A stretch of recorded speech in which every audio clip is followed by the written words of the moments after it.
Вы решили завести себе кошку? Поздравляю! Выбор породы кошки – сложный вопрос для будущего владельца. Неопытному человеку сложно разобраться в таком количестве пород кошек. Разными фелинологическими клубами признано от 40 до 90 пород. Мы составили руководство по выбору породы кошки, чтобы помочь будущим хозяевам. Породы распределены по особенностям характера, ухода и образу жизни владельца кошки. Любая кошка требует ухода, однако некоторые породы требуют большего или меньшего внимания. Сложность в содержании может как угнетать, так и радовать. Учитывайте ваши желания и возможности. Если вы не желаете проводить долгое время за вычесыванием шерсти или выбором рациона для своего питомца, обратите внимание на следующие породы. Абиссинская кошка. Это одна из самых загадочных и древних пород кошек. Изображение абиссинок украшало даже гробницы египетских фараонов. Однако в нашей стране они стали популярны относительно недавно, при этом спрос зачастую превышает предложение. Страна происхождения – Эфиопия. Тип шерсти – короткошерстная. Сложность ухода – легкая. Образ жизни – активный. Рост в холке – до 32 см. Вес взрослого питомца – около 5 кг. Продолжительность жизни – до 20 лет. Окрасы абиссинских кошек. Шерсть абиссинцев – мягкая, густая и шелковистая, с ярко выраженным тикингом. Есть 4 вида окраса абиссинской кошки. Ради, что в переводе румяный. Для него характерен двойной или тройной равномерный тикинг, конкретного узора при этом нет. Сорел. Оттенок шерсти разнится от рыже-коричневого до красно-медного оттенка. Блу. В переводе голубой окрас. Окрашивание имеет серо-голубые тона. Фавн. Шерсть имеет светлый цвет кофе с молоком. Подшерсток мягкого песочного или кремового оттенка. Кошки этой породы преданные, умные и общительные. Абиссинцы обладают чувством собственного достоинства. Мяуканье абиссинца – тихое, похожее на звоночек, которое не сможет довести до раздражения. Бомбейская кошка. Внешность черной пантеры этой породы обманчива. В душе они настоящие лапочки и душки. Любители хищных животных в миниатюре по достоинству оценят бомбейскую кошку. Страна происхождения США. Тип шерсти – короткошерстная. Сложность ухода – простая. Образ жизни – активный. Рост в холке до 30 см. Вес взрослого питомца 3-5 кг. Здоровье – крепкое. Продолжительность жизни до 20 лет. В 50-е годы американские заводчики загорелись идеей вывести маленькую черную пантеру. Для этой цели они использовали представителей черных американских короткошерстных и бурманских кошек. Достичь результата удалось всего за 4 поколения таких скрещиваний, получился настоящий хищник в миниатюре. Стандарт бомбейской кошки признали в 1976 году. Отличительная черта бомбейской кошки – угольно-черный окрас. На шерсти питомца не должно быть никаких волосков и пятен иного оттенка. Однако котята такой породы иногда рождаются с пятнышками, которые проходят с возрастом, как у настоящих пантер. Также обязателен и цвет глаз такой кошки – янтарно-желтый. Бомбейские котята имеют голубые глазки, в подростковом возрасте оттенок меняется на серый. Необходимый цвет приходит к кошке с взрослением. Египетская Мау, любимица фараонов и любительница светских бесед, не оставит равнодушными фанатов истории и древних пирамид. Египетская Мау – одна из самых старейших пород. Страна происхождения – Египет. Тип шерсти – короткошерстная. Сложность ухода – легкая.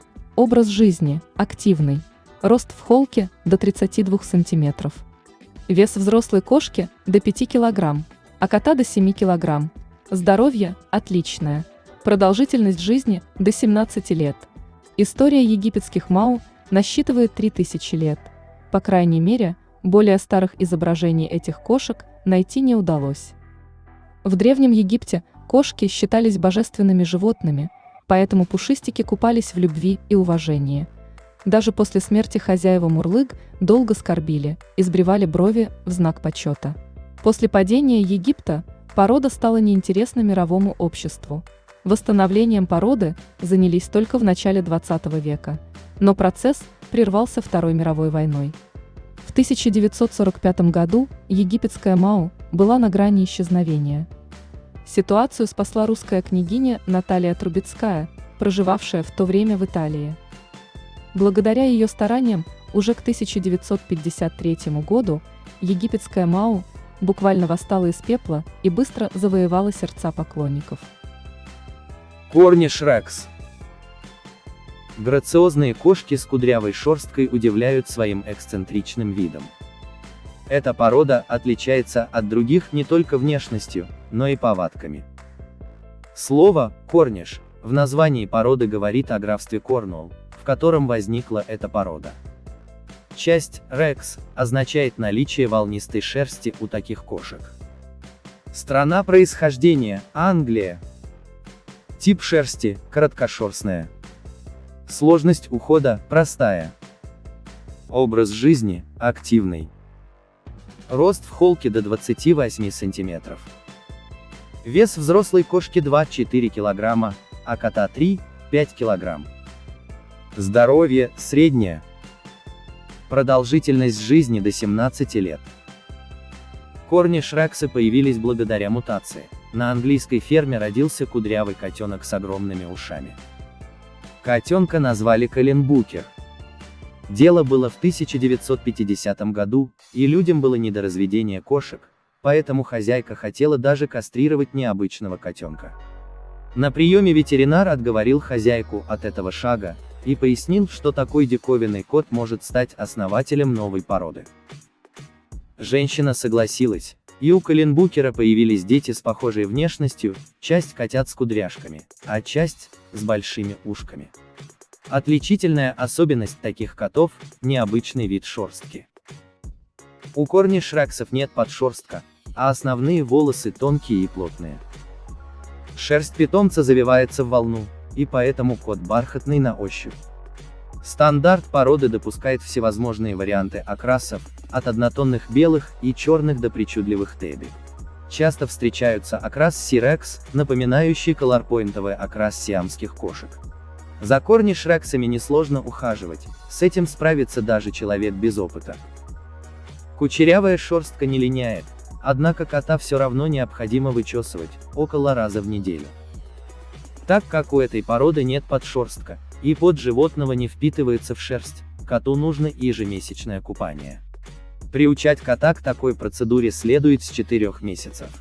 Такой кот станет отличным питомцем как для большой семьи, так и для одинокого человека. Корниш рексы любят общение и прекрасно уживаются с людьми. Хорошо ладят с другими животными и детьми, хоть и могут проявлять ревность к любимому хозяину. Ориентальная кошка. Если вы хотите завести кошку и ищете верного друга, то стоит обратить внимание на ориентальную породу. Они отлично уживаются с людьми и с легкостью становятся не просто питомцами, а членами семьи. Страна происхождения – Таиланд. Тип шерсти – короткошерстная. Сложность ухода легкая. Образ жизни – активный. Рост в холке – до 33 см. Вес взрослой кошки – 3-5 кг, а котика 4-7 кг. Здоровье – на 2 звезды из 3. Продолжительность жизни – до 17 лет. Ориентальные кошки изначально появились в Таиланде и были завезены в Англию в конце XIX века.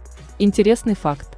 Ни один фелинологический совет не признавал их представителями отдельной породы в течение 100 лет. Владельцы английских питомников были слишком сосредоточены на сиамской породе, поэтому дали зеленый свет американским коллегам на выведение ориентальных кошек в 1956 году. Дело шло быстро, и уже в 1958 году в США был разработан и принят стандарт породы, а через 8 лет была объявлена победительница окраса – Хавана. Именно этот окрас считается самым типичным и узнаваемым для ориентальной кошки. У породы очень много окрасов, около 300, Поэтому встретить одинаковых представителей породы очень сложно. К базовым расцветкам относят: Хавана – это шоколадный окрас, каштаново-коричневого тона, цвет равномерный по всему телу. Подушечки лап котика розово-коричневые, а кончик носа – коричневый. Эбони или черный. У такого питомца будет глянцевая блестящая шерсть, полностью черная, как и подушечки лап и кончик носа. Лавандовый или лиловый, серо-розовый цвет с нотками инея, но без голубого оттенка. Нос и подушечки лап – лиловые.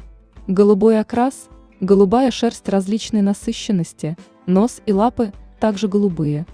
Красный, теплый красноватый оттенок без рисунков. Лапы и кончик носа – розовые. Кремовый окрас, пастельный оттенок, желательно без темных тонов.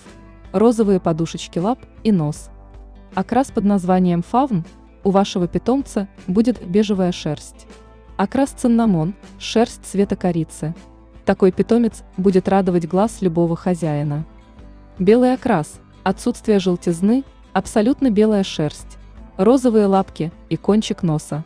Иногда встречается гетерохромия. Выделяют типы окрасов и по наличию пятен. Черепаховый – разбросанные по телу пятна в хаотичном порядке. Второй – это Тэби. Котик будет с окрасом тигрового рисунка. Мраморный – продольные линии, образующие рисунок. Тигровый – узкие линии на шерсти, напоминают окраску тигра. Линиями окрас похож на цвет Тэби. Пятнистые, с круглыми пятнами, но они образуют рисунок, в отличие от черепахового окраса. Текированный – волоски на шерсти окрашены в разные цвета по всей их длине. С точки зрения привязанности к хозяину, ориентальные кошки очень похожи на собак. Если вы заслужили ее любовь, то она никогда вас не бросит и не предаст. Тем не менее, как и все кошки, ориенталы не терпят игнорирования, поэтому громко мяукают, чтобы привлечь внимание. Нужно сказать, они обладают мелодичным и приятным голосом. Нужно кормить питомца специализированными кормами, чтобы избежать проблем с органами пищеварения. Также необходимо пресекать любые сквозняки в квартире, так как ориенталы легко замерзают из-за недостатка подшерстка. Сиамская кошка. Страна происхождения – Таиланд. Тип шерсти – короткошерстная. Сложность ухода – очень простая, образ жизни – активный. Рост в холке до 25 см.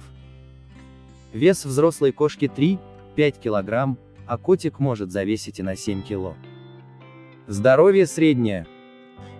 Продолжительность жизни до 20 лет. История этих котов началась в древности. Сиамская кошка появилась в стране Сиам в XVI веке, уже тогда об этой кошке упоминалось в литературе и живописи. Сиам – это не пропавшее в руинах государство. В 1939 году страну переименовали в Таиланд. Поэтому сходство тайской кошки с сиамской не случайно, просто это коты-родственники. Эти кошки обладают узнаваемой внешностью, однако их часто путают с ориентальными. В целом, эти кошки создают впечатление гибких, тонких и грациозных нимф. Вес сиамской кошки небольшой, в среднем около 4 кг. Для этих животных свойственна только одна расцветка – Color Point. Такой окрас характерен белым телом с цветными пятнышками на мордочке, ушах, лапках и хвостике. Существуют следующие виды Color Point'ов. Seal Point. Окрас с отметинами цвета крепкого кофе. Blue Point. У котика будут пятнышки серовато-голубого цвета. Red Point. Рыже-белый, очень красивый окрас.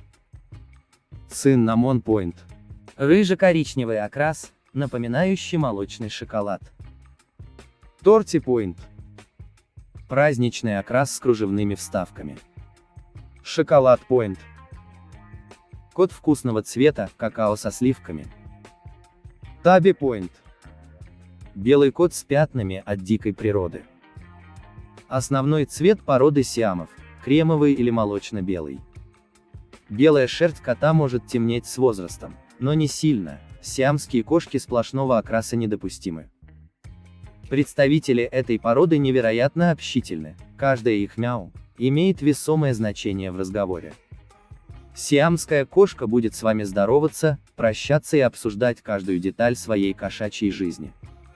Эти болтушки прекрасно подходят домоседам. Они обожают общение и тоскуют в одиночестве. С детства котенка необходимо приучить ко всем гигиеническим процедурам, чистке зубов, ушей, стрижке когтей и даже неприятному купанию. Сиамские кошки склонны к проблемам с зубами, поэтому уделите им побольше внимания. Удивительные кошки, которые любят помяукать, никого не оставляют равнодушным. Сиамские кошки – это прекрасные спутники, обожающие своего хозяина. Сложные в содержании породы. Вы страстный любитель котиков и готовы посвятить немалую долю времени заботе за любимцем. Тогда присмотритесь к таким породам. Донской сфинкс – это молодая порода, завоевавшая своих поклонников. Внешностью эти животные напоминают пришельцев. Как же такие космические кошки попали в наши города? История донского сфинкса началась совсем недавно, в 1987 году. Впервые такого кота нашла на улице жительница Ростова-на-Дону. Котенок произвел на женщину впечатление, на нем абсолютно отсутствовала шерсть. Однако это ничуть не испугало ростовчанку, и она забрала кота домой. Позже было выяснено, что порода не имеет шерсти из-за мутации, которая также свойственна канадским сфинксам. Однако доминантность мутации у донских больше. Если скрестить такого кота с обычной шерстяной кошкой, то у котят также проявятся признаки мутации. Шерсть будет полностью или частично отсутствовать. Страна происхождения – Россия.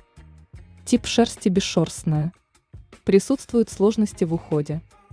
Образ жизни адаптивный. Рост в холке до 30 см. Вес взрослой кошки до 5 кг, а кота до 6 кг. Здоровье на 1 звезду из 3. Продолжительность жизни до 15 лет. Сфинксы бывают не полностью лысые, нередко присутствует небольшой пушок. Бесшерстность разделяют на 4 типа. Голые. Такие кошки очень липкие и горячие на ощупь. Браш. Шерсть щетинистая с участками облысения. Флок. Кошка с короткими волосками, напоминает персик. Велюр.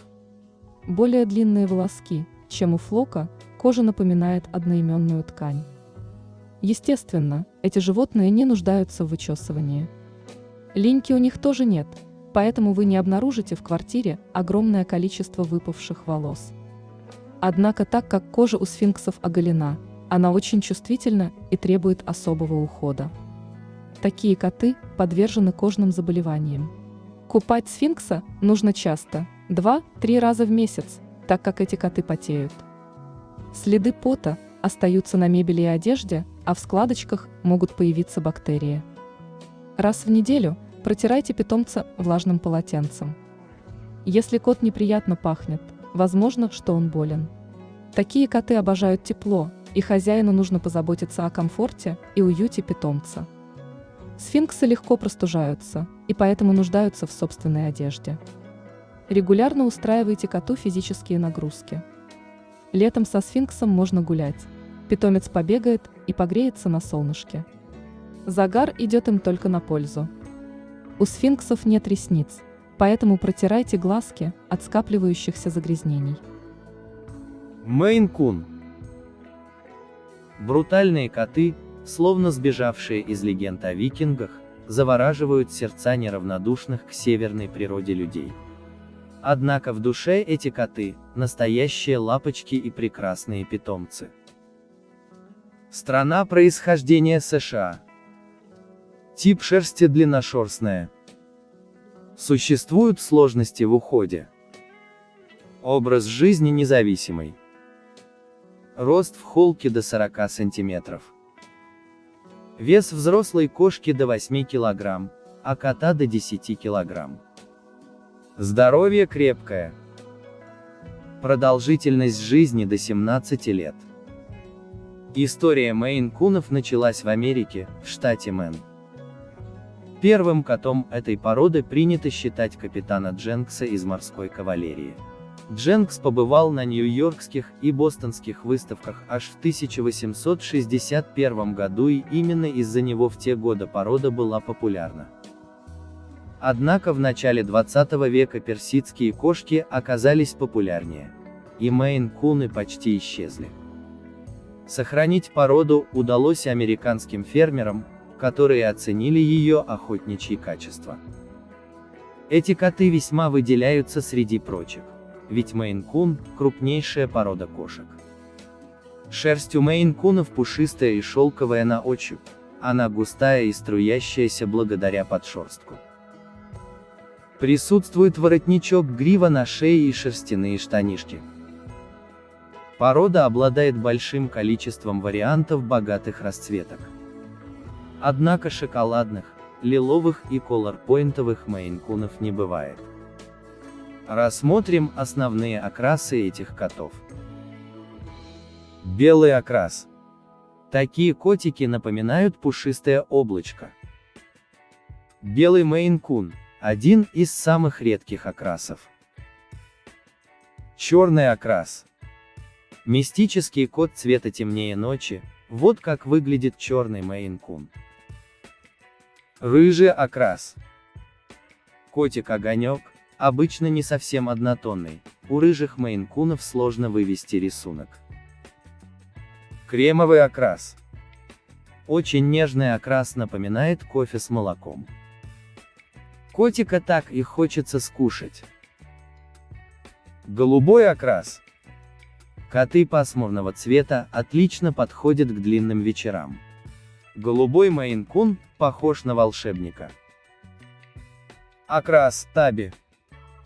Принято считать, что этот дикий окрас первоначальный для мейн-кунов. Тигровый таби.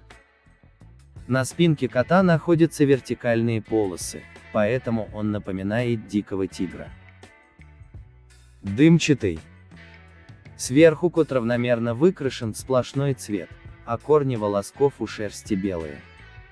Особенно эффектно выглядят коты с окрасом черного дыма. Черепаховый окрас. По всему телу у кошки распределены пятна белого, рыжего и черного цвета. У котов такой окрас встречается редко. Биколор. Пятнистый кот с окрасом из двух цветов называется биколором.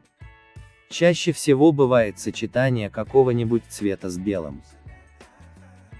Мейн-куны обожают охотиться и гулять, поэтому им будет комфортно жить в частном доме или ездить на дачу.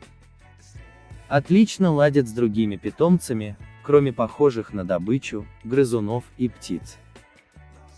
Легко дрессируются, и вы легко научите пушистого богатыря приносить мячик и выполнять простые команды.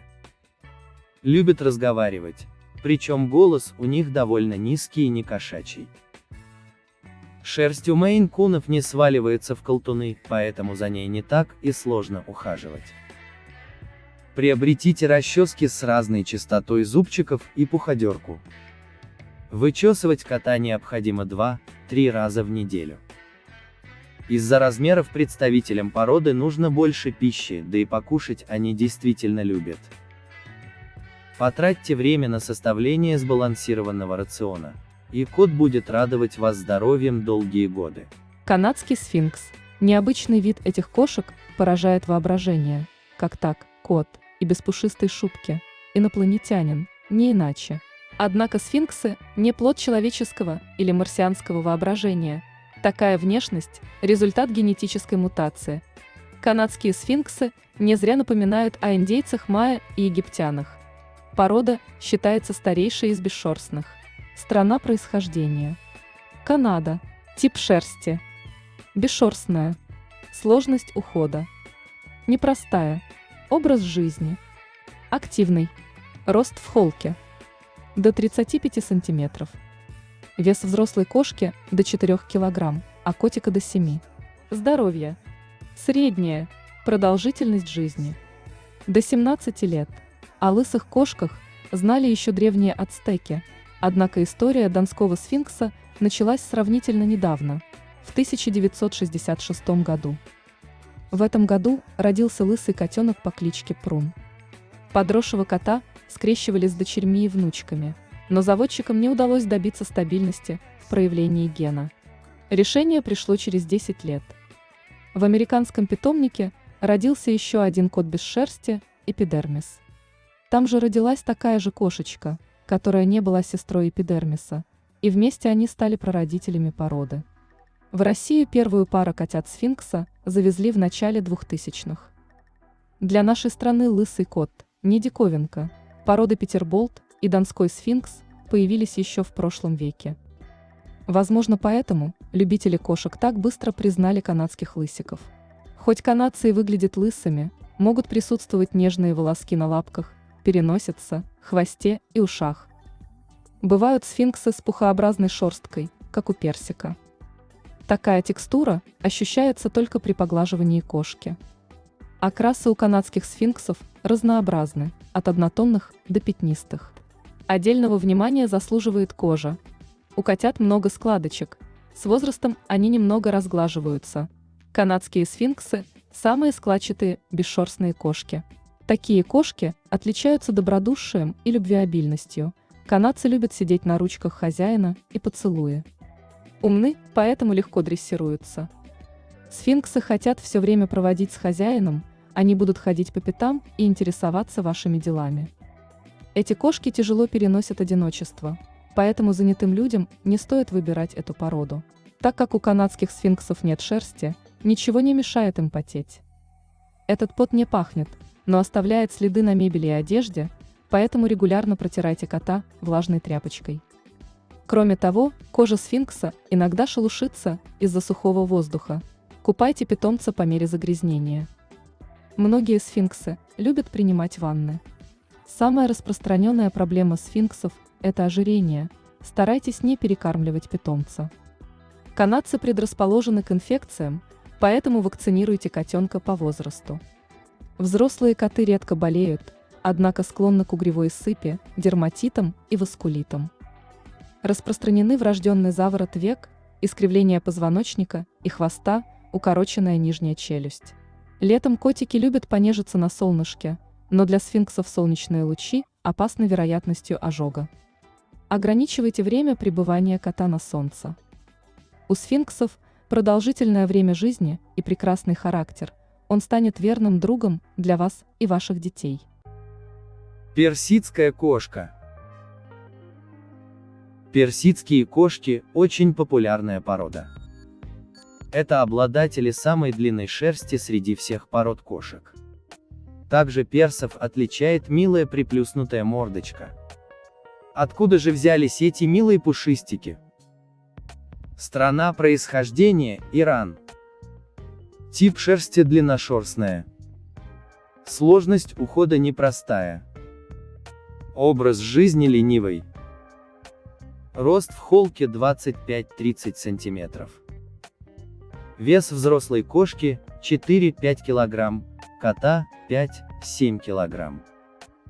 Здоровье слабое. Продолжительность жизни 13-15 лет.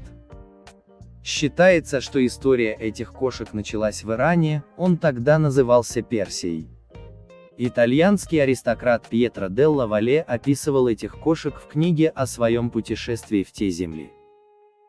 Невиданные кошки попали в Европу и быстро стали узнаваемыми. В XIX веке персидские длинношерстные кошки показывали богатство их владельца, но позже их распространение стало повсеместным. Окрасы персидских кошек отличаются большим спектром цветов, от однотонных и шиншилл до разнообразных черепаховых, дымчатых, таби, колорпойнтов и орликинов. Персы – рекордсмены по количеству окрасов. Общепринятые стандарты этой породы допускают такое разнообразие цветов и оттенков. Окрасом определяется ценовая политика котенка. Для создания этой породы селекционеры выбирали самых спокойных, умных и уравновешенных представителей, благодаря чему персы имеют очень покладистый и спокойный характер. Персидские кошки не агрессивны, общительны, любят своего хозяина. готовы в любое время составить компанию и без сомнения станут отличным другом. Охотничий инстинкт, как правило, проявляется очень редко, поэтому эта порода не приспособлена к жизни вне дома. Представители персидской породы очень интеллектуальны, понятливы, поэтому хорошо поддаются дрессировке, приучить их к лотку несложно, можно также научить ходить на унитаз. Самое тяжелое в уходе за представителями этой породы – расчесывание. Шерсть сильно спутывается, образуются большие колтуны, удалить которые получается только выстриганием. Расчесывать рекомендуется каждый день, но это не касается хвоста. К этой процедуре лучше всего приучать с маленького возраста. Нельзя использовать пластмассовые расчески. При касании их с шерстью образуется статическое электричество, причиняющее животному неприятное ощущение. Из расчесок нужно приобрести одну стальную с длинными и густыми закругленными зубцами и еще одну с длинными и редкими закругленными зубцами. Персидские кошки не любят купаться, приучать их нужно с маленького возраста, стараясь не испугать. Частота купания этой породы вызывает споры среди заводчиков. Кто-то моет своего питомца раз в полгода, а кто-то раз в неделю. Очень важно хорошо смывать шампунь с шерсти, после купания обязательно нужно расчесать животное, пока шерсть влажная, и уложить ее.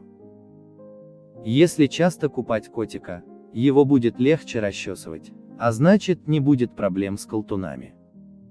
Рекомендуется представителям этой породы протирать уши пару раз в неделю, смачивая теплой кипяченой водой ушную палочку. Также можно пользоваться перекисью водорода или специальными средствами для животных. Рекомендуется часто протирать глаза от закисания, предварительно смачивая салфетку теплой кипяченой водой или специальной жидкостью. Уделите внимание кормлению персидского кота, у них нежное пищеварение. Следите за порциями еды, так как персы склонны к ожирению. Персы прекрасны, вы их обязательно полюбите. Рэгдолл, котики-ленивки. Вот кто такие рэгдоллы. Эта порода чрезвычайно покладиста и послушна. Любимое занятие рэгдолла – лежать и ничего не делать. Они любят сидеть на ручках и совершенно не против объятий. Просто кукольные коты. Страна происхождения. США. Тип шерсти. Длинношерстная. Сложность ухода. Непростая. Образ жизни. Ленивый. Рост в холке. До 40 см. Вес взрослого питомца. Кошки 4-6 кг. Кота 5-10 кг. Здоровье. Среднее. Продолжительность жизни. 15-20 лет. Породу вывели американские заводчики в Калифорнии в 60-е годы прошлого века. Точных данных о прародителях рэгдоллов нет.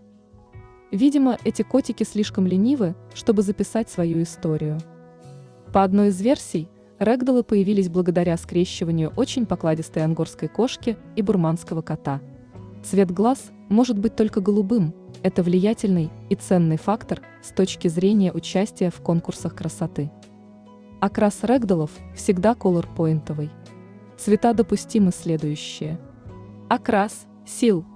Загорелая шерстка с коричневыми отметинами. Шоколадный окрас. Кот напоминает какао с молоком. Лиловый окрас. Светло-серый нежный цвет.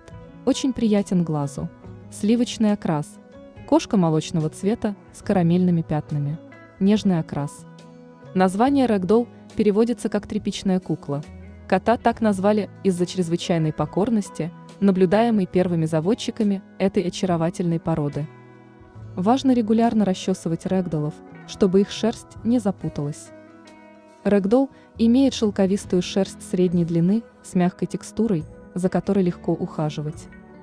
Используйте гребень из нержавеющей стали, чтобы расчесывать кошку 1 или 2 раза в неделю для предотвращения запутывания шерсти. Вычесывайте питомца нежно, и когда кошка привыкнет, она будет наслаждаться этим процессом. Шерсть рэгдоллов линяет, но не чрезмерно. Продолжительность жизни рэгдоллов составляет около 10 лет. Это относительно здоровые кошки, Хотя из-за полудлинного размера шерсти бывают проблемы с пищеварением, такие как трихобизоары, волосяные шарики в желудке. Эндогамия является самой серьезной проблемой этой породы кошек, так как около половины генов всех рэгдоллов происходит от единственного основателя Дэдди Варбакса. Это отличное домашнее животное, так как это общительная и очень терпимая кошка. Рэгдоллы обычно не мяукают, а издают слабые и нежные звуки. Эти кошки тихие, сдержанные и умные. Это идеальное качество для тех, кто ищет кошку, чтобы посвятить ей объятия и привязанность. Шотландская кошка. Удивительные нежные кошки с мордочкой, напоминающие совиную, это кошки шотландской породы. Загнутые ушки скоттиш-фолда являются результатом генетической мутации. Шотландские кошки, у которых ушки остаются прямыми, называются скоттиш-страйтами. Страна происхождения Шотландия. Тип шерсти короткошерстная. Сложность ухода непростая. Образ жизни ленивый. Рост в холке 28-30 см. Вес взрослого питомца, кошки, 3-5 кг, а котика 5-6 кг. Здоровье среднее. Продолжительность жизни 15-20 лет. Родиной породы, как понятно из названия, является Шотландия. Впервые котенок с прижатыми ушками к голове родился в 1961 году. Котенка назвали Сьюзи. Эта кошка была обыкновенной беспородистой, однако именно Сьюзи считается прародительницей всей вислоухой породы. Она так понравилась соседям-фермерам, что те получили в подарок дочь Сьюзи и занялись разведением этой породы. В 1966 году порода была зарегистрирована как шотландская вислоухая. Котики этой породы отличаются чрезвычайно милой внешностью. Стандарт породы включает в себя следующие признаки. Округлая голова с сильно развитыми челюстями и толстой шеей. Лоб выпуклый, вся мордочка стремится к форме шара. Глаза большие и выразительные, круглые, довольно широко посажены. Уши маленькие, широко поставлены и округлены на кончиках. У вислоухих кошек они сложены вперед и вниз, у прямоухих – стоячие с широким основанием. Тело средних размеров, телосложение крепкое, лапки пропорциональны. Шерсть мягкая и приятная на ощупь, делает кошку плюшевой.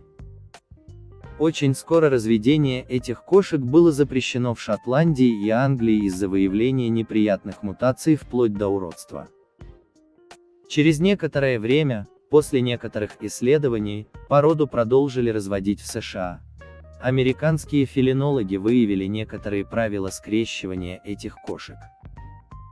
Основное правило гласит, что двух вислоухих кошек вязать запрещено, ген вислоухости доминантный, и два таких гена, попавшие в пару, приводят к болезням. Скоттиш-страйтов часто путают с британскими кошками, и они действительно похожи. Однако шотландские прямоухие отличаются от британцев скромными размерами, весом и иной формой мордочки, более круглой. Окрас шотландской кошки бывает любым: одноцветным, черный, белый, шоколадный, кремовый, песочный, голубой, и многоцветным как ван или арлекин, либо полосатый окрас. Многие скоттиши любят смотреть телевизор, и они станут прекрасной компанией для просмотра ваших любимых сериалов. Шотландские кошки весьма спокойны и покладисты. Им не нужно излишнее внимание, они комфортно чувствуют себя как в одиночестве, так и в веселой компании. Несмотря на их природное любопытство, котики очень послушны, и вы можете не бояться за покой вашего дома.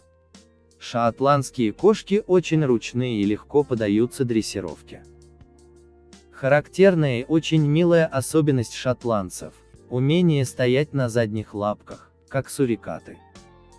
Никаких хлопот шотландские кошки вам не доставят. Этих кошек относят к одним из самых беспроблемных в содержании. Шотландские кошки довольно дружелюбны, поэтому они легко уживутся с другими питомцами и детьми. Следует помнить и о правильном питании. Этих милашек легко перекормить, что может привести к неприятным проблемам в будущем. Котик легко перенесет одиночество, но на это время его необходимо обеспечить едой и игрушками. Пару раз в неделю, как и любой короткошерстной кошке, необходимо вычесывать шерсть. Не забывайте о своевременных прививках и дегельминтизации.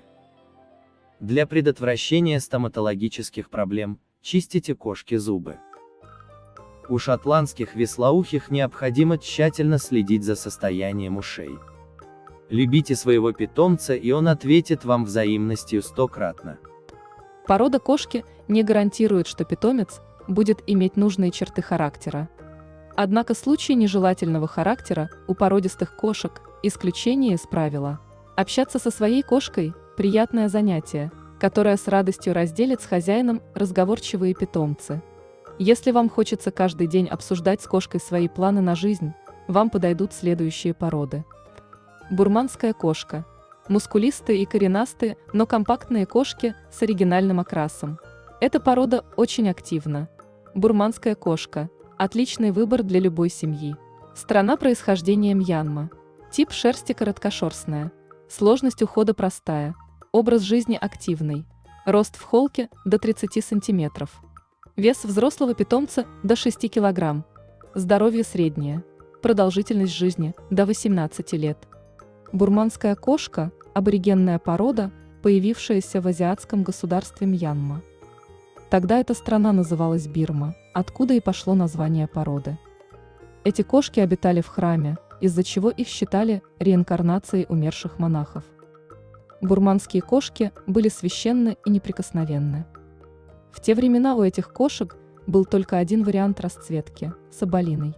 В США порода попала в 1920-х годах, где со временем обрела популярность и новые окрасы.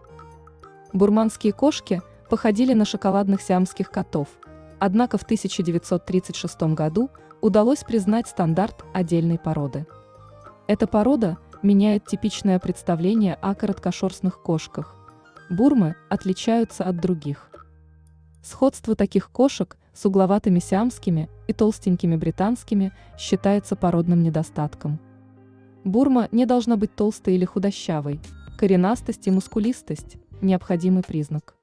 Кроме приведенного американского стандарта, существует европейский. Этот тип породы появился гораздо позже, поэтому он более лоялен.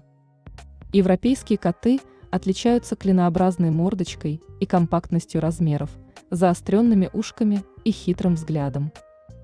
Кроме особенностей внешности, европейскому варианту породы дозволено быть почти любого цвета. Американским бурмам доступны только 4 окраса, которые считаются основными для обоих видов. Так как европейских бурманцев признают не все фелинологические ассоциации, приведем только американские окрасы. Соболиный окрас – это природная расцветка бурм, которая характеризуется богатым шоколадным цветом с темными переходами к мордочке, хвосту и лапкам. Голубой окрас. Представители породы такого цвета впервые поразили британскую публику в 50-х годах на кошачьей выставке. Окрас может быть как однородным, так и с затемнениями оттенка на мордочке и хвосте. Шампань. Котик напоминает кружку кофе с молоком с более темным цветом лапок, ушек, хвоста и носика. Платиновый окрас. Нежная светлая шерстка сливочного оттенка с серой мордочкой. Такой окрас у бурманских кошек также называют лиловым.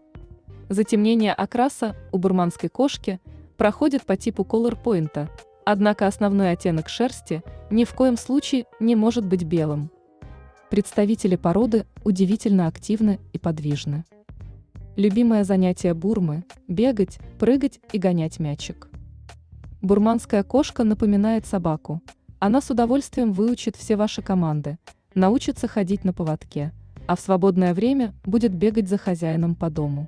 Бурманские кошки очень общительны и с трудом представляют свою жизнь без мурлыкательных разговоров. При этом они помнят свое прошлое в роли священной кошки и ведут себя по-королевски, просят их почесать, вкусно кормить и гладить.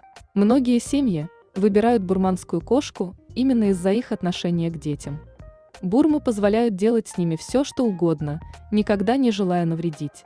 Дети обожают этих плюшевых медвежат. Уход за бурманскими кошками простой.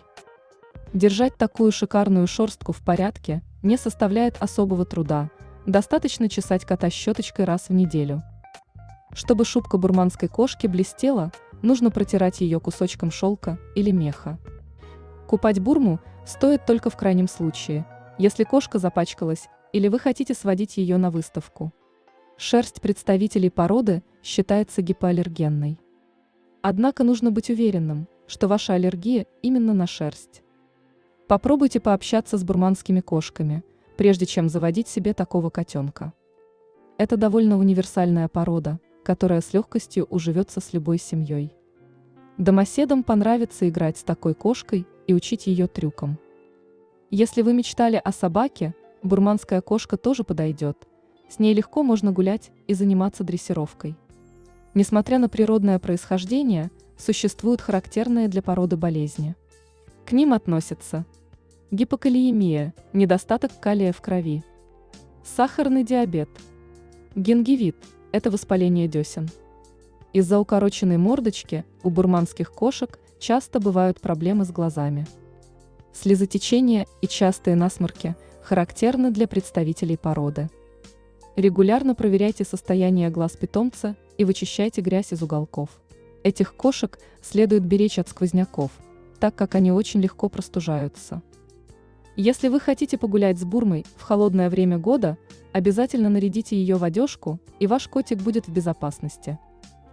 Тайская кошка. Ласковые говоруны, готовые радовать и смешить своего хозяина каждый день, обрели такую популярность не случайно. Несложный уход, дружелюбность и склонность к долгожительству делает тайских кошек идеальными питомцами. Страна происхождения Таиланд. Тип шерсти короткошерстная. Сложность ухода простая. Образ жизни активный. Рост в холке до 30 см. Вес взрослого питомца до 7 кг.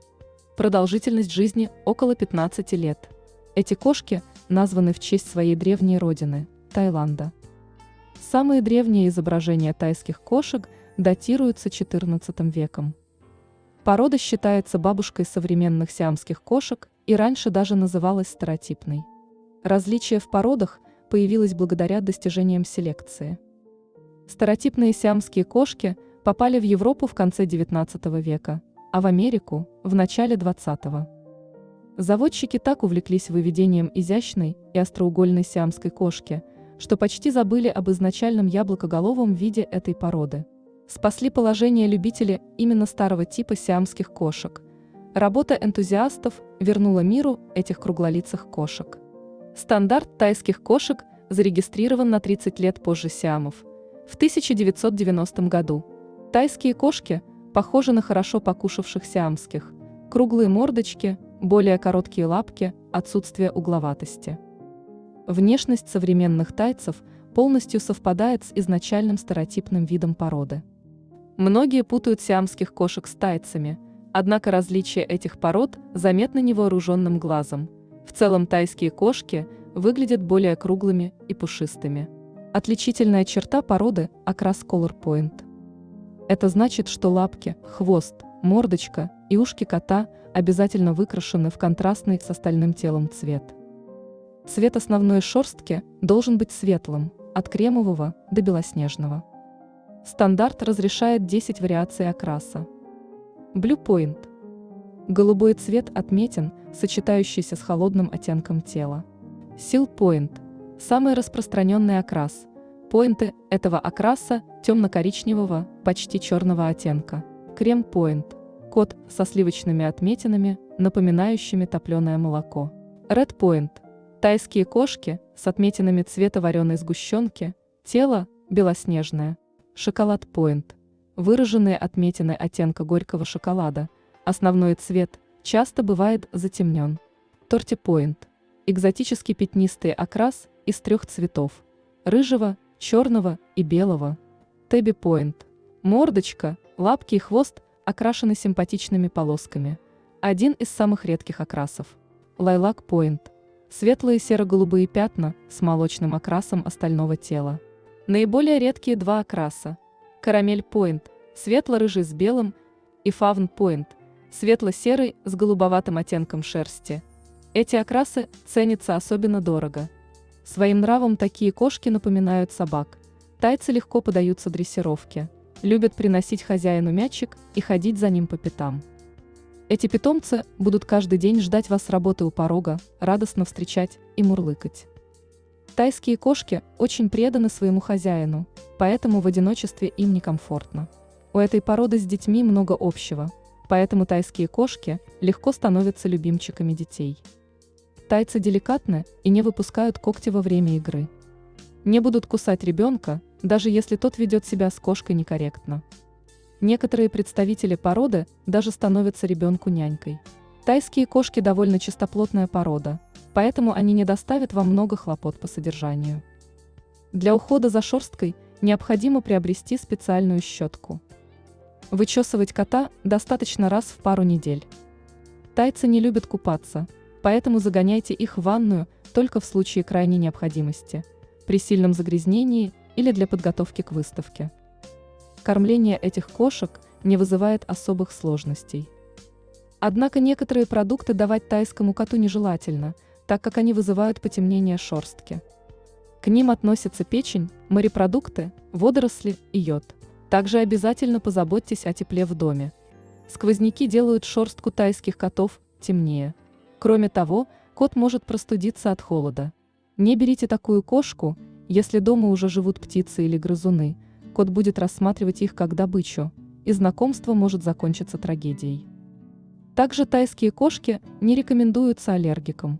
Лучше присмотреть себе бесшерстного кота. Порода станет прекрасным выбором как для одиноких людей, так и для больших семей с детьми. Главное, чтобы коту уделялось достаточно внимания. Без него он будет скучать и вредничать. Для таких питомцев не станет минусом и наличие в доме других кошек или котов.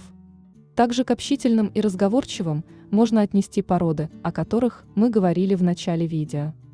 Это сиамская кошка, ориентальная кошка, канадский сфинкс, донской сфинкс. Общительные породы кошек души не чают в философских разговорах с хозяином. Не выбирайте такую породу, если цените тишину в своем доме. Молчаливые кошки. Мяуканье может как радовать, так и раздражать хозяина кошки. Если вы предпочитаете не слышать лишних звуков, выбирайте питомца именно из этих пород. Американская короткошерстная. Пушистая охотница из Соединенных Штатов покорила европейский континент своим дружелюбием, добродушием и уживчивостью. Американская короткошерстная подойдет любому хозяину и станет верным другом на долгие годы. Страна происхождения США, тип шерсти короткошерстная. Сложность ухода простая. Образ жизни ленивый. Рост в холке 32 см. Вес взрослого питомца от 4 до 8 кг. Здоровье очень крепкое. Продолжительность жизни около 17 лет. Первые поселенцы Америки везли на кораблях кошек, которые защищали съестные запасы от грызунов.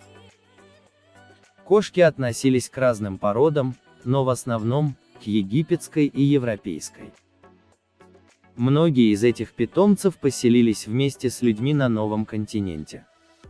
С течением времени кошки приспособились к американскому климату и поменяли внешний вид. В начале 20 века была разработана программа селекционного разведения новой породы, для которой выбирались лучшие представители домашней короткошерстной кошки. В 1966 году у породы появилось название американская короткошерстная. Порода отличается крепким телосложением, однако такие кошки не выглядят очень мускулистыми. Американские кошки, охотники-работяги, И это ярко выражено во внешнем виде питомца. Корпус питомца стремится к форме прямоугольника. У таких животных выражены гендерные отличия. Коты-мальчики крупнее кошек-девочек. Вес взрослых американских котов достигает 5-8 килограммов. Кошки обычно весят не больше 6. Стандарт породы допускает любое разнообразие окрасов. Все благодаря смешанному происхождению американки. Однако запрещены редкие лиловые, шоколадные и соболиные цвета. Чаще всего встречается рисунок Теби с серебристым оттенком. Эти кошки ленивы и независимы, поэтому чаще всего вы будете видеть питомца лежащим на кроватке. Американки спокойны и не захотят искать сомнительных приключений, а значит не опрокинут драгоценную бабушкину вазу из серванта. На первом месте в жизни американской кошки стоит ее хозяин. Это очень преданная и любящая кошка, которая всегда будет рядом. Любимая игрушка американской короткошерстной – дразнилка. Подойдет фантик на веревочке или удочка из зоомагазина. Представители породы обожают охотиться и играть, поэтому важно регулярно занимать кошку новой деятельностью. Американские кошки игривы и терпимы, поэтому становятся с детьми отличными друзьями.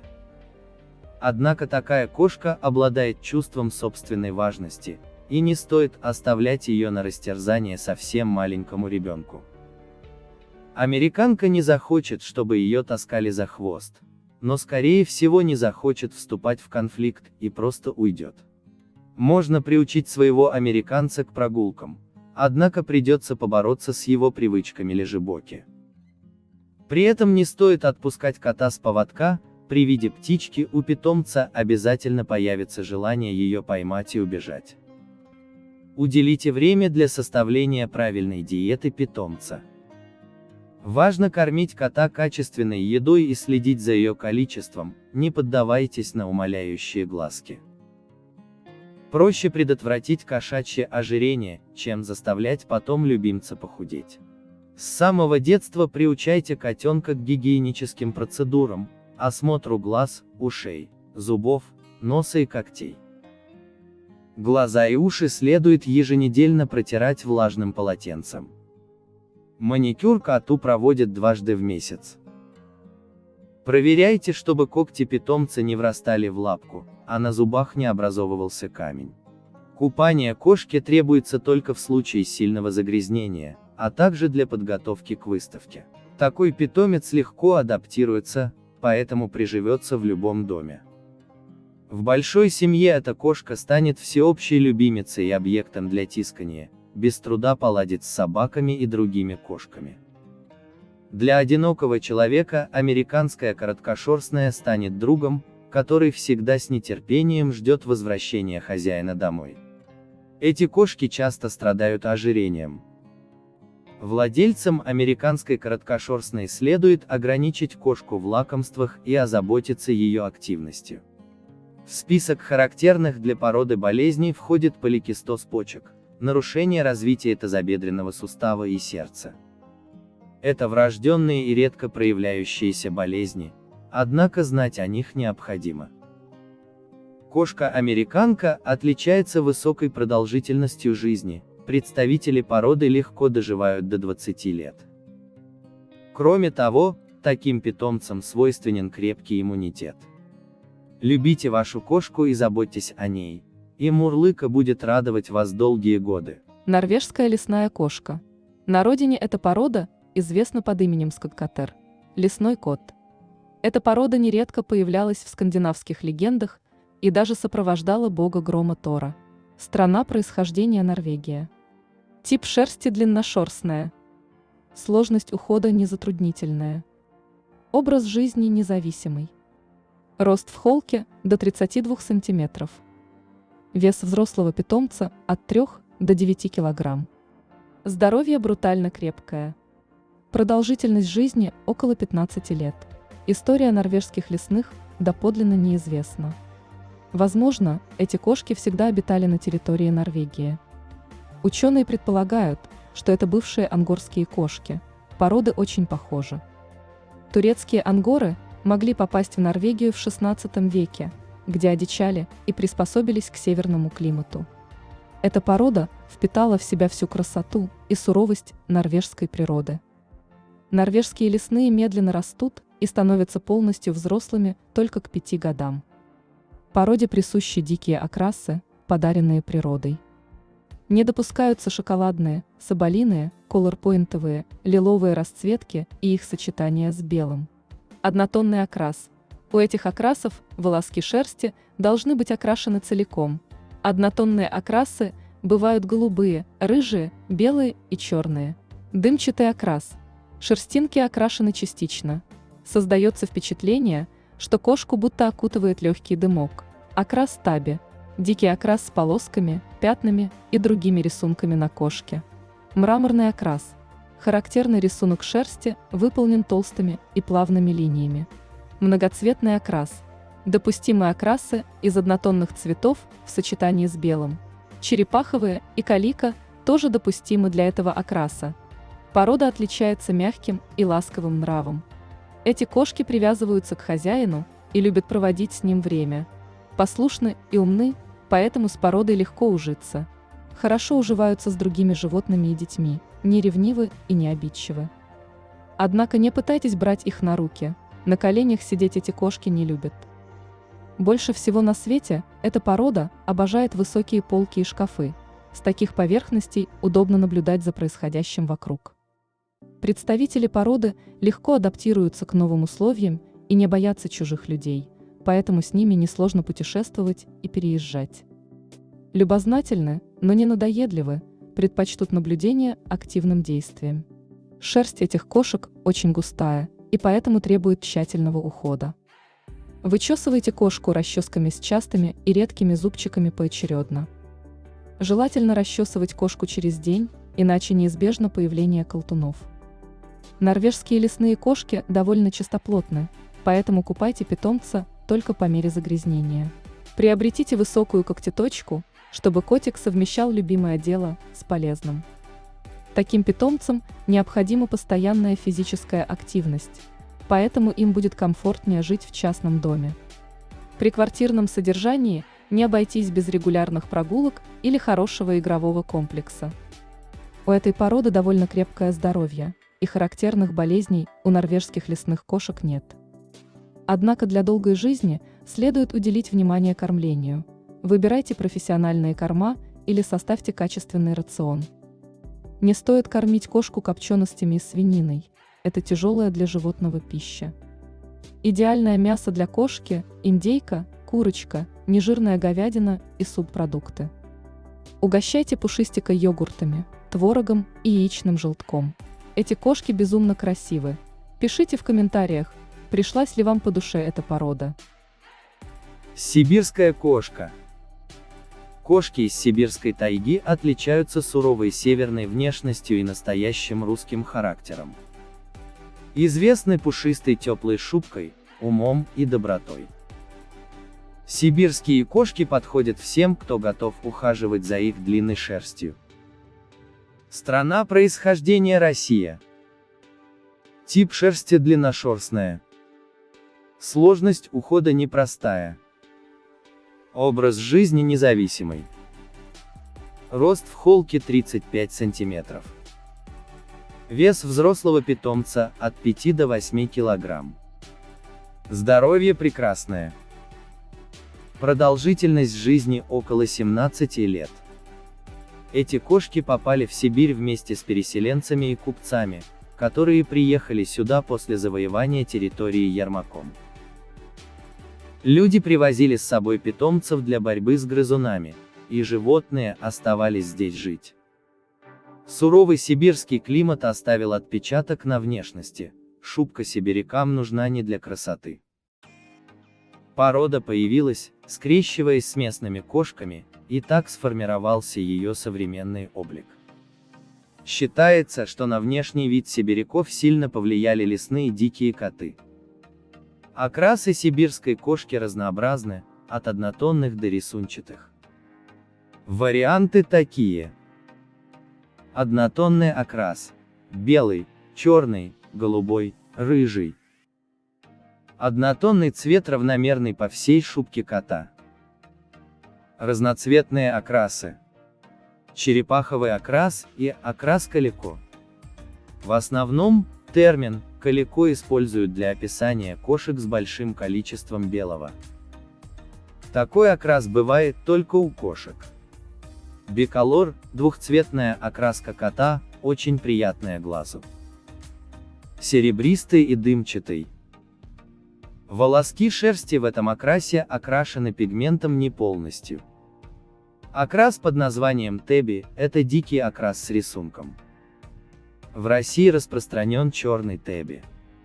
С сибирских кошек окраса Color Point принято относить к отдельной породе – Невской маскарадной. Этот подвид получил такое название за окраску мордочки, кошка будто носит маску.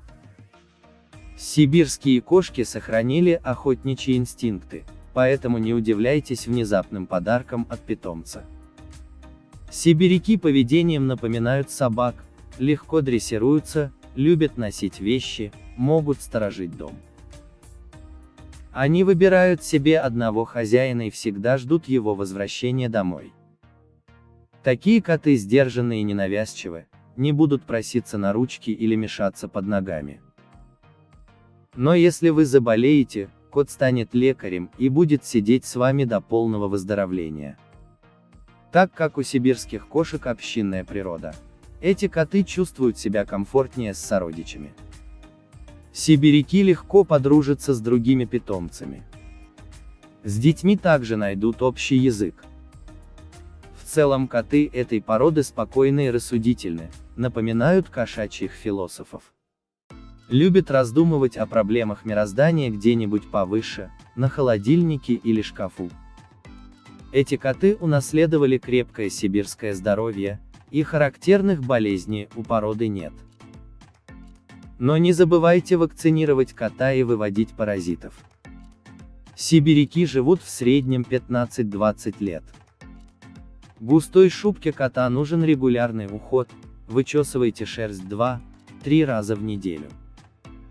Потребуется 3 расчески, металлические с редкими и частыми зубчиками, а также пуходерка. Пуходерка нужна для удаления подшерстка и для взбивания шерсти к выставке. Купайте кота нечасто, только если шерстка выглядит грязной. Сибирские кошки непривередливы в еде, но это не значит, что питомца можно кормить чем попало. Подберите корм с достаточным количеством белков, чтобы кот развивался правильно. Разнообразьте питание, кормите кота кашами, овощами, творогом и кефиром. Следите за наличием свежей воды в миске. Этой породе необходимы физические упражнения, обеспечьте его прогулками или гимнастическим оборудованием дома. Если боитесь, что кот потеряется, выгуливайте кота на шлейке.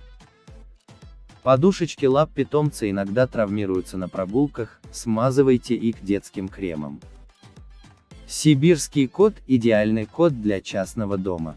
Турецкая ангора. Ангорская кошка, или как ее еще называют, турецкая ангора. Удивительно привлекательная порода длинношерстных кошек. Внешностью ангоры создают имидж холодных и снежных, однако это кошка с южных турецких краев. Страна происхождения Турция. Тип шерсти длинношерстная. Сложность ухода средняя. Образ жизни активный. Рост в холке достигает 34 см. Вес взрослого питомца от 3 до 6 кг. Здоровье крепкое как камень. Продолжительность жизни до 15 лет. Происхождение породы восходит к древнейшим временам. Будучи потомком первых одомашненных кошек, турецкая ангора стала известна в XVI веке, а признана отдельной породой в XVII. Название эти кошки получили в честь города Ангора, который ныне изменил название на Анкара.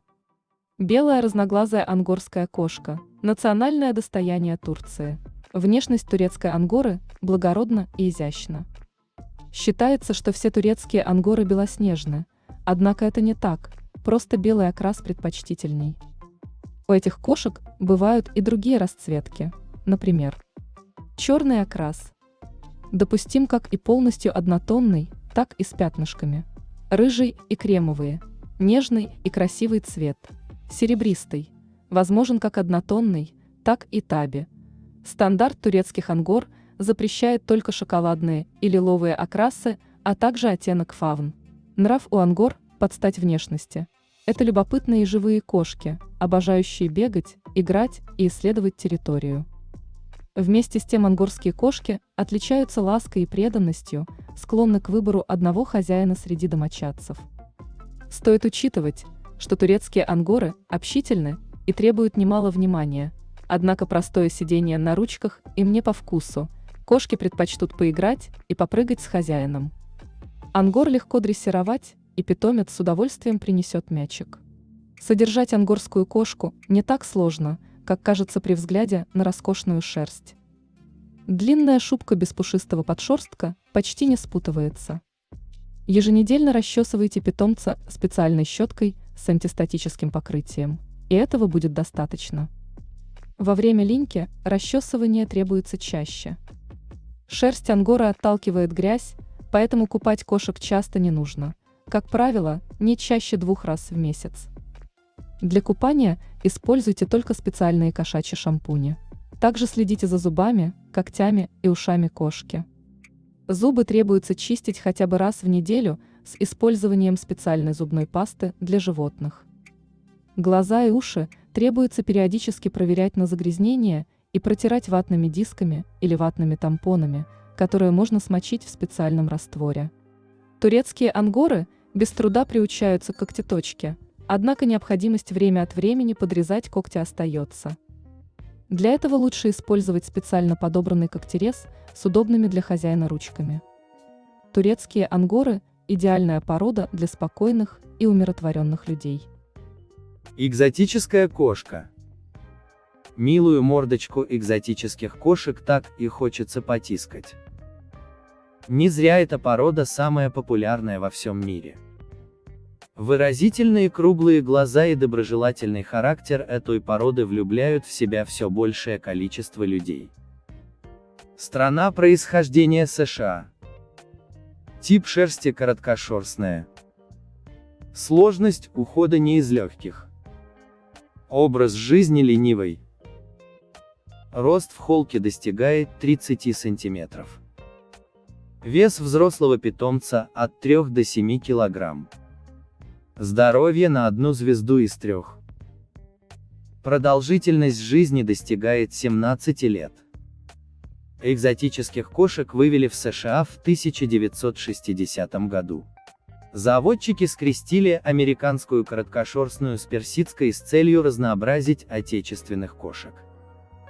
Селекционеры рассчитывали добавить в породу зеленый цвет глаз, но результат оказался неожиданным.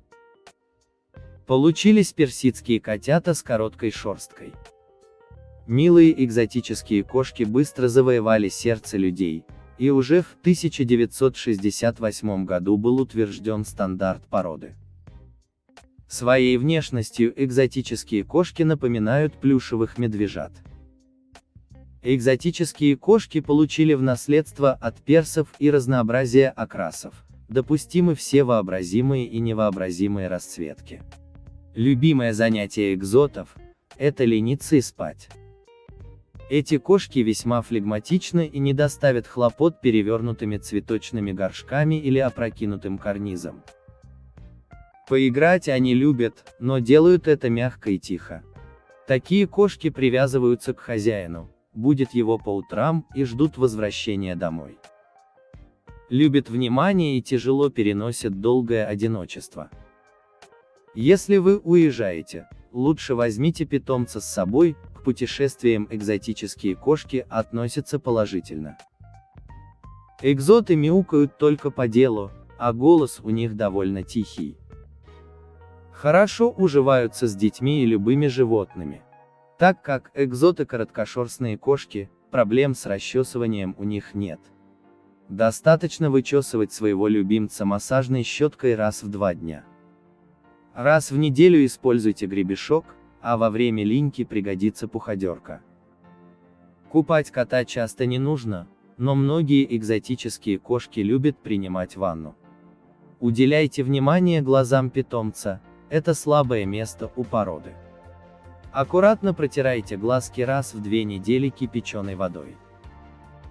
Если глазки слегка воспалились, используйте крепкую чайную заварку. С такой же частотой чистите уши и носик кота. Чтобы избежать проблем с зубами, еженедельно чистите любимцу зубки. Экзоты склонны к ожирению, поэтому следите за питанием и не перекармливайте. Из-за приплюснутой мордочки экзотические кошки склонны к проблемам с дыханием и носом, а также с слезными каналами. Заранее купите капли для глаз с антибиотиками, чтобы при случае не бежать в панике в аптеку. Также приобретите раствор для чистки ушей, он избавит ушки от бактерий. Экзоты склонны к стоматитам и зубному камню, поэтому еще раз напомним о необходимости чистки зубов. Как и персидские, такие кошки склонны к болезням почек, сердца и смещению нижней челюсти. Берегите своего нежного котика. Также к молчаливым породам кошек можно отнести корниш рекса, но о нем мы уже поговорили в разделе о кошках, не требующих особого ухода. Молчаливые кошки прекрасны тем, что не докучают, и вы сохраните спокойствие своего дома. Представители вышеперечисленных пород будут мяукать только по важному поводу. Активные и энергичные породы кошек. За деятельными кошками интересно наблюдать. Сегодня питомцу захотелось исследовать шкаф, а завтра он станет космонавтом. Вот такие кошки любят активность. Бенгальская кошка. Красота, грация и осторожность дикого зверя прекрасно сочетаются в бенгальской кошке. Многим хочется завести дома маленького леопарда, но перед приобретением нужно разобраться в особенностях содержания. Страна происхождения – США. Тип шерсти – короткошерстная. Сложность ухода очень проста. Образ жизни – активный. Рост в холке 26-33 см. Вес взрослой кошечки 3-5 кг, а котика 4-7 кг. Здоровье довольно хорошее. Продолжительность жизни 12-15 лет. В 60-х годах 20 века дикие бенгальские кошки находились на грани вымирания из-за браконьеров. Жажда наживы заставляла людей охотиться на кошек этой породы и убивать ради добычи роскошных шкурок. Убивая кормящую самку, браконьеры забирали котят и продавали туристам. Однако никто не задумывался, что животному крайне тяжело адаптироваться вне дикой природы. История разведения домашних бенгалов начинается с визита студентки, будущего генетика Джейн Милл в Тайвань, где она приобрела пушистый сувенир и решила провести с ним селекционную работу. В 1963 году она скрестила бенгальского самца и европейскую короткошерстную самку. Однако результат оказался не таким, как ожидалось. Самцы оказывались стерильными. Поменяв пол скрещиваемых пород, потомство получилось более удачным. В середине 80-х годов бенгалы скрещивались с египетской мау и кошками, имеющими окрас теби. Таким образом, в 1991 году новой породе был дан официальный статус и допуск к чемпионатам. Бенгалы – крупные кошки, вес которых может достигать 8 килограммов. Внешне они похожи на диких представителей кошачьих, этаких мини-леопардов, независимых и гордых.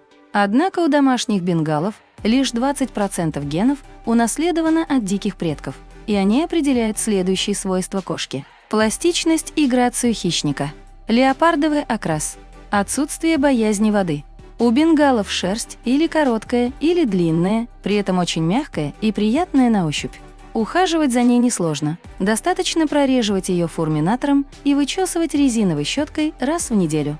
Во время линьки процедуру нужно проводить почаще. Стандарт породы признает 3 окраса – коричневый и все его оттенки. Глаза таких кошек золотистые, снежный или серебристый. Это довольно редкая расцветка. Котята рождаются белыми, а по мере взросления шерсть приобретает снежный оттенок и характерный рисунок. Голубой окрас – это самая редкая расцветка. Цвет шерсти серо-голубой, а грудь имеет слегка персиковый оттенок. Узор на шерсти бенгалов делится на 3 вида. Первый – мраморный. Пятна симметричны, при этом на спине и боках они большие, а на животе – мелкие. На плечах прорисовываются крылья бабочки. Второй – пятнистый. Овальные пятна разного размера. Третий розетчатый. Розетки имеют разную величину и располагаются несимметрично. Бывает и угольная расцветка, но пока она не имеет кода окраса, и, скорее всего, рано или поздно она тоже может быть признана. Несмотря на то, что со стороны бенгалы кажутся самостоятельными и независимыми, они нуждаются во внимании и ласке. Питомцы этой породы любят играть и исследовать, не боятся опасностей, но также они довольно сообразительны. Из-за диких предков бенгалов многим кажется, что эта порода агрессивна. Однако это неправда, они привязываются к своему хозяину, буквально преследуют его по всему дому, наблюдают за домашними и сильно скучают во время разлуки. У бенгалов есть интересная особенность. Они очень любят воду и обожают плескаться в ванной. В этом отношении уход за ними становится проще. Бенгальские кошки игривы, поэтому стоит приобрести разнообразные игрушки. В доме должна быть когтеточка, иначе мебели не поздоровится. Если питомец когтеточку не признает, то когти нужно стричь вам, и делать это осторожно. Нельзя отстригать слишком далеко. В коготке у животного находится сосуд, и задевать его нельзя. В остальном уход за бенгалами заключается в правильном питании, психологическом комфорте и регулярном обследовании у ветеринара. Бенгальские кошки склонны к появлению лейкемии, поэтому нужно регулярно проверять их здоровье. Кроме этого, они довольно чувствительны к пище из-за более короткого кишечника. Чтобы избежать проблем, следует правильно подбирать корм, желательно посоветоваться со специалистом. Вместе с тем, рацион должен быть сбалансирован, чтобы питомец не приобрел ожирение, так как бенгалы – большие кошки, и им нужно хорошо кушать. Владельцы бенгалов, пишите в комментариях о своих любимцах. Порода очень красивая, и мне хотелось бы узнать о ней еще больше от людей, связавших с ними свою жизнь. Курильский бобтейл. Услышав слово «бобтейл», люди обычно думают, что речь идет о собаке. Немногие знают, что существует порода кошек с аналогичным названием. Курильский бобтейл – не очень распространенная, однако интересная порода. Страна происхождения – Россия. Тип шерсти – короткошерстная и длинношерстная. Сложность ухода не составляет труда. Образ жизни – адаптивный. Рост в холке – 27-30 см. Вес взрослой кошечки – 4-6 кг, а котика – от 5-8 кг. Здоровье просто прекрасное. Продолжительность жизни – 12-17 лет. Курильский бобтейл – аборигенная порода. Это значит, что такие коты появились без участия человека. Этих кошек заметили на Курильских островах в середине 20 века, и тогда же начали перевозить в центральную часть России. До этого, по оценкам фелинологов, бобтейлы жили там не меньше 200 лет. Стандарт породы признан в 1991 году. Такие кошки своей внешностью напоминают маленьких домашних рысей. У длинношерстных бобтейлов хорошо развиты воротничок и штанишки из шерсти. Окрасы возможны такие. Черный окрас. Полностью окрашенный в черный цвет кот напоминает уголек. Рыжий окрас. Шерсть цвета огня, приятный глазу окрас. Дикий окрас. Такие коты больше всего похожи на рысей. Кремовый окрас. Кот цвета карамели с молоком. Черепаховый окрас. Трехцветный окрас во всех возможных вариациях. Недопустимы шоколадные и лиловые окрасы, а также циннамон и фавн. Такие окрасы говорят о том, что кот скрещивался с другими породами. Бобтейлы отличаются огромной любовью к людям, совершенно не злопамятны, обладают блестящим интеллектом и добрым нравом. Хозяину достаточно 1-2 раза указать животному на ошибку в поведении, и такое поведение не повторится. Коты этой породы не метят территорию. Помечать территорию – это природный защитный механизм практически всех кошек, выработанный как способ избегать ненужного внимания других хищников по отношению к себе или котятам. Владельцы бобтейлов единодушны во мнении, что в этих кошках очень многое от собак. При желании этих кошек можно без труда научить выполнению собачьих команд. Также бобтейлы подозрительно относятся к чужим людям и даже иногда нападают на незваных гостей. Такие кошки не боятся воды, с удовольствием плавают и купаются. Не прочь половить рыбку, поэтому будьте осторожны, если дома есть аквариум. Помимо рыбалки, бобтейлы уважают охоту, легко справляясь даже с крупными крысами. Представители породы чистоплотны, а их шерсть и когти не требуют особенного внимания со стороны хозяина. Длинношерстных кошек достаточно вычесывать пару раз в неделю, в период линьки чаще. Следите за чистотой глаз, с ними у бобтейлов бывают проблемы. Также регулярно проверяйте уши питомца. В отношении питания бобтейлы неприхотливы, однако лучше отдайте предпочтение натуральной пище. Помните, что бобтейлы не переносят молочные продукты и картофель. Ох и классные эти бобтейлы. Мне особенно понравился рыжий короткошерстный окрас. А какой пришелся вам по вкусу? Пишите об этом в комментариях. Ацикет. Золотистая кошка с бронзовыми пятнами легко становится друзьями с любыми людьми и животными. Ацикет – результат селекции окраса Тэби. Страна происхождения – США. Тип шерсти – короткошерстная. Сложность ухода – легкая. Образ жизни – активный. Рост в холке – 26-32 см. Вес взрослой кошки – 2-5 кг, а котика – 4-6 кг. Здоровье – среднее. Продолжительность жизни – 15-17 лет. Главное отличие ацикетов – пятнистый окрас. Пятнышки расположены по всему телу кошки, имеют продолговатую форму. На шее ацикета ошейник из полосочек, на голове характерная буква «М». Невзирая на сильное внешнее сходство с оцелотом, родственниками диким кошкам ацикеты не приходятся. Порода появилась на свет в американском штате Мичиган в 1964 году, причем абсолютно незапланированно. Все началось с того, что фелинологу Вирджинии Дейл захотелось вывести сиамскую кошку с Таби шерсткой. Для воплощения своего плана заводчица скрестила Сиама с абиссинкой, а затем провернула обратную операцию и повязала рожденного от этой пары метиса с другой сиамской кошкой. Однако что-то в генетическом коде эмбрионов пошло не так, и наряду с малышами окраса Таби пушистая подопечная заводчицы принесла необычного кремового котенка, усыпанного контрастными пятнышками. Новорожденного котофея назвали Тонгой, в положенный срок кастрировали и выставили на продажу за символические $10. Сама же Дейл временно попрощалась с мечтой о Таби-сиамах, полностью сконцентрировавшись на выведении новой породы пятнистых кошек. Спустя несколько месяцев родители Тонги произвели на свет еще одного малыша с оцелотовым окрасом – Далай Дотсона, к которому фелинолог отнеслась более внимательно. В результате кот получил регистрацию в СИИ и успел поучаствовать в селекционных экспериментах заводчицы. В промежутке между 60-ми и 80-ми годами в США родилось чуть менее сотни пятнистых котят, причем происходило это уже у других владельцев. Сама миссис Дейл от дел временно отошла. Поначалу в процессе создания породы задействовались исключительно абиссинцы и сиамы, но позднее к делу подключили американских короткошерстных котов, привнесших в окрас ацикетов серебристые тона. В 1986 году мичиганцев официально признала СИИ, выдав запрет на их дальнейшее скрещивание с генетическими родственниками – сиамами, абиссинскими и американскими короткошерстными кошками. В общем, происхождение ацикета далось большими усилиями и растянулось на долгие годы, вследствие чего миру явили такую прекрасную породу. Ацикет – порода для тех, кому нужен ласковый и контактный питомец с внешностью дикого выходца из саванн. Невзирая на несколько звероватый облик, мичиганские котейки вполне добродушны, а своим стремлением к общению и вовсе напоминают собак. Если в хозяйском доме гремит шумная вечеринка, можете не сомневаться, котофей успеет перезнакомиться с каждым ее участником, а к отдельным товарищам еще и вотрется в доверие. Любопытного и неугомонного ацикета необходимо обеспечить достаточным количеством игрушек, чтобы он не приспособил вместо них ваши любимые сувениры. Причем в список покупок должны включаться не только мячики и заводные мышки, но и сложные кошачьи головоломки, которые порода обожает.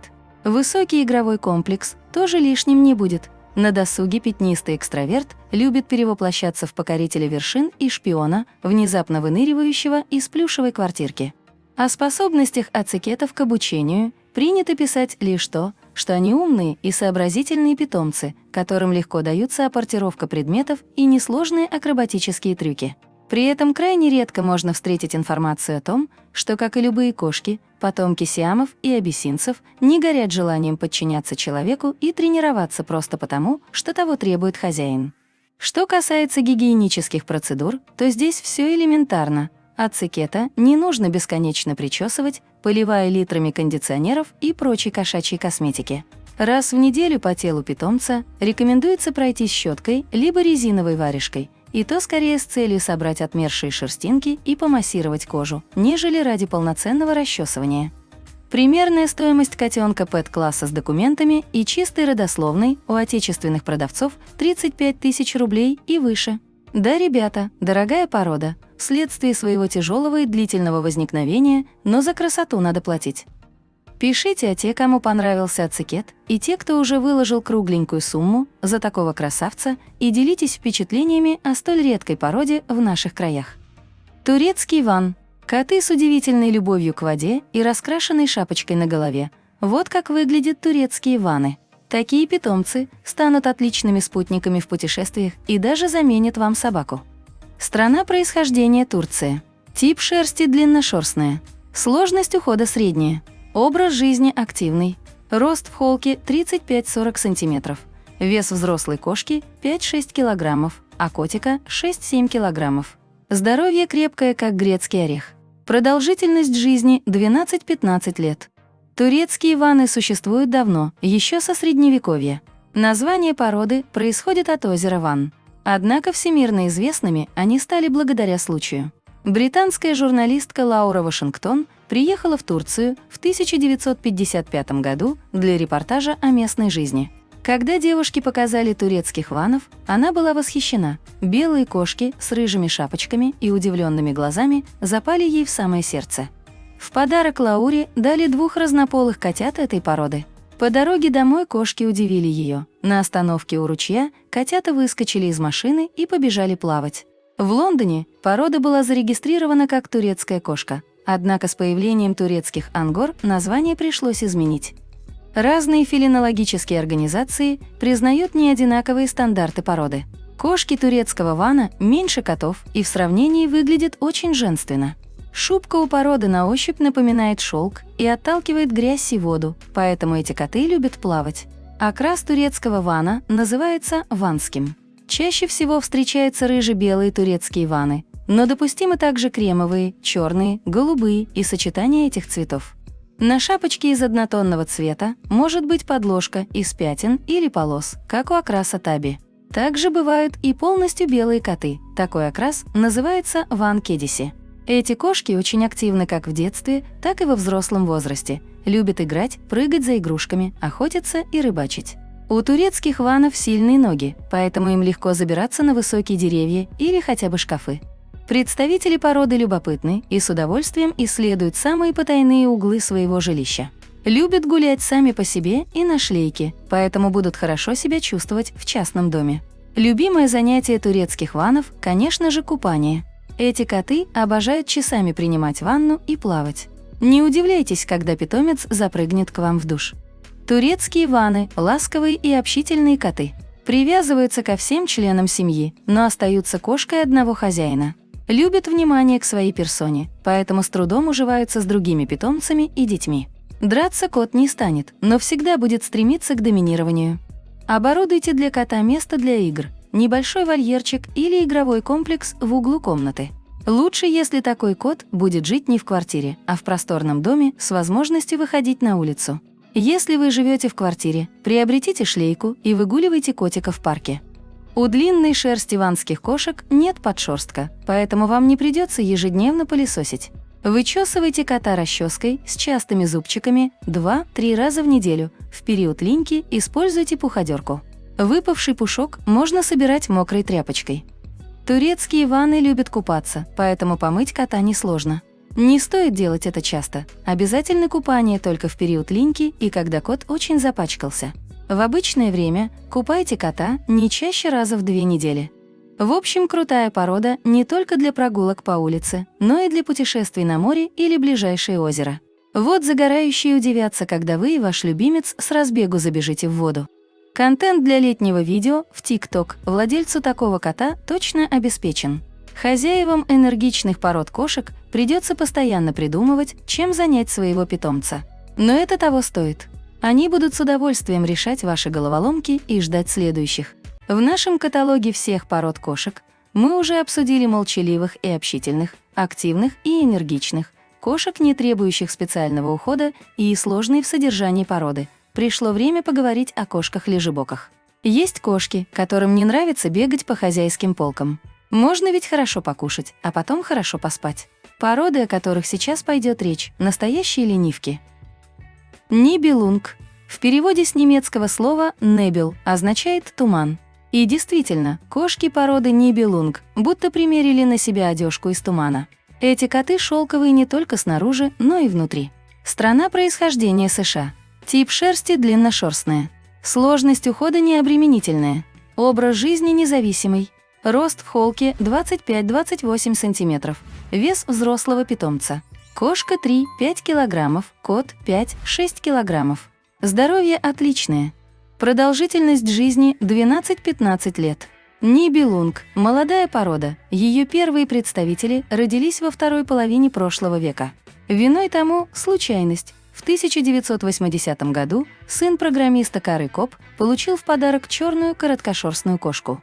Со временем новая любимица семьи по кличке Эльза сошлась с русским голубым котом. Результатом этого союза стало рождение в 1984 году 5 малышей. Среди них лишь один отличался нетипично длинным шерстным покровом голубого цвета. Этот малыш стал любимцем Кары Коп, которая решила назвать питомца Зигфридом в честь героя средневекового германского эпоса «Песнь о Нибелунгах». Порода не зря названа в честь немецкой оперы «Песнь о Нибелунгах». Нибелунги – это дети тумана. Окрас у нибелунгов возможен только голубой с серебристым отливом. Именно с ним эти кошки выглядят так мистически. Эти кошки довольно самостоятельны. Нибелунги не надоедают хозяину, если тот не хочет общаться. Но если тот благосклонен, нибелунги становятся самыми ласковыми и добрыми котятами. Любят мурлыкать и тихонько напевать свои кошачьи песенки. Нибелунги неплохо охраняют дом, к гостям они относятся недоброжелательно, особенно к незваным. На скандальных личностей могут даже наброситься. С домочадцами общаются неохотно, но тепло. Если вы редко бываете дома, нибелунгу будет тяжело. Заведите коту друга, с другим питомцем ему будет очень комфортно. Важно регулярно расчесывать прекрасную туманную шерстку, чтобы она не скатывалась в колтуны. Вычесывайте кота 2-3 раза в неделю с помощью расчески с разными зубчиками, щетки и пуходерки. Купание очень влияет на цвет шерсти нибелунга, поэтому им не следует часто принимать ванну. Если кот очень грязный и его все-таки нужно искупать, не используйте шампуни желтого и розового цветов. Также на окрас негативно влияет солнце, кот может поржаветь. Повлиять на окрас нибелунга могут также печень, морковка, греча, водоросли и йод. Не давайте им эти продукты. В целом, такого кота лучше кормить натуральной пищей. Потратьте время на составление здорового рациона. Несмотря на искусственное происхождение породы, нибелунги отличаются крепким здоровьем. Предрасположенности к генетическим болезням у них нет. Средняя продолжительность жизни – 15 лет. К сожалению, порода нибелунг так и не стала популярной на территории России. Лишь немногие питомники занимаются разведением этих кошек. Животные встречаются в основном на территории Канады, США, Англии и большинства стран Европы. Туманные коты – весьма дорогое удовольствие. Поскольку представители породы встречаются довольно редко, стоимость этих животных доходит до 65 тысяч рублей и выше. Выбракованные особи предлагаются покупателям по более демократичной цене. И пусть их стоимость значительно снижена, а внешность не соответствует стандарту, вы обзаведетесь преданным и любящим другом, который сделает вашу жизнь ярче и насыщеннее. Британская короткошерстная кошка. Всему миру известны мощные и аристократичные британские кошки. Такие питомцы прекрасно подходят для домашнего содержания благодаря спокойствию и крепкому здоровью. Британская короткошерстная – порода естественного развития. Страна происхождения – Великобритания. Тип шерсти – короткошерстная. Сложность ухода не составляет труда. Образ жизни ленивый. Рост в холке 28-33 см. Вес взрослого питомца. Кошка 5-7 кг, кот 7-10 кг. Здоровье просто прекрасное. Продолжительность жизни 14-17 лет. Первые упоминания об этой породе встречаются еще в древних хрониках. Задокументированных сведений об их происхождении нет. Первых очень крупных котов-крысоловов завезли римские центурионы. Исследователи предполагают, что кошек завезли римляне во время нападения на Британские острова в 43 году нашей эры. В Британии они получили название «британская кошка», во Франции – «шартес», в Германии – «картезианская кошка». Животных использовали как охотников на грызунов, но к концу XVI века заводчики обратили внимание на внешность кошек. Британцы присутствовали на первой лондонской выставке кошек в 1871 году. Тогда приняли официальные стандарты пород, и фелинология начала бурное развитие. В России первые британцы появились в 1992 году наряду с картойзерами, которых сейчас в России именуют старым типом британцев.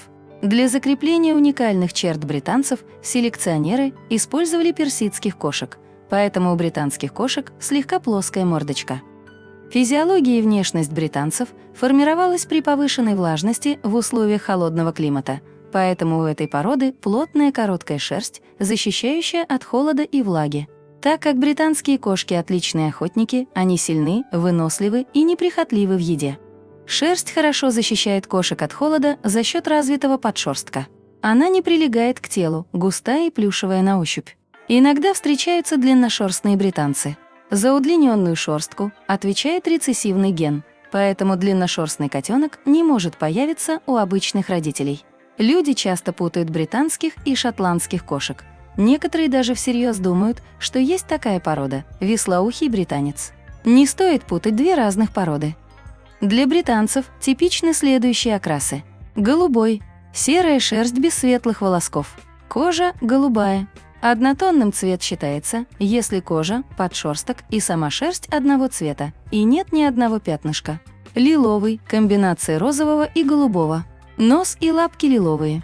Глаза – медные или оранжевые. Шоколадный – богатый коричневый цвет. Черный – угольно-черный цвет. Иногда котята рождаются с черной шерстью, но со временем она выцветает. Это добавляет сложности в разведении черных питомцев. Белый – розоватая кожа и холодный тон шерсти. Желтые пятна недопустимы. Циннамон – цвет корицы, похож на светло-коричневый. Фавн – комбинация цветов крем-брюле и розового. Дымный – в этом случае у питомца подшерсток светлее шерсти. Серебристая шиншилла – шерсть серебристого, слегка затушеванного оттенка. Золотой – на 1/8 длины шерстинки пигментация затемнена, а остальная часть – золотистая. При этом серых оттенков быть не должно. Подушечки лап обычно черные, подводка глаз и носа темная. Черепаховый – это 2 или 3 оттенка, равномерно распределенных по шерсти. Рисунок на оттенках с красной и бежевой шерстью отсутствует. Глаза оранжевые или медные. Такой окрас бывает только у кошек. Таби – для этого окраса характерны рисунки, пятна и полоски. Мраморный – классический, темные пятна или полосы на светлых боках. Глаза медные с темной подводкой.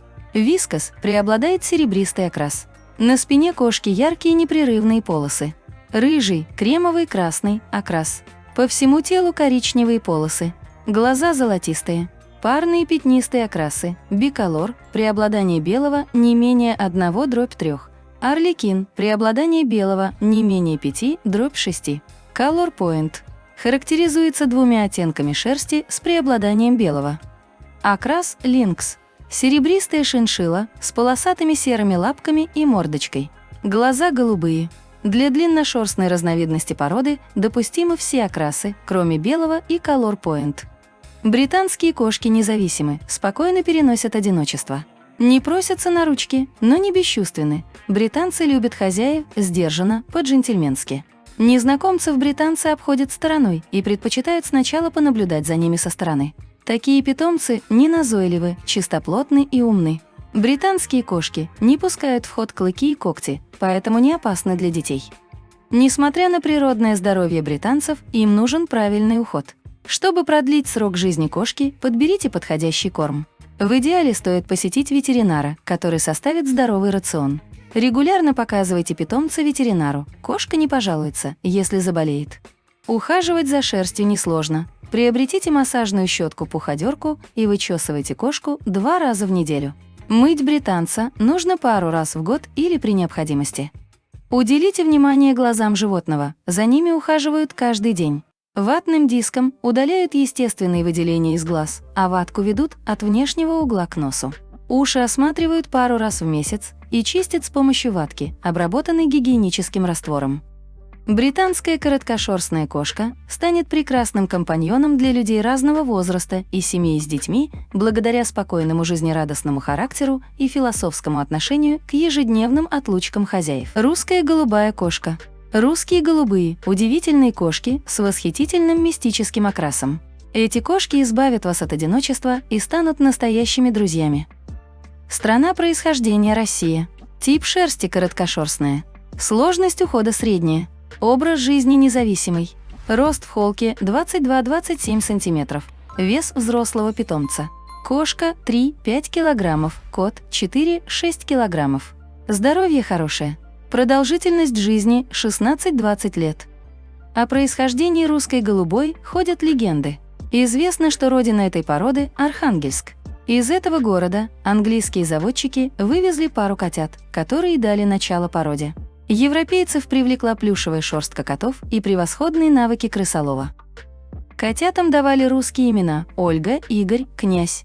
У многих российских правителей со времен Петра I были коты этой породы. Императрица Екатерина II дарила котят русской голубой друзьям из других стран. Главное отличие русской голубой от остальных пород – шерсть. Шубка мягкая и блестящая, серебряного цвета с голубоватым отливом. Конец каждой шерстинки окрашен в более светлый оттенок, что создает видимость мерцания шерсти.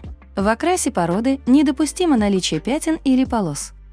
Породу отличает мягкий и деликатный характер. Такие кошки робки в общении, ищут себе хозяина среди людей в семье. С незнакомыми людьми не общаются, пока не признают своими. Русские голубые – умные животные, легко поддаются дрессировке. Они понимают человеческую жестикуляцию, мимику и речь. Русские голубые всегда готовы вас выслушать и успокоить. Для них не свойственно мстить или обижаться. Эти кошки обладают развитым инстинктом охотника. Отлично уживаются с детьми, обожают играть с ними. Если кошке надоест шум, она не будет царапаться, а просто спрячется в уютном уголке. С собаками иногда конфликтуют. За русскими голубыми несложно ухаживать. Достаточно соблюдать несколько условий. Расчесывать шерсть 2 раза в неделю. Кормить сбалансированным кормом и давать витамины. Следить за чистотой лотка. Подстригать когти, если кошка сама их не точит. Купать таких кошек часто не стоит. Они не любят это дело и справляются с гигиеной самостоятельно. Для небольших загрязнений используйте сухой шампунь. Этой породе не присущи никакие генетические заболевания, но при неправильном уходе бывают проблемы с дыхательными путями или расстройствами пищеварительного тракта.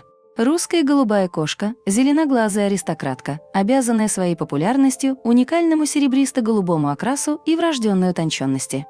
Любопытная интеллектуалка и неутомимая охотница. Ленивые породы кошек – хороший выбор для флегматичных людей. Кошки лежебоки бывают настолько незаметными, что о существовании кота в доме намекает только регулярно пустеющая миска. Ну вот и пришло время поговорить о нескольких самых ласковых и добрых породах наших котиков. Люди заводят кошек, чтобы гладить их и любить. Ласковые породы сами приходят обниматься и целоваться, поэтому подойдут любвеобильным хозяевам. Мэнкс. Пиратские кошки круглой формы радуют своих владельцев охотничьими инстинктами и дружелюбностью. Мэнкс – отличная кошка для любых условий жизни. Страна происхождения – остров Мэн. Тип шерсти короткошерстная и длинношерстная. Сложность ухода незатруднительная. Образ жизни активный. Рост в холке 23-27 см. Вес взрослой кошечки 3-5 кг, а котика 4-6 кг. Здоровье неплохое, но оставляет желать лучшего. Продолжительность жизни 12-15 лет. В целом Мэнкс напоминает пушистый шарик. У него круглая голова и лоб, покатая спина и маленький хвостик. Мэнкс – порода кошек, возникшая на острове Мэн.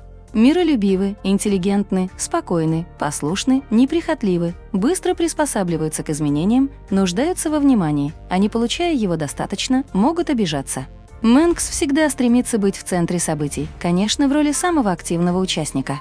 Особенностью мэнских кошек считается отсутствие хвоста, хотя есть и хвостатые представители породы, у которых его длина может варьироваться от короткого обрубка до хвоста практически нормальной длины. Мэнская кошка без хвоста родом с одноименного острова. 200 лет назад ее изображение красовалось на его эмблеме.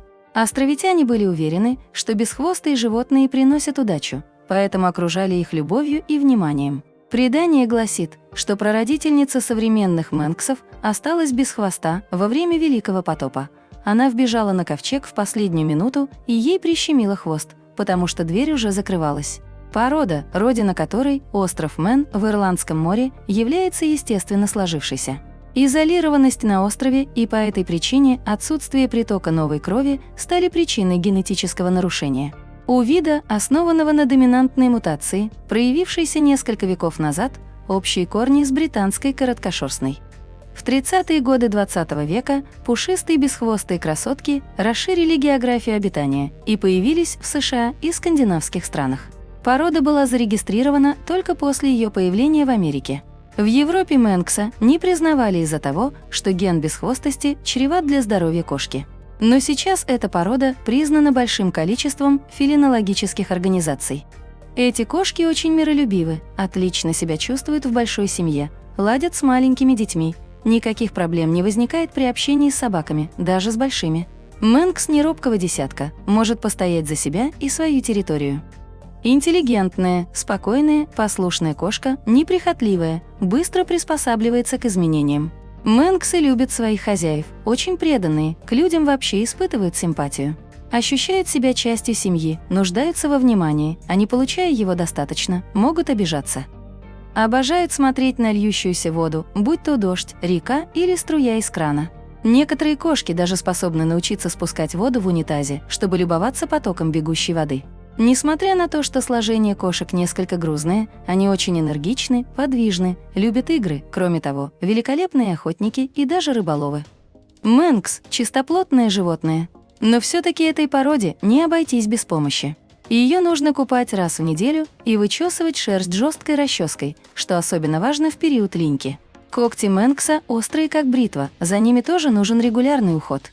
Ген бесхвостости может стать причиной дисфункции кишечника и мочевого пузыря, а также спровоцировать трудности при ходьбе.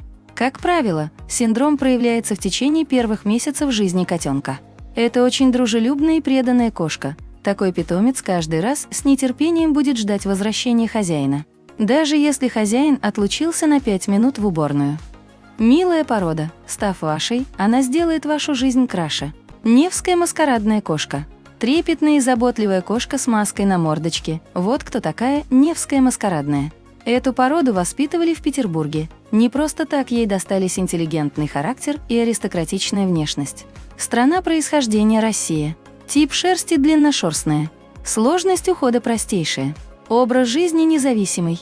Рост в холке 32-34 см. Вес взрослой кошечки 4-6 кг, а котика 6-9 кг. Здоровье великолепное. Продолжительность жизни 15-18 лет. Российская гордость произошла благодаря союзу сибирских и сиамских кошек. Впервые Невскую маскарадную представили на главном показе кошек в Санкт-Петербурге. От сибирского кота достался мощный корпус, мускулы и сильное здоровье, густая шерсть, а от сиамки – окрас и голубые глаза. Невская маскарадная – порода кошек, которую отечественные селекционеры начали разводить в 80-х годах минувшего столетия. Точно известно, что главенствующая роль в формировании породы принадлежит сибирским котам. О том, кто же из представителей кошачьих является ответственным за их колор-поинтовый окрас, споры ведутся до сих пор. По одной из версий, окрас достался Невской маскарадной от персидских поинтовых кошек. Согласно другой версии, новая порода – результат произвольного скрещивания богатырей-сибиряков со своими сиамскими сородичами. Инициатором разведения новой породы стали селекционеры из Ленинградского клуба «Котофей». Работы велись под руководством знаменитого фелинолога, эксперта международной категории Ольги Мироновой. В 1988 году Невская маскарадная была представлена на выставке кошек в Ленинграде. Своим названием она обязана реке, на которой стоит северная столица России, и восхитительному окрасу своей мордочки, напоминающему игривую маскарадную маску. Сегодня эту кошку часто называют сокращенно «Невак», еще одно ее название – «карнавальная». Сибирские колорпоинты действительно выглядят так, будто собрались на торжественный парад. Котята этой породы появляются на свет полностью белыми и уже с возрастом приобретают колорпоинтовый окрас. Вариации расцветок такие: сил-пойнт – темная окраска мордочки, ушей, лапок и хвоста с белым телом, прекрасное сочетание цветов. Блю-пойнт – сероватый с белым, нежный, мягкий для взора окрас. Ред-пойнт – рыжая окраска на светлом фоне. Очень интересная цветовая гамма. Торти Point. Красивая окраска с темными и рыжими пятнами. Стандарт невской маскарадной кошки запрещает лиловые и шоколадные окрасы. Невская маскарадная – крупная и сильная кошка, чья нарядная внешность приводит в восторг. Коты-неваки имеют весьма представительный и самоуверенный вид, что неудивительно, ведь их вес порой составляет 10 килограммов. Кошечки, чей вес, как правило, не превышает 6 килограммов, выглядят изящно и отличаются ярко выраженными благородными манерами. В домашней атмосфере неваки ведут себя спокойно и уравновешенно, они привязаны ко всем членам семьи. Этим кошкам нравится, когда им уделяют внимание, но навязчивости они никогда не проявляют. Любят поговорить и сами умеют внимательно и понимающе слушать, всегда готовы успокоить разволновавшихся или расстроенных хозяев, мурлыча им песенку или нежно воркуя. В первую очередь, невская маскарадная кошка нуждается в уходе за своей роскошной шерстью, которая обновляется у нее практически круглый год. Особенно тщательно ухаживать за ее нарядом следует в периоды сезонной линьки – сентябре-ноябре и феврале-апреле. Интенсивность и продолжительность линьки у каждого животного разные. Чтобы помочь кошке поскорее избавиться от старой шерсти, в эти месяцы ее нужно купать раз в неделю. Невские маскарадные кошки отличаются сильным иммунитетом и отменным здоровьем. Среди них много долгожителей, некоторые из которых доживают до 20 лет. И дам подсказку о том, как же выбрать себе котенка этой породы. Остановив свой выбор на одном из малышей, затейте с ним игру, во время которой могут проявиться особенности его характера. Поближе познакомьтесь с мамой вашего избранника, рассмотрите кошку и понаблюдайте за ее поведением, ведь черты характера, как хорошие, так и не очень, передаются по наследству. В нашем каталоге мы уже обсудили большое количество пород с различными характерами. Пришло время поговорить об умных породах наших любимых пушистиков. С интеллектуальными питомцами интересно общаться, они понимают речь, легко учат команды и становятся настоящим другом. К умным породам кошек относятся американский бобтейл. Дружелюбные котики-бобтейлы из Америки – еще одна порода природного происхождения. Страна происхождения США. Тип шерсти короткошерстная и длинношерстная. Сложность ухода средняя. Образ жизни активный. Рост в холке 30-32 см. Вес взрослой кошки 3-5 кг, а котика 5-6 кг. Здоровье хорошее. Продолжительность жизни 10-15 лет. Американский бобтейл – порода короткохвостых кошек. Производит впечатление дикого животного, что резко контрастирует с его абсолютно неагрессивным, добродушным характером. Кошки этой породы мускулистые, крепкие, обычно среднего размера, но есть и достаточно крупные особи. Американские бобтейлы – умные и привязанные к человеку домашние животные. Порода делится на длинношерстных и короткошерстных.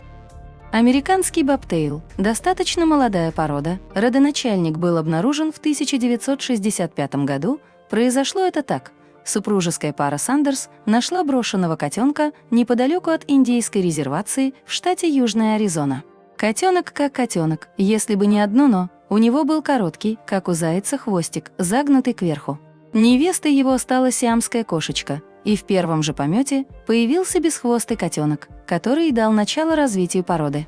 Спустя время короткохвостыми мурлыками заинтересовались заводчики, и с этого момента начались работы по выведению американского бобтейла. Правда, есть мнение, что он появился в результате мутаций при разведении рэгдоллов. Еще одна версия основывается на предположении, что предками американского бобтейла могли быть японский бобтейл, мэнкс и даже рысь. Что касается необычно короткого хвоста, следует признать, что это бесспорно результат генетической мутации. Стандарт американских бобтейлов разработан в 1970 году, а признана порода в 1989 году. Разводят американских бобтейлов только в Северной Америке. Приобрести котенка за ее пределами почти нереально. Очень дружелюбная, любящая, ласковая, излучающая нежность порода. Американские бобтейлы – уравновешенные, спокойные кошки, но нелегко переносят одиночество. Они по-настоящему привязаны к своему хозяину и обладают уникальной способностью чутко улавливать малейшие изменения в его настроении. В США к их помощи прибегают при некоторых видах терапии. Бобтейлы умны, легко обучаемы, покладисты. Прекрасно уживаются с другими обитателями дома, даже с собаками. Несмотря на довольно дикий вид, это очень ласковые и нежные, по-настоящему домашние существа. Будучи крайне активными и энергичными, очень любят прогулки и игры на свежем воздухе. Так как они быстро привыкают к поводку, моцион доставит массу удовольствия не только питомцу, но и хозяину, а наличие поводка избавит от ненужных переживаний и хлопот. Кошка этой породы, как собака, по команде во время игры приносит игрушку или другие предметы. Отлично ладит с детьми, с удовольствием играет с ними. Уход за американским бобтейлом не является сложным, но должен быть постоянным. Короткошерстного питомца вычесывают раз в неделю, полудлинношерстного – в 3 раза чаще. Важно регулярно купать бобтейла, а также ухаживать за глазами, ушами, зубами, по мере необходимости подстригать когти. Для того, чтобы сохранить здоровье американского бобтейла, надо тщательно следить за сбалансированностью его питания. Следует отметить, что американский бобтейл – порода позднего полового созревания. Половозрелый особь становится в возрасте 2-3 лет. В целом это очень здоровые кошки, болезней, передающихся по наследству, не отмечено. Бывает, что рождаются котята совершенно без хвоста. Американский бобтейл – дружелюбная, любящая, ласковая и излучающая нежность кошка. Американский кёрл – загнутые ушки – еще одна необычная мутация у кошек. Ласковая мурлыка по имени американский кёрл готова радовать своего хозяина каждый день и без выходных. Страна происхождения США. Сложность ухода средняя. Образ жизни адаптивный. Рост в холке до 33 см. Вес взрослой кошечки 3-4 кг, а котика 4-6 кг, здоровье железобетонное. Продолжительность жизни 15-20 лет. Американские кёрлы – ласковые, обходительные интеллигенты, запоминающиеся своим неординарным имиджем и фантастическим чувством привязанности к человеку.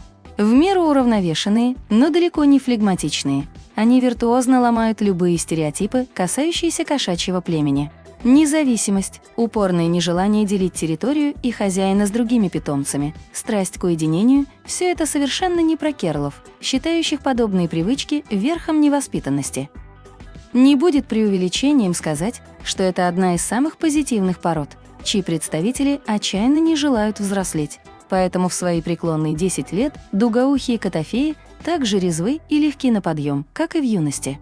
У всех современных американских кёрлов общая прародительница – кошка Суламифь, подобранная на улице в 1981 году парой по фамилии Руга.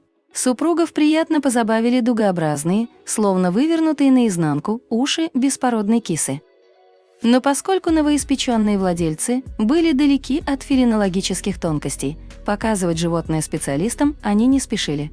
В том же 1981-м Суламифь обзавелась потомством. Отцом целого выводка мурчащих пушистиков стал беспородный и никому неизвестный кот. Тем не менее, почти все рожденные от него котята унаследовали закрученные ушки матери. Джо и Грейс Руга не были честолюбивы, поэтому поначалу просто раздавали малышей Суламифи по знакомым.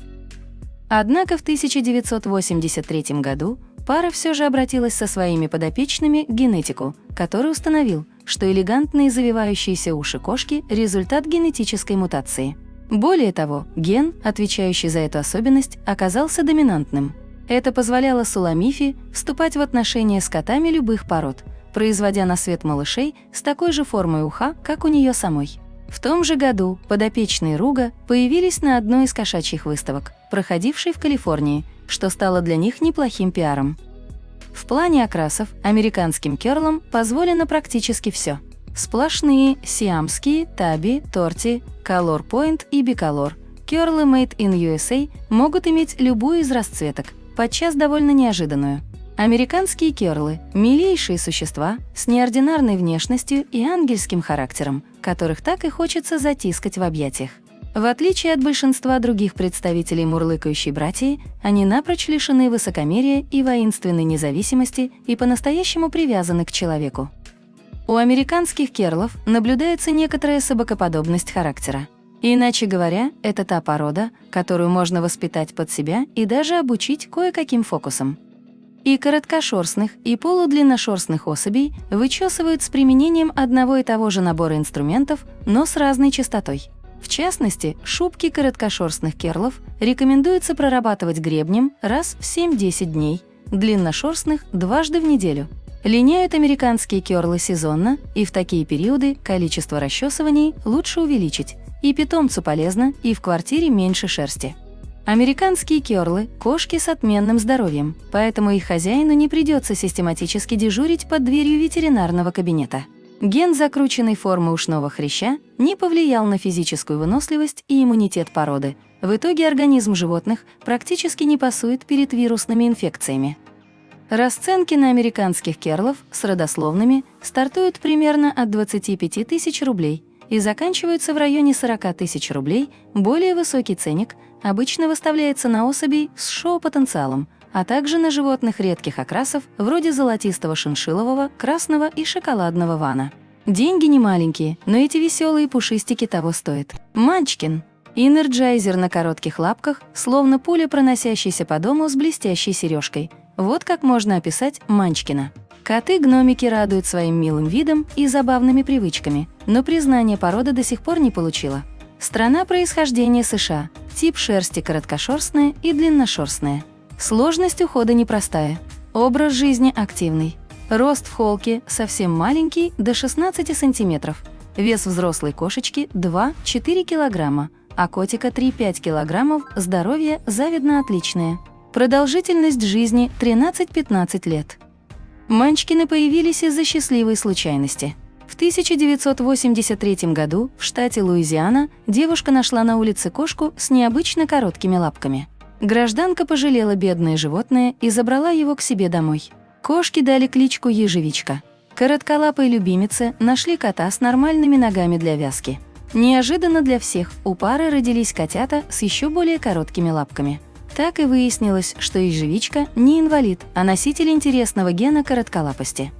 Породу назвали в честь маленьких человечков из страны Оз, а стандарт манчкинов условно признали в 1991 году. Отличительная особенность этой породы – короткие лапки. Внешность кота может немного отличаться от приведенного стандарта, но с длинными ногами манчкин не манчкин. Такие кошки бывают с гладкой шерсткой и с длинной. У короткошерстных манчкинов шубка плюшевая на ощупь и блестящая на вид. Длинношерстные манчкины отличаются шелковистостью, а полудлинные волоски будто струятся по коту. Выражен воротничок из шерсти. Стандарт породы разрешает любые варианты окрасов. Допустимы все возможные пятна, цвета и их сочетания. Нередко у манчкинов мордочка, грудка и животик более светлые, белого или кремового цвета. Особенно интересно выглядят пятнистые и полосатые окрасы, например, тэби. Это дружелюбные ласковые кошки, они любят общаться с людьми и никогда не выбирают себе любимчика, уделяя внимание всем членам семьи одинаково. Обожают, когда их гладят и берут на ручки. С таксами их роднит не только схожий внешний вид, но и характер. Это преданные и храбрые коты с высоким интеллектом. Маленький охранник может даже суметь защитить жилище от соразмерного противника. Представителей породы можно дрессировать и учить некоторым трюкам. Манчкины – очень энергичные коты, готовые бегать целыми днями и ночами. Конечно, они не смогут забраться на высокий шкаф или стол, но легко заберутся на кровать и потребуют внимания к своей персоне. Маленькие лапки совсем не мешают ему весело прыгать и гонять мяч, поэтому будьте готовы к таким спортивным нагрузкам. Еще одна забавная привычка этих котов – вставать на задние лапки, как суслики, если им чего-то не видно. При этом манчкины опираются на попу и могут находиться в такой позе часами. Некоторые коты смотрят так телевизор, умиляя хозяев своим занятием. Манчкины – довольно дружелюбные создания, да и драться короткими лапками не очень-то и удобно. Коты других пород воспринимают их как себе равных и не видят в такой длине лапок ничего странного, поэтому гнобить за необычный вид не станут. Много внимания к гигиене эти коты-сорванцы не потребуют. Короткошерстных манчкинов нужно расчесывать щеткой раз в пару недель. Для длинношерстных приобретите гребень с частыми и редкими зубчиками и вычесывайте 2-3 раза в неделю. Обоим типам манчкина пригодится пуходерка, чтобы быстро вычесывать густой подшерсток во время линьки. Главная проблема котов такс, конечно же, спина. Чаще всего эти питомцы болеют лордозом, искривлением позвоночника. Заболевание опасно из-за риска смещения внутренних органов под позвоночником и ослабления задних лапок. Важно знать, что для рождения здоровых котят нельзя скрещивать манчкина с манчкиным. Для этого берутся представители других пород. Ген коротколапости, полученный от обоих родителей, может привести к смерти котенка еще до его рождения. К сожалению, правилам доминантности генов часто пренебрегают. Некоторые заводчики скрещивают манчкинов с вислоухими кошками, с экзотами и сфинксами. Эти породы пока не признают, так как жизнеспособность и здоровье таких кошек не доказано. Манчкин, пожалуй, самая забавная порода. Если вы не знаете, чем еще удивить вашего ребенка, подарите ему котенка этой породы, и счастью обоих не будет предела. Манчкин, как и другие перечисленные умные породы из нашего каталога, поддаются дрессировке, учатся приносить мячик, выполнять действия, танцевать и ходить на поводке. Кошки с высоким интеллектом – выбор людей, которые не хотят заводить собаку. Людям, живущим в одиночестве, часто не хватает общения. Такому человеку стоит выбрать кошку с привязчивым характером. Преданные кошки с удовольствием будут скрашивать вечера своим мурлыканьем. Поговорим о породах, которые идеально подходят одиноким людям. Девон Рекс. Маленькие эльфы с огромными ушками. Вот как можно описать представителей породы. При взгляде на Девон Рекса начинаешь верить в космическое происхождение кошек. Страна происхождения Англия. Тип шерсти короткошерстная. Сложность ухода средняя. Образ жизни активный. Рост в холке 25-30 см. Вес взрослой кошки 2-4 кг, а котика 3-5 кг. Здоровье хорошее. Продолжительность жизни 15-18 лет. Девон Рексы – это самые обыкновенные мутанты, обязанные своей фактурной внешностью причудливой игре генов. Первого, напоминающего инопланетного пришельца Котофея, отловили на заброшенных рудниках в окрестностях Девона, что в Англии, еще в 60-х годах прошлого века. Попавший в руки британки Берил Кокс, ушастый беспризорник, оказался девочкой, через некоторое время принесшей вполне здоровое потомство. Кудрявого мальчика с рудника свели с прямошерстной кошкой. Первой представительницей данной породы принято считать кошку по кличке Керли, что переводится как «кудрявый». Несмотря на похожесть Девон Рексов на Корниш Рексов, эти породы не братья. Ген кудрявости у них разный, и шерстка тоже выглядит по-разному. Однако обе породы имеют одинаковую приставку «рекс», которая заимствована у породы кудрявых кроликов и обозначает кучерявый вид шерстки. Генетика этих пород различается. Девон Рексы получили признание породы в 1967 году. Внешность этих котиков уникальна, где же еще встретишь такого кошачьего эльфа? А особенным облик Девон Рексов делает необычная форма мордочки, глаз и тип шерсти. Эти кошки изящны, но при этом забавны на вид. Несмотря на изящный вид, Девон Рексы довольно мускулистые и тяжелые кошки. Корпус отличается широкой грудью, в этой груди у кота хранится большое сердце. Для породы допустимы все возможные виды и типы окрасов. Любимое занятие котиков-эльфов – сидеть на плече у хозяина и мурлыкать на ушко. Девон Рексы очень привязываются к людям и не представляют жизни в одиночестве. Они будут внимательно следить, чем же занят хозяин, и стараться помогать. Девон Рексы – игривые и энергичные котики. Кроме того, они довольно умны, девонов легко научить гулять на поводке и выполнять некоторые команды.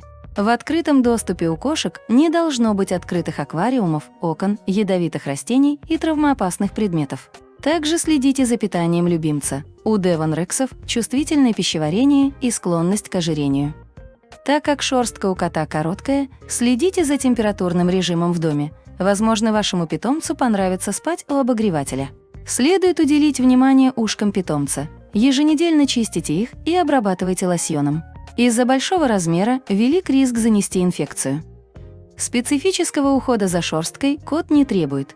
Подберите деликатную щетку и вычесывайте 1-2 раза в неделю. Во время линьки проводите по шерстке влажной тряпочкой, чтобы собрать пух. Несмотря на мифы, эта порода не гипоаллергенна. Да, волнистая шерстка меньше линяет, однако аллергию провоцирует белок, содержащийся в кошачьей слюне. Поэтому будьте осторожны, когда приводите такого кота в дом, где живет аллергик. Общительная природа Девон Рексов позволяет им ладить с кем угодно. Они любят внимание и разговоры. Такие питомцы хорошо подойдут в дом с частыми гостями, другими питомцами или детьми. Девон Рекс сможет даже отправиться с вами в путешествие. Им не страшны перемены и новые впечатления.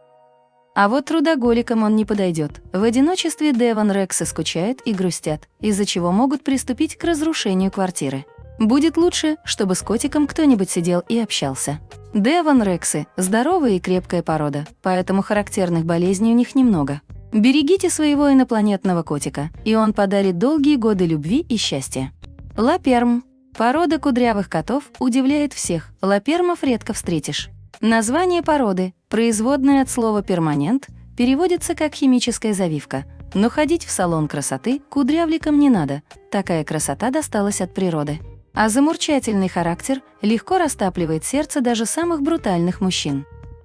Страна происхождения США. Тип шерсти короткошерстная и длинношерстная. Сложность ухода не тяжелая. Образ жизни активный. Рост в холке 25-28 см. Вес взрослой кошечки 3-4 кг, а котика 3-5 кг. Здоровье хорошее. Продолжительность жизни 10-15 лет. Лапермы – порождение случайной генетической мутации, вызвавшей интерес фелинологов в 80-х годах прошлого века. Первой обладательницей кудрявого кота стала американская фермерша Линда Каэхл, после того, как в одном из пометов ее кошки, Спиди, появился необычный бесшерстный малыш. Оставить котенка женщина решилась из чистого любопытства и была очень удивлена, когда через несколько недель животное покрылось вьющейся шерсткой. Подросшего котофея окрестили Керли и отправили на региональную выставку, на которой его осмотрели специалисты. В результате выяснилось, что завитки Керли – результат неизвестной мутации, не встречавшейся ни у одной другой кошки. Чтобы не упускать открывшиеся перспективы, фермерша решила самостоятельно развивать новую породу. В итоге с 1992 по 1994 год на выставке в Портленде отметилось 4 кудрявых кошки, чье появление стало своего рода толчком для регистрации официального питомника лапермов. Это стройные кошки среднего размера. Лапермы бывают как короткошерстными, так и длинношерстными. Шерстка лаперма очень мягкая и шелковая на ощупь. Котик напоминает плюшевую игрушку, его постоянно хочется обнять. Завитушки распределены неравномерно, больше всего их на животике. Стандарт породы разрешает любые сочетания цветов. Самые распространенные расцветки. Черный – котик угольного цвета с такими же подушечками лап. Белый – котик будет как кудрявое молочное облачко. Рыжий – однотонный нежный цвет сладкой карамели. Кремовый – пушистик цвета сгущенки, сластеным это окрас очень понравится. Черепаховый – трехцветный окрас, который считается наследственным для породы. Таби – также наследственный окрас, напоминающий дикого кота. Для вычесывания кудрявой шерстки пригодится расческа с закругленными зубчиками. Расчесывайте ей кота ежедневно, чтобы удалить выпавшие волоски и избежать колтунов. У котят до года может неожиданно полностью выпасть шерсть. Это нормально, потом шубка отрастает и становится лучше. Из-за кудряшек эту породу чаще посещают кожные паразиты, блохи или клещи. В густой шубке их сложнее заметить, поэтому осматривайте кота очень тщательно. Также лапермов необходимо ежемесячно купать, чтобы поддерживать здоровый вид шубки. У породы нет характерных болезней, однако не забывайте соблюдать график вакцинации и регулярно водить кота к ветеринару на профилактический осмотр.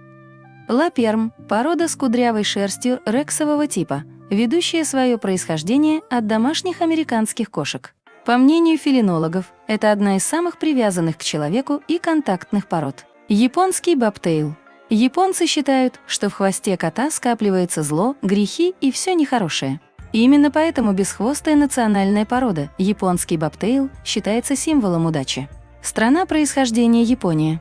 Тип шерсти короткошерстная и длинношерстная. Сложность ухода средняя. Образ жизни адаптивный. Рост в холке 25-30 см. Вес взрослой кошечки 2-4 кг, а котика 3-6 кг, здоровье прекрасное. Продолжительность жизни 12-17 лет. Бобтейлы попали в Японию более 1000 лет назад из Китая и стали любимчиками знати. Дворяне часто выгуливали бобтейлов на поводке. Так было до тех пор, пока в Японии не случилось нашествие мышей. Грызуны съедали запасы пропитания и даже обувь с книгами, но от катастрофы остров спасли коты. С тех пор бобтейлы и считаются символом удачи в Японии. Предполагается, что первые усатые мышеловы прибыли на острова из Китая, однако выглядели они тогда иначе, да и хвосты поначалу имели нормальной длины. Впоследствии, в результате генной мутации, эта часть тела утратила тот вид, к которому мы привыкли. Так, на смену классическому хвосту пришла короткая закорючка, замаскированная воздушной шерсткой под помпончик. Погрязшие в народных приметах и суевериях, японцы сочли такую перемену добрым знаком. Длинные хвосты в этой части Азии никогда не приветствовались и отождествлялись с темной, злой сущностью. Ну а поскольку у предков бобтейлов данный участок позвоночника имел незначительные размеры, котофеям был дан зеленый свет на размножение. Несмотря на то, что родиной породы считается Япония, свое официальное название она получила от американских фелинологов в 1968 году. Это кошки среднего размера с небольшим весом от 2 до 5 килограмм. Шерстка бывает как и длинной, так и короткой, но короткошерстные бобтейлы встречаются чаще. Бобтейлы никогда не рождаются с хвостами нормальной длины. Даже если хвост прямой, он едва достигает 10 сантиметров. Эта особенность обусловлена сильным геном короткохвостости. Допустимы любые вариации окрасов, кроме колор-пойнтовых и абиссинских. Бывают даже черные японские бобтейлы. Больше всего распространены коты с преобладанием белого цвета в окрасе. Особенно ценится трехцветный окрас калико. Эти котики очень общительны и любят помурлыкать со своим хозяином. Из членов семьи выбирают одного, самого любимого, и становятся преданными ему до конца кошачьих дней. К остальным членам семьи также относятся с теплом и добротой. Прекрасно дружат с другими котами, собаками и детьми. Японские бобтейлы обожают играть с мячиками и с удовольствием их приносят. Это не та кошка, которая спокойно сидит у вас на коленях вечерами. Они будут бегать по дому и исследовать подкроватное пространство. Любят купаться и гулять на поводке, поэтому подходят для содержания в частном доме. У представителей породы есть милая привычка поднимать переднюю лапку, когда кот сидит. Не зря японская игрушка Манеки Неко всегда окрашена в окрас калико и махает лапкой. У бобтейлов нет подшерстка, поэтому за шерстью легко ухаживать. Достаточно еженедельного вычесывания щеткой и расческой с редкими зубчиками. Эти коты мало линяют и не доставляют хлопот комками шерсти по всем углам квартиры. Купаться бобтейлы любят, но часто делать это не стоит. Может появиться перхоть. Эти коты редко набирают лишний вес благодаря активному образу жизни. Однако не стоит кормить бобтейла как попало. Составьте сбалансированный рацион на натуральном питании или выберите качественный готовый корм. Ген короткохвостости у бобтейлов не несет с собой неблагоприятных мутаций. Благодаря природному происхождению породы характерных болезней у таких котов нет. Самый простой и легкий способ накормить японского бобтейла – перевести его на промышленную сушку. Впрочем, большинство котят из питомников к моменту переезда в новый дом уже плотно на ней сидят. Следовательно, единственное, что потребуется в такой ситуации от нового владельца – это своевременно наполнять тарелку сухими крокетами и подливать свежую воду в мисочку. Японский бобтейл – длинноногий мускулистый симпатяга с ориентальной мордашкой и забавным помпоном вместо привычного хвоста станет надежным спутником и другом одинокому человеку. Наш каталог уже насчитывает больше 30 пород кошек. Мы уверены, что благодаря ему вы узнали много нового о наших любимых пушистиках. Впереди еще много редких и красивых пород, так что не будем терять время и продолжим. Питерболд – бесшерстная порода грациозных и элегантных кошек родом из Санкт-Петербурга. Благодаря дружелюбному и покладистому характеру питерболды завоевали всеобщую любовь и уважение. Страна происхождения – Россия. Время зарождения породы – 1994 год. Вес – 3-5 килограммов. Продолжительность жизни – 13-15 лет. Питерболд – 100% селекционный продукт, полученный в результате скрещивания ориентала и донского сфинкса. Первый эксперимент по созданию новой породной ветви был осуществлен в 1994 году петербургским фелинологом Ольгой Мироновой.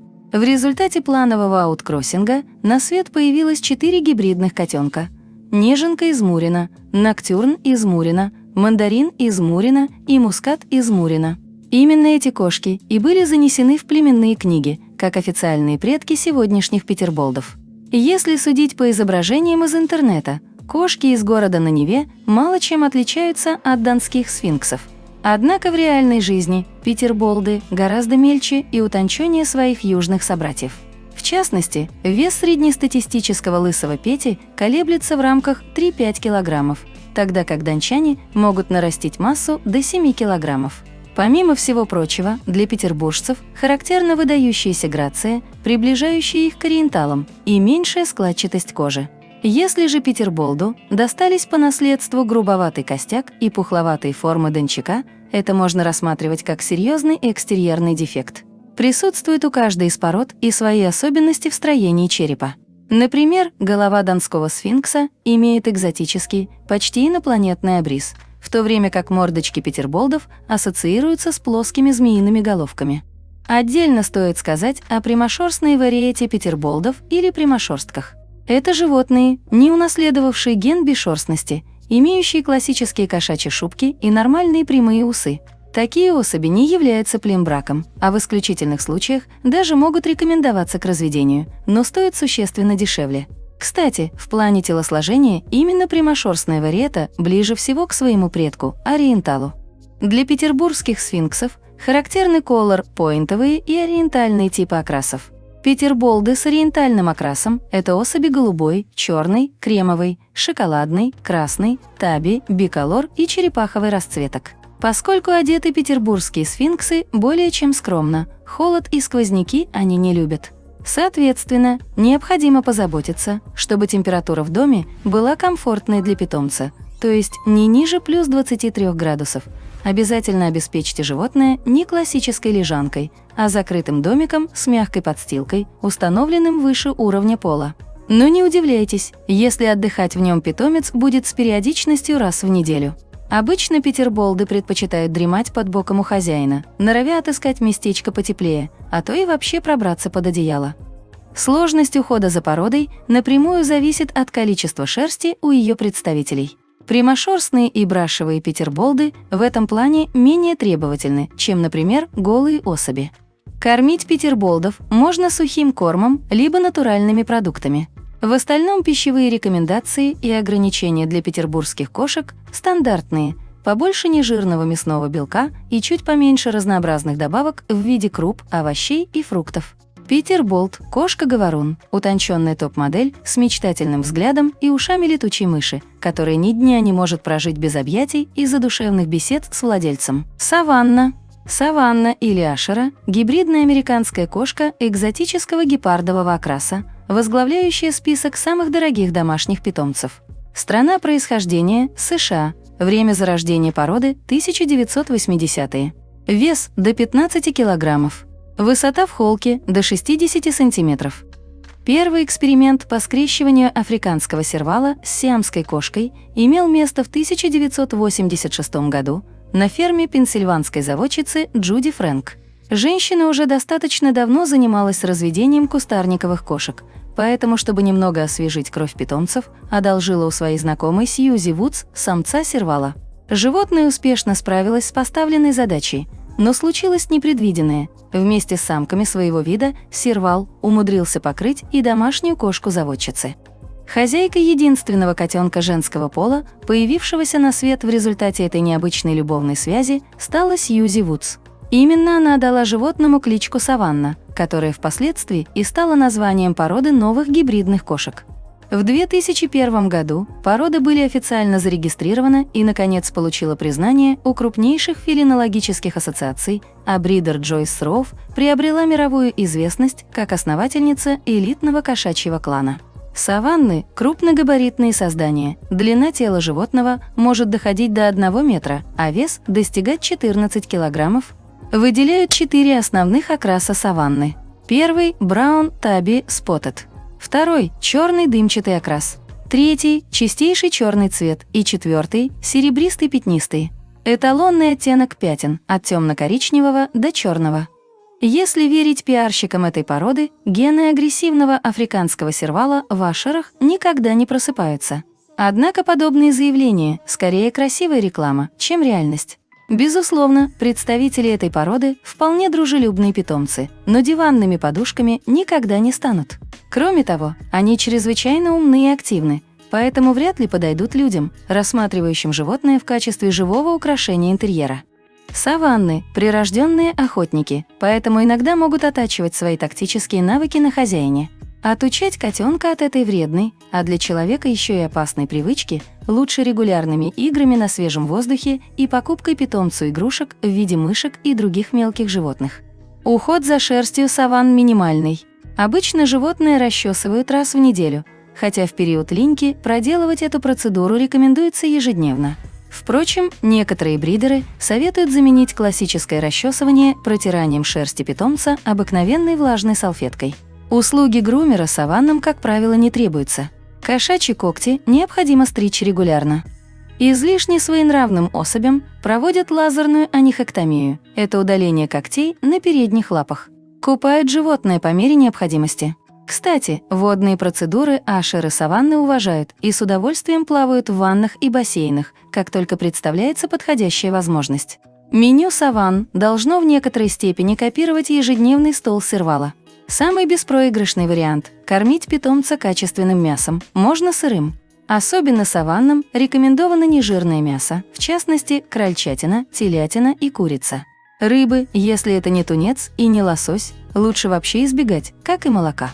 Кормление сушкой тоже имеет место быть, но следует учесть, что это должны быть премиальные разновидности кормов, содержащие минимальный процент злаковых культур.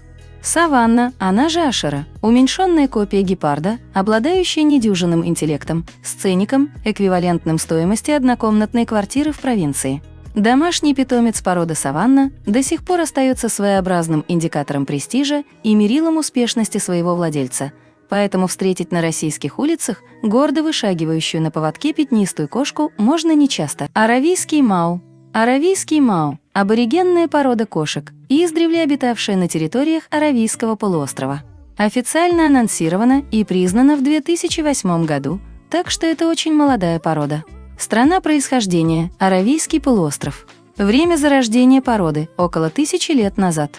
Вес – самки – 4-6 кг, самцы – 6-8 кг. Высота в холке – 25-30 см. Продолжительность жизни – 10-15 лет. Родиной мау являются пустынные земли Аравийского полуострова, на которых их предки обосновались более 1000 лет назад.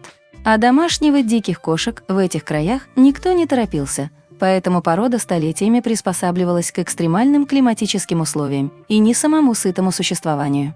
Сами жители стран Аравийского полуострова в мау ничего особенного не видели. Более того, в 20 веке их стали считать просто потомками одичавших домашних котов.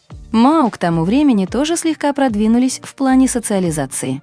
Животные начали селиться вблизи городов, забредать на окраины и свалки в поисках того, чем бы поживиться, понемногу контактируя с людьми. По-настоящему облагородить образ аравийского мау смогла фелинолог из Германии Петра Мюллер. Понаблюдав за 4 поколениями животных, а затем совершив исследовательскую поездку по Катару, Дубаю, Оману и Кувейту, бридер выяснила, что представители этого семейства массово не приручались человеком и существуют в дикой среде уже сотни лет. Разведением породы госпожа Мюллер занялась в 2004 году. А уже в 2008 году она предъявила выставочным судьям 18 потомков пустынных кошек, претендовавших на звание домашних питомцев. По некоторым сведениям, в доме заводчицы постоянно обитает от 50 до 60 аравийских мау. Пушистые выходцы с востока многолики, поэтому спутать аравийского мау можно и с его египетским кузеном, и с представителями других кошачьих семейств, и даже с беспородными уличными котейками.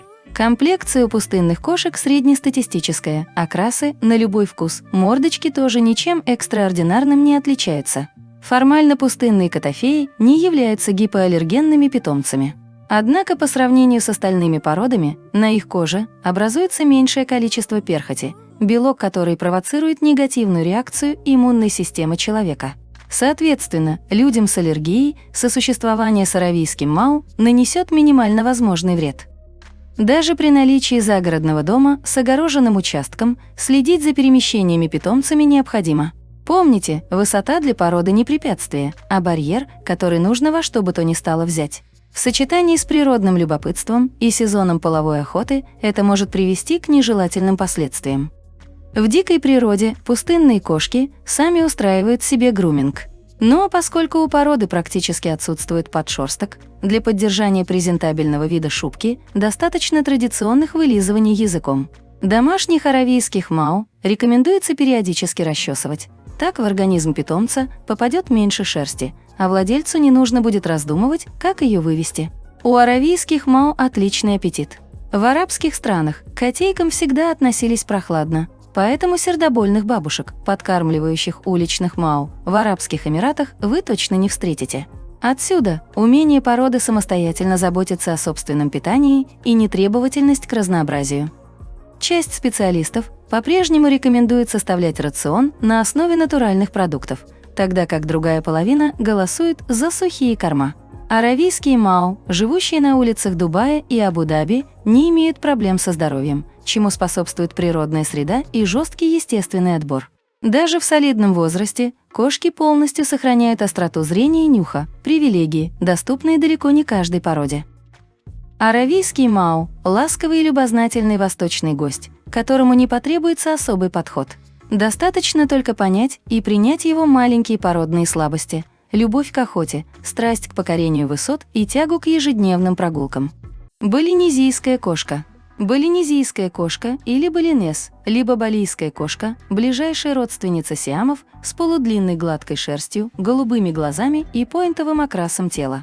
Коммуникабельна, игрива, обладает дружелюбным характером. Страна происхождения – США. Время зарождения породы – 20 век. Вес – от 2 до 5 килограммов. Продолжительность жизни – 12-15 лет.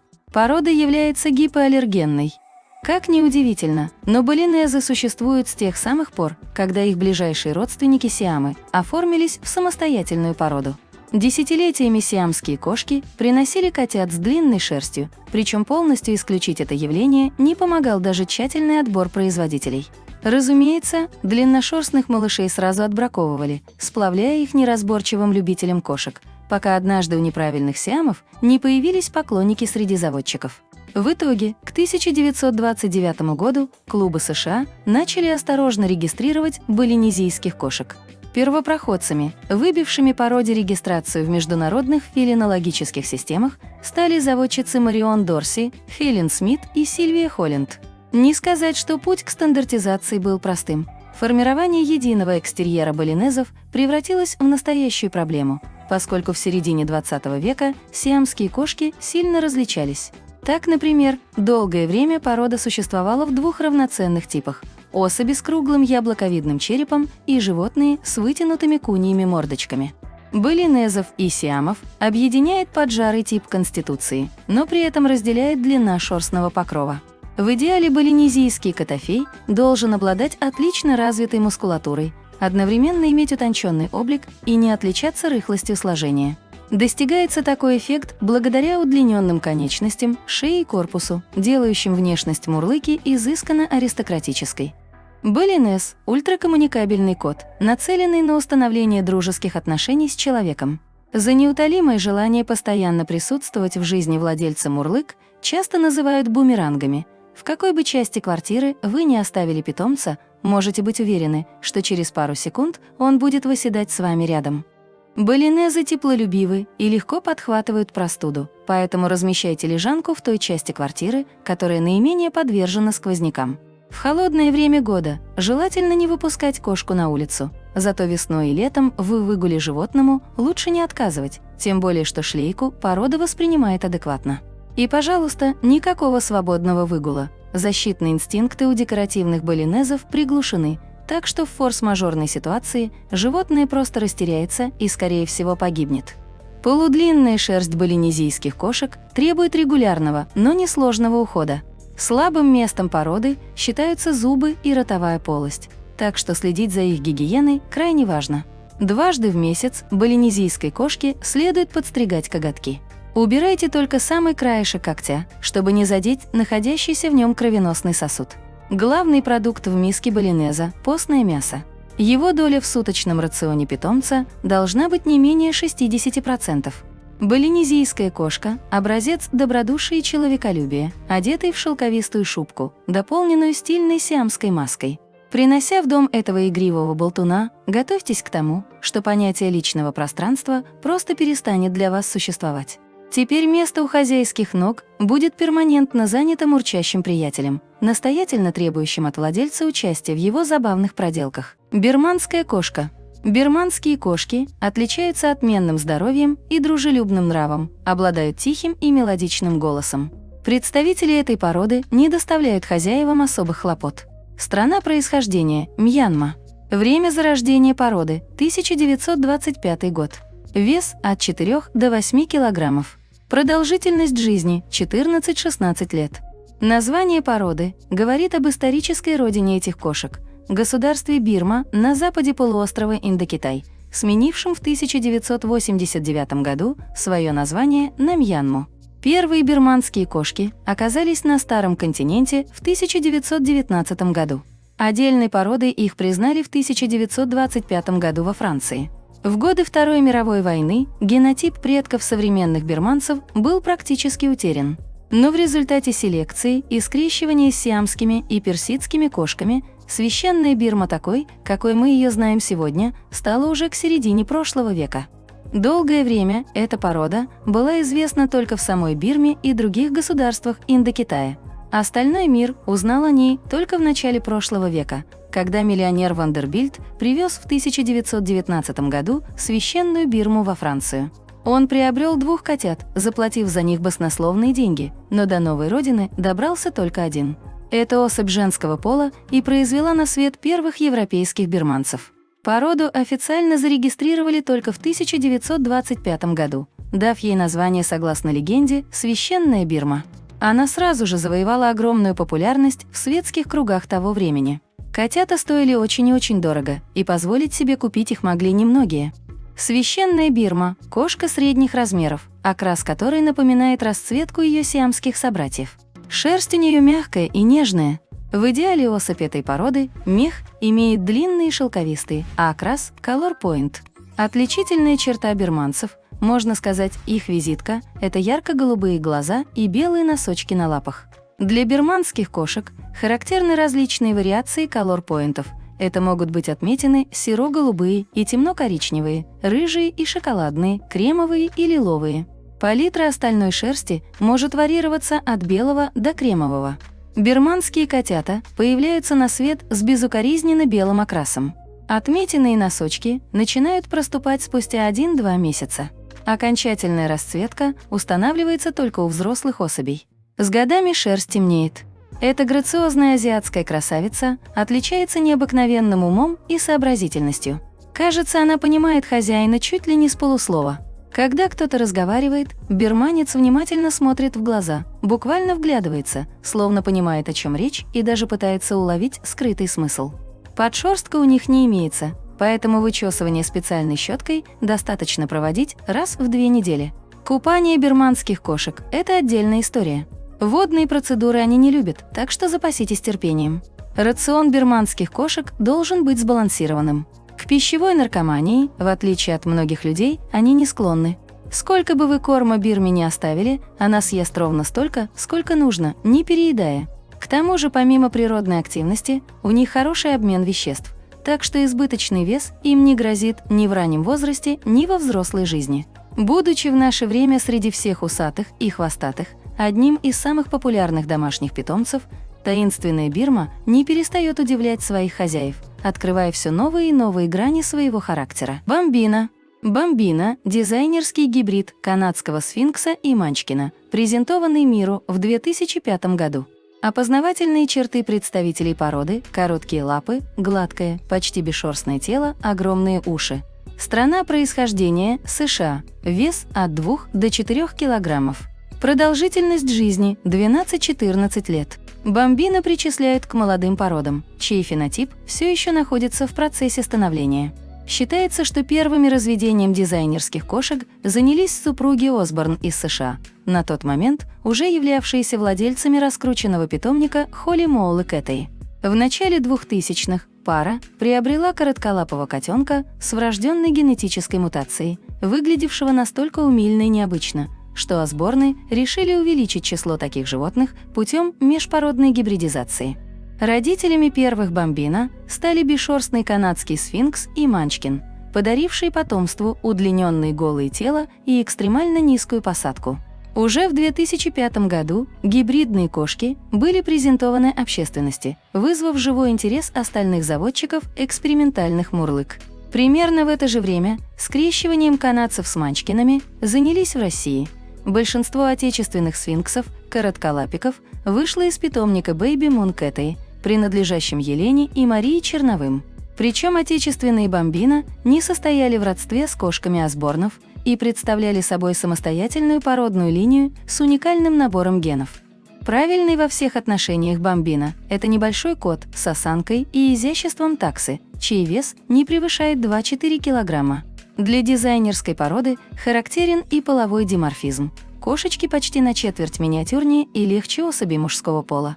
Ген воздушной грациозности, присущий канадскому сфинксу, у бомбино никак не проявился, уступив место легкой неуклюжести и потешной милоте движений, перешедшей к животным от манчкина. Телосложением и инопланетным имиджем бомбино сильно смахивают на своих гибридных родственников минскинов. Правда, если рассматривать представителей обеих пород более пристально, становится понятно, что общего у животных гораздо меньше, чем кажется на первый взгляд. В частности, тело бомбино создает иллюзию полной бесшерстности, в то время как волос на тушках минскинов образует выразительные меховые поинты и хорошо заметен. Несложно уловить различия и в форме глаз, которые у кошек-гномов имеют более овальные очертания, чем у их сородичей. Бомбино терпимо относятся к купаниям и даже способны их полюбить, если владелец не поленился приучить питомца к водным процедурам. Моют кошек-гномов раз в 2 недели. Обусловлена такая частота банных дней особенностями кожного покрова животных, который выделяет избыточное количество кожного сала и сильно пахнущих ферментов. Как и у всех бесшерстных кошек, у бомбино ускоренный обмен веществ. Внешне это выражается в том, что ушастые коротколапики всегда рады забросить в организм дополнительную порцию калорий и ни за что не откажутся от добавки. Традиционный график кормлений взрослого бомбино 2 раза в сутки. Считается, что бомбино живут до 12 лет, но это приблизительная цифра, поскольку из-за сравнительной молодости породы проверенных статистических данных не так много. Примерно то же можно сказать о генетических заболеваниях кошек-гномов. Пока заводчики отмечают у бомбино лишь проблемы, характерные для сфинксов и манчкинов. Бомбино – кошка-подружка и любознательная исследовательница с потешной грацией таксы. Поладить с этой добродушной компанейской лилипуткой до смешного просто, причем не только человеку, но и почти любому представителю фауны. Бурмила.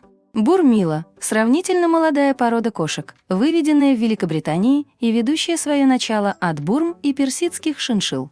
Животные унаследовали яркую внешность обоих предков, а также уникальные дымчатые и затушеванные окрасы. Страна происхождения – Великобритания. Время зарождения породы – 1981 год. Вес – 4-7 килограммов. Поразительно, но причиной появления бурмил на свет стала банальная человеческая безалаберность. В 1981 году в одном из английских поместий встретились 2 мурлык. Кот породы персидская шиншилла по кличке Санквист, принадлежавший баронессе Миранде фон Кирхберг, и бурманская кошка Фаберже. Животные содержались в разных комнатах в ожидании партнеров для вязки, но однажды уборщица забыла закрыть двери в помещениях. В итоге котофеи не стали ждать планового спаривания, решив проблему дальнейшего размножения самостоятельно.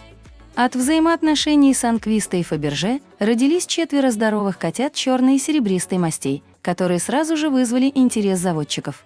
Классическая британская бурмила – это короткошерстная кошка с плотным шелковистым волосом, который слегка приподнят за счет мягкого подшерстка. В 90-е годы у породы появилась отдельная ветвь, представленная полудлинношерстными кошками. Шерсть бурмилы обязательно типированная или затушеванная. Основные породные масти – лиловая, коричневая, шоколадная, черная, крапчато-голубая, кремовая, крапчато-черная. Встречаются особи с поинтовым окрасом, формирующим рисунок на мордочке в виде ромба либо буквы «М». Иногда на свет появляются золотистые бурмилы, но такой окрас признан допустимым только Чешской ассоциацией селекционеров. Бурмила – кошка с гармоничным характером, в меру независимая, но в то же время контактная. По сути, в породе объединились все типичные кошачьи повадки, но в несколько облагороженном виде. Например, Бурмила чрезвычайно игрива и просто без ума от всевозможных дразнилок, а также заводных мышек. При этом увлеченность преследованием добычи никогда не выходит за рамки адекватного поведения, так что сметать со стола смартфоны и хрупкие статуэтки в доме она не будет. Поддержание внешнего очарования Бурмил требует минимальных усилий со стороны владельца. Короткая шерстка породы линяет весьма умеренно, так что если не забудете расчесывать мурлыку хотя бы раз в неделю, чистота в квартире обеспечена. Следите за чистотой ушей питомца, убирая серный налет, если он действительно скопился в избытке. Раз в неделю Бурмиле полезно почистить зубы, но воспитывать послушание у животного во время процедуры придется с раннего возраста.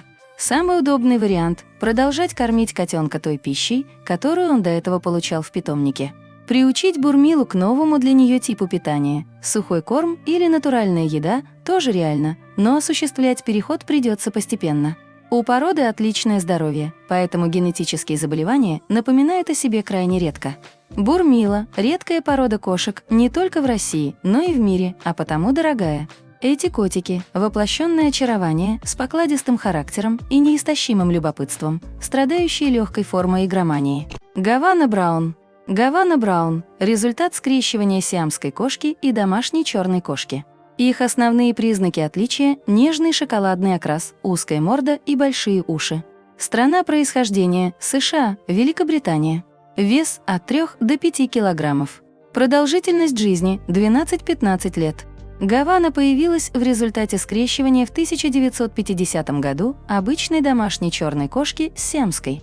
Никакого отношения к Куби и Гаване она не имеет, а название получила за схожесть окраса с цветом гаванских сигар. Среди первых кошек из Сиама в Англию попали особи однотонного коричневого окраса с зелено-голубыми глазами.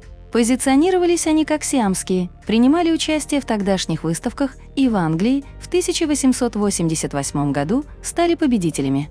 Однако сиамские кошки обрели невероятную популярность, и интерес к коричневым их собратьям сошел на нет.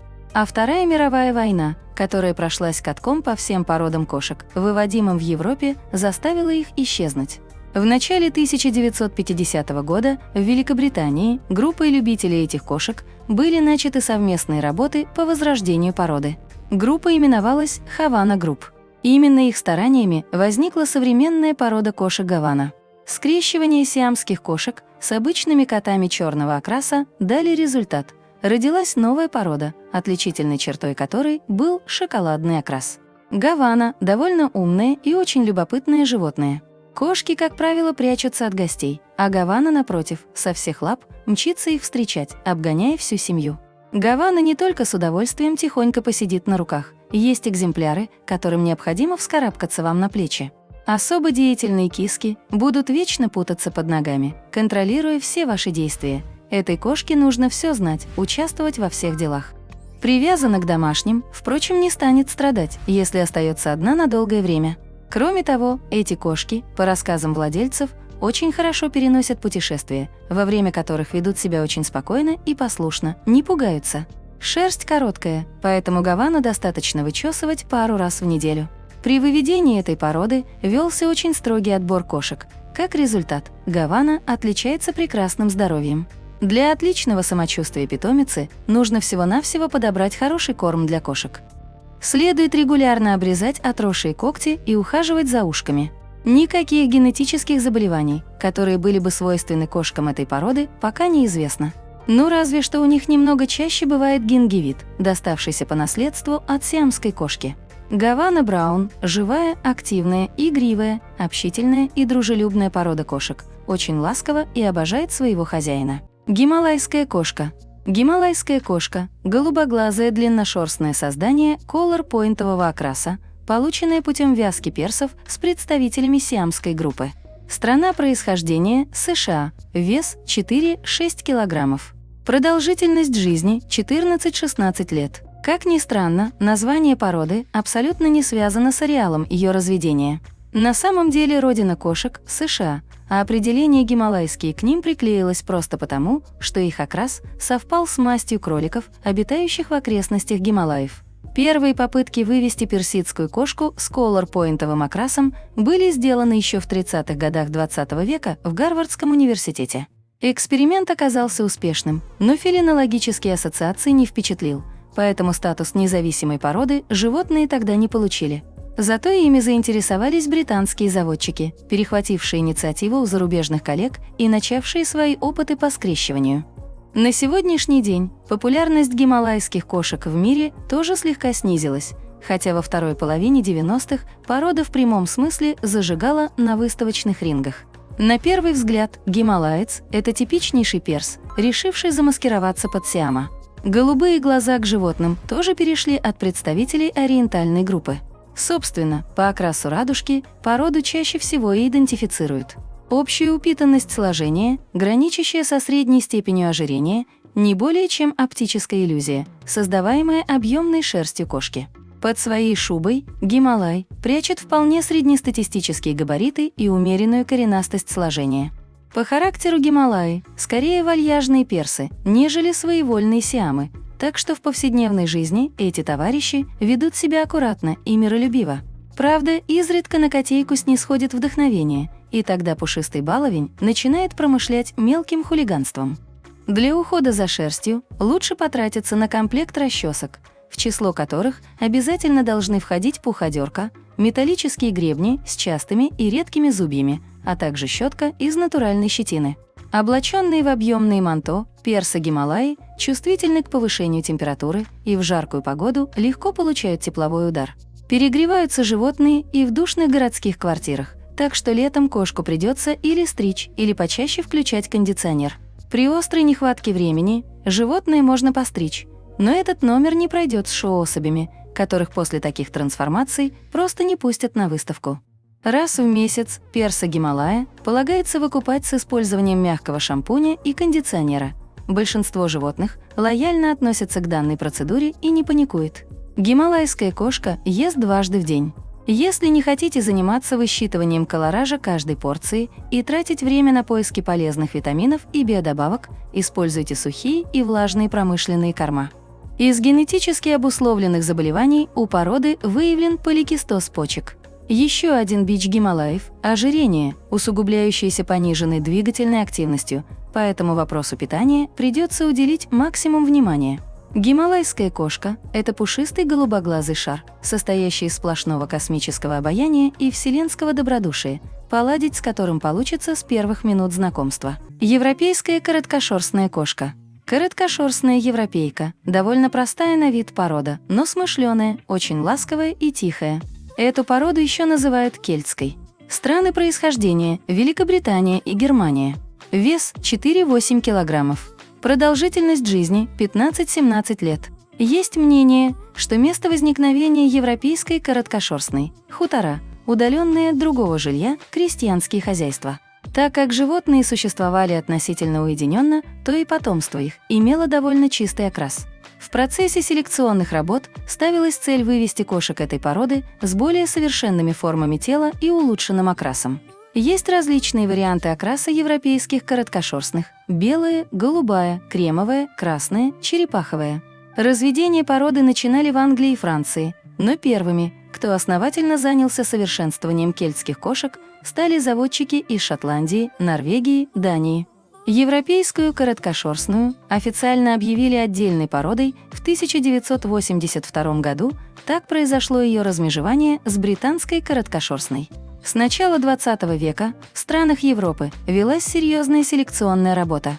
Было необходимо, чтобы европейская порода собрала в себе все природные признаки, характерные для кошек, обитающих рядом с людьми в североевропейских городах или селах.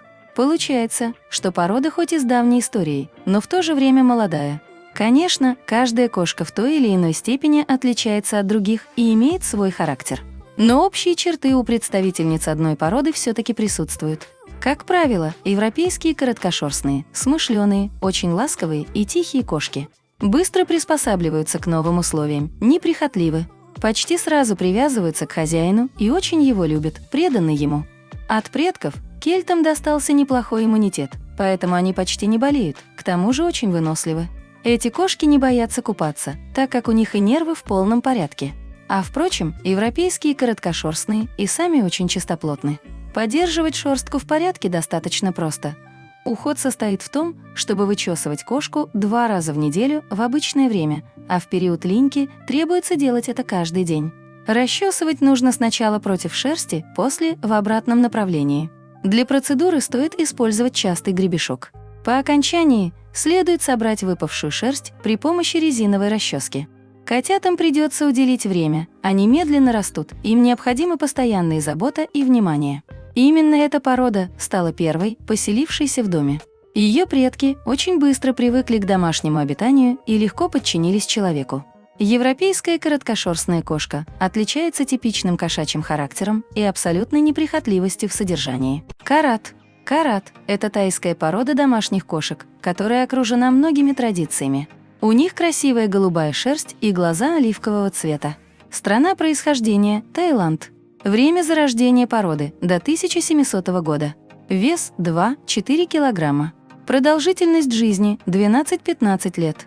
Карат – очень древняя порода из Таиланда, названная так в честь одной из провинций этой страны.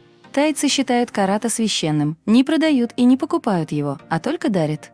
Кошка счастья – так именуют карата на родине. Часто в подарок молодоженам преподносят самочку и самца карат. Тайцы верят, что они принесут счастье в дом новобрачных. Обряд, которым призывают дождь, не обходится без участия этой кошки. Во время него монахи с каратом на руках обходят дома всех жителей сообщества. Считается, что та семья, землю которой кошка оросит, не понесет потерь из-за засухи. Для этого нужно встретить кошку как можно приветливее. Изображение карата в Таиланде можно встретить на каждом шагу. Так велико значение этой породы в глазах жителей страны и крепка их вера в то, что карат действительно приносит счастье. Кстати, в Национальном музее среди экспонатов есть рукопись XIX века, где перечислены породы кошек, приносящих счастье и несчастье. Карат там в списке кошек, приносящих счастье и удачу. Первые упоминания о карате, одни источники, относят к XIV веку, а другие – к XVIII. Но в любом случае понятно, что порода древняя. А благодаря поразительному сходству с далекими дикими предками из джунглей, не утраченному за долгие годы, карат является одной из самых чистых пород. Это ласковые, нежные, просто очаровательные кошки, искренне любят хозяев, грустят в разлуке с ними. Каждодневно демонстрируют свою любовь и преданность. Достаточно умные, всем интересуются, ничто не ускользнет от их внимания. Активные, но не очень подвижны. Контактные, любят общество, веселые. Больше всего им нужно внимание любимых хозяев. Обожают залезть к ним на колени и наслаждаться ласками. Шерсть карата не нуждается в тщательном уходе. Она короткая, не имеет подшерстка, не спутывается, поэтому для прекрасного состояния шерстки хватит одного вычесывания в неделю. Природа подарила карату довольно неплохое здоровье. Однако кошка может заболеть смертельной болезнью – ателостеогенезом первого и второго типов, возникновение которого связано с генетическими мутациями. Правда, если ген достался только от одного родителя, кошки выживают, но становятся носителями дефектного гена. Для кошек данной породы одновременно характерны требовательный и настойчивый характер и большие выразительные глаза, придающие морде невинное выражение. Кошки породы карат считаются символом удачи и символизируют богатство. Меконгский бобтейл. Меконгский бобтейл – аборигенная порода кошек из Юго-Восточной Азии. Питомец отличается спокойным, ласковым нравом и преданностью. Страна происхождения – Юго-Восточная Азия. Вес взрослого питомца – 3-5 килограммов. Продолжительность жизни – 15-18 лет. Родиной меконгских бобтейлов стала Юго-Восточная Азия. Порода получила название в честь реки Меконг, протекающей на территории Таиланда, Мьянмы, Камбоджи, Лаоса, Вьетнама. Слово «бобтейл» обозначает наличие короткого хвоста. Изначально кошек именовали сиамскими, затем тайскими, и только в 2003 году назвали меконгскими, чтобы избежать путаницы с другими породами. Одно из первых описаний этих кошек принадлежало Чарльзу Дарвину, упомянувшему их в 1883 году в труде «Изменение домашних животных и культурных растений». На родине порода считалась королевской. Тайские бобтейлы жили на территории храмов и дворцов. Длительное время, оберегая породу, тайцы запрещали вывоз кошек. Меконгские бобтейлы покидали страну крайне редко и только в качестве особенно ценных подарков. В числе получателей были Николай II, британский посол Оуэн Голд и Анна Кроуфорд, гувернантка детей сиамского короля. В Европу порода попала в 1884 году, в Америку в 1890-х. Длительное время порода оставалась незамеченной, считаясь разновидностью сиамской кошки. По этой причине разведение длительное время велось по пути выбраковки особей с короткими заломленными хвостами. Эта черта не потерялась только благодаря отдельным поклонникам тайских бобтейлов. Позже профессиональные фелинологи отметили существенную разницу в телосложении, постановке ушей, не говоря о коротких от природы хвостах. Если вы приобретете двух разнополых животных, главенство в паре возьмет на себя кошка. Она будет пристально следить за тем, чтобы кот выполнял родительские обязанности, приучал потомство к прикорму, когтеточке, лотку, вылизывал их. В такой ситуации владельцу практически не приходится заниматься этими вопросами. Меконгский бобтейл предельно прост в содержании. Его короткая гладкая шерсть практически не имеет подшерстка, линька проходит незаметно. Для профилактики зубного камня можно давать бобтейлу специальные твердые корма. Купание для данной породы не обязательно, но некоторые коты любят воду. Рацион должен быть сбалансированным. Он может состоять из натуральных продуктов или кормов премиум-класса. Не рекомендуется давать молоко, печень, свинину, капусту, свеклу, треску и минтай, пищу со стола. Порода отличается крепким здоровьем, поэтому обычно достаточно раз в неделю осматривать уши, глаза и зубы домашнего любимца. Меконгский бобтейл – короткошерстная и короткохвостная кошка. Элегантное стильное животное, обладает дружелюбным характером, привязывается ко всем членам семьи. Немецкий рекс. Немецкий рекс – порода домашних кошек с мягкой кучерявой шерстью и прекрасным характером. Страна происхождения – Германия. Время зарождения породы – 1940-е годы. Вес – 3-5 килограммов. Продолжительность жизни – 12-16 лет. Порода является гипоаллергенной. Порода немецкий рекс появилась невзначай в 1930-х годах.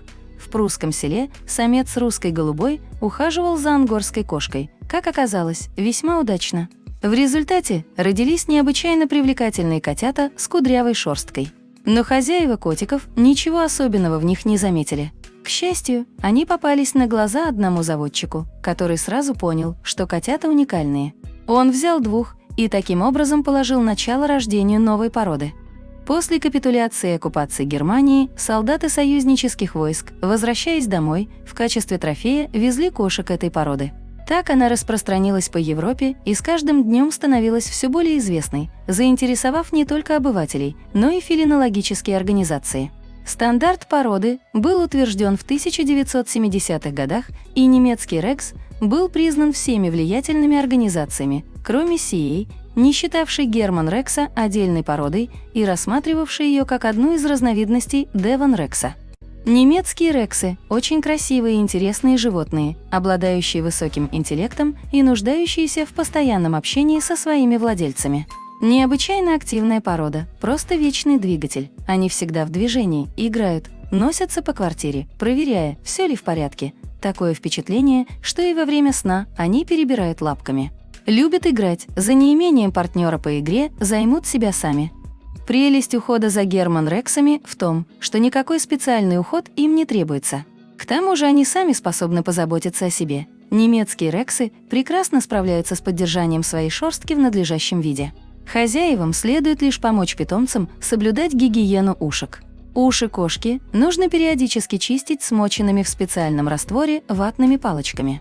Немецкий рекс склонен к ожирению, в то же время корм должен иметь высокое содержание жиров, так как из-за короткой шерсти и отсутствия подшерстка герман-рексы быстро теряют тепло.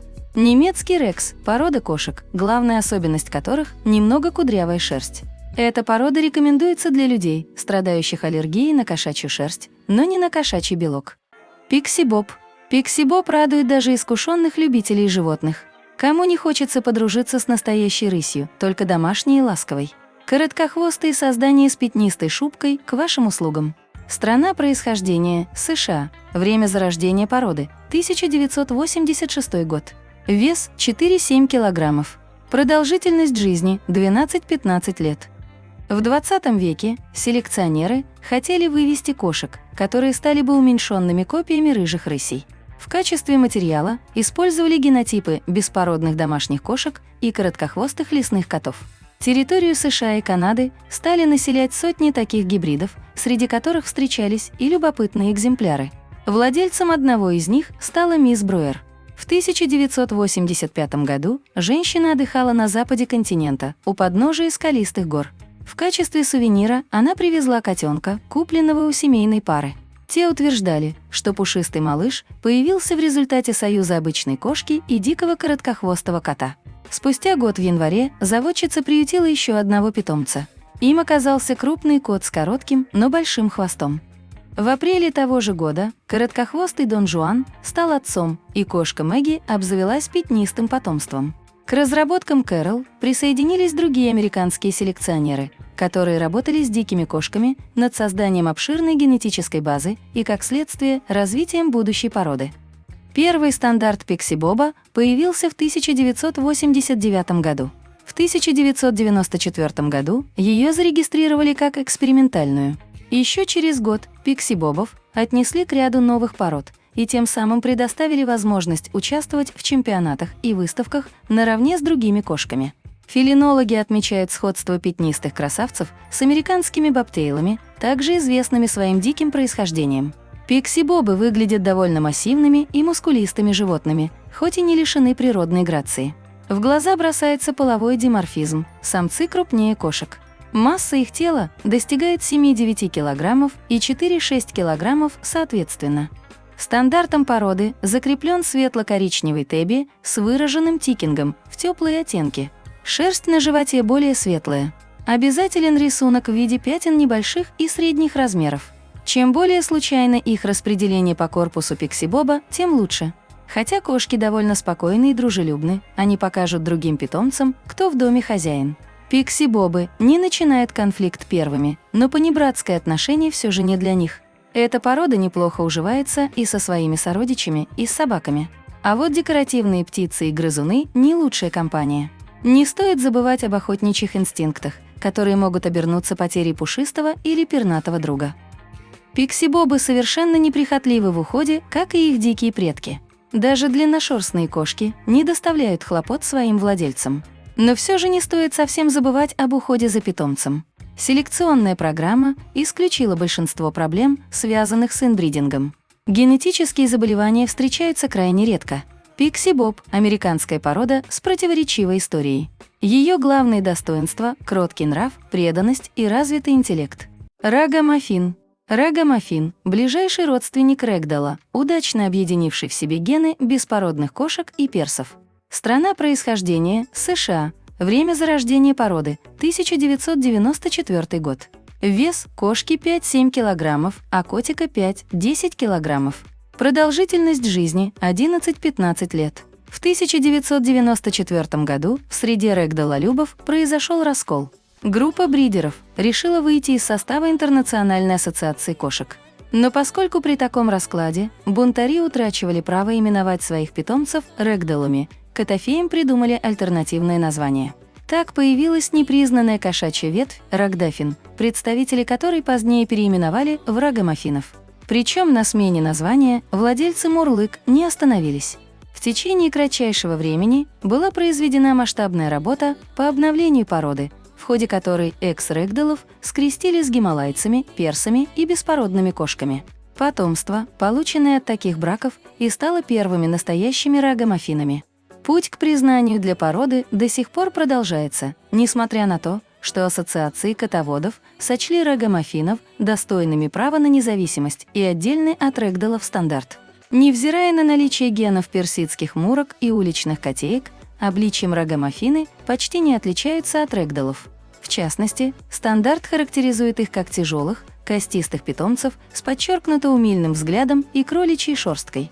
Девочки-рагамаффины всегда мельче мальчиков, но тоже далеко не балерины. Средний вес взрослой кошки 5-7 кг, кота от 5 до 10 кг. Еще одна особенность породы – повышенное количество жировой прослойки в районе живота, придающей телу мурлыки приятную мягкость и округлость. Теоретически цвет шерсти рагамаффина может быть любым, но, например, специалисты CA всегда отбраковывают колор-пойнтовых особей, отдавая предпочтение таби и биколоровым мурлыкам. В остальном строгих критериев отбора по типу окраса для представителей этой породы не существует. Рагамаффин – пушистый тяжеловес с необычайно легким характером. Подозрительность, стремление к независимости, гордость, граничащая с самовлюбленностью – все это совершенно не про него. Настоящий рагамаффин – существо до невозможности доброе и ласковое, чье любимое занятие – взгромоздиться к хозяину на ручки и свисать с них обмякшей тушкой, имитируя случайный обморок. Полноценного подшерстка у рагамаффинов нет, и линяют они умеренно. Кроме того, их воздушное манто не сваливается, поэтому, чтобы ваш друг не утратил фотогеничности, достаточно причесать его раз в неделю. Рагамаффины – те еще уплетатели еды.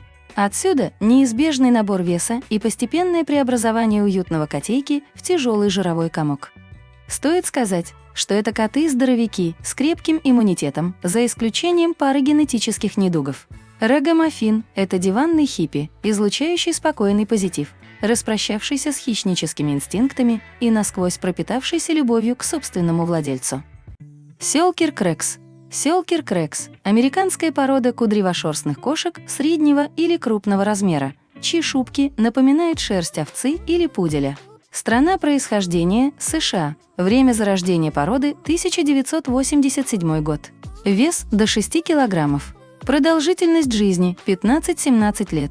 Родоначальницей этого пушистого клана стала малышка, рожденная от беспородной приютской кошки в 1987 году в штате Монтана. В скорости о неправильном котенке узнала бридер Джерри Ньюман и забрала животное к себе. Питомица получила кличку Мисс де Песто в честь героини популярного сериала «Лунный свет». Свою кудрявую кошку заводчица скрестила с черным персом, став обладательницей 6 котят, из которых половина унаследовала кучерявую шубку матери. Далее до 2015 года сёлкер Крексов вязали то с британцами, то с американскими короткошерстными кошками, то с экзотами, периодически приливая к ним кровь персов и гималаев. Внешне порода имеет мало общего с представителями других рексовых семейств, если не акцентировать внимание на ее шерсти. В частности, сёлкерки гораздо корпулентнее корнишей и девонов и больше напоминают британцев с их пухлыми щечками и круглыми, вечно удивленными глазами. Конституции представителей этого кошачьего клана близки к оби-типу, за счет чего смотрятся этакими плюшевыми медвежатами. Некоторые длинношерстные сёлкерк, рексы, смахивают на персов.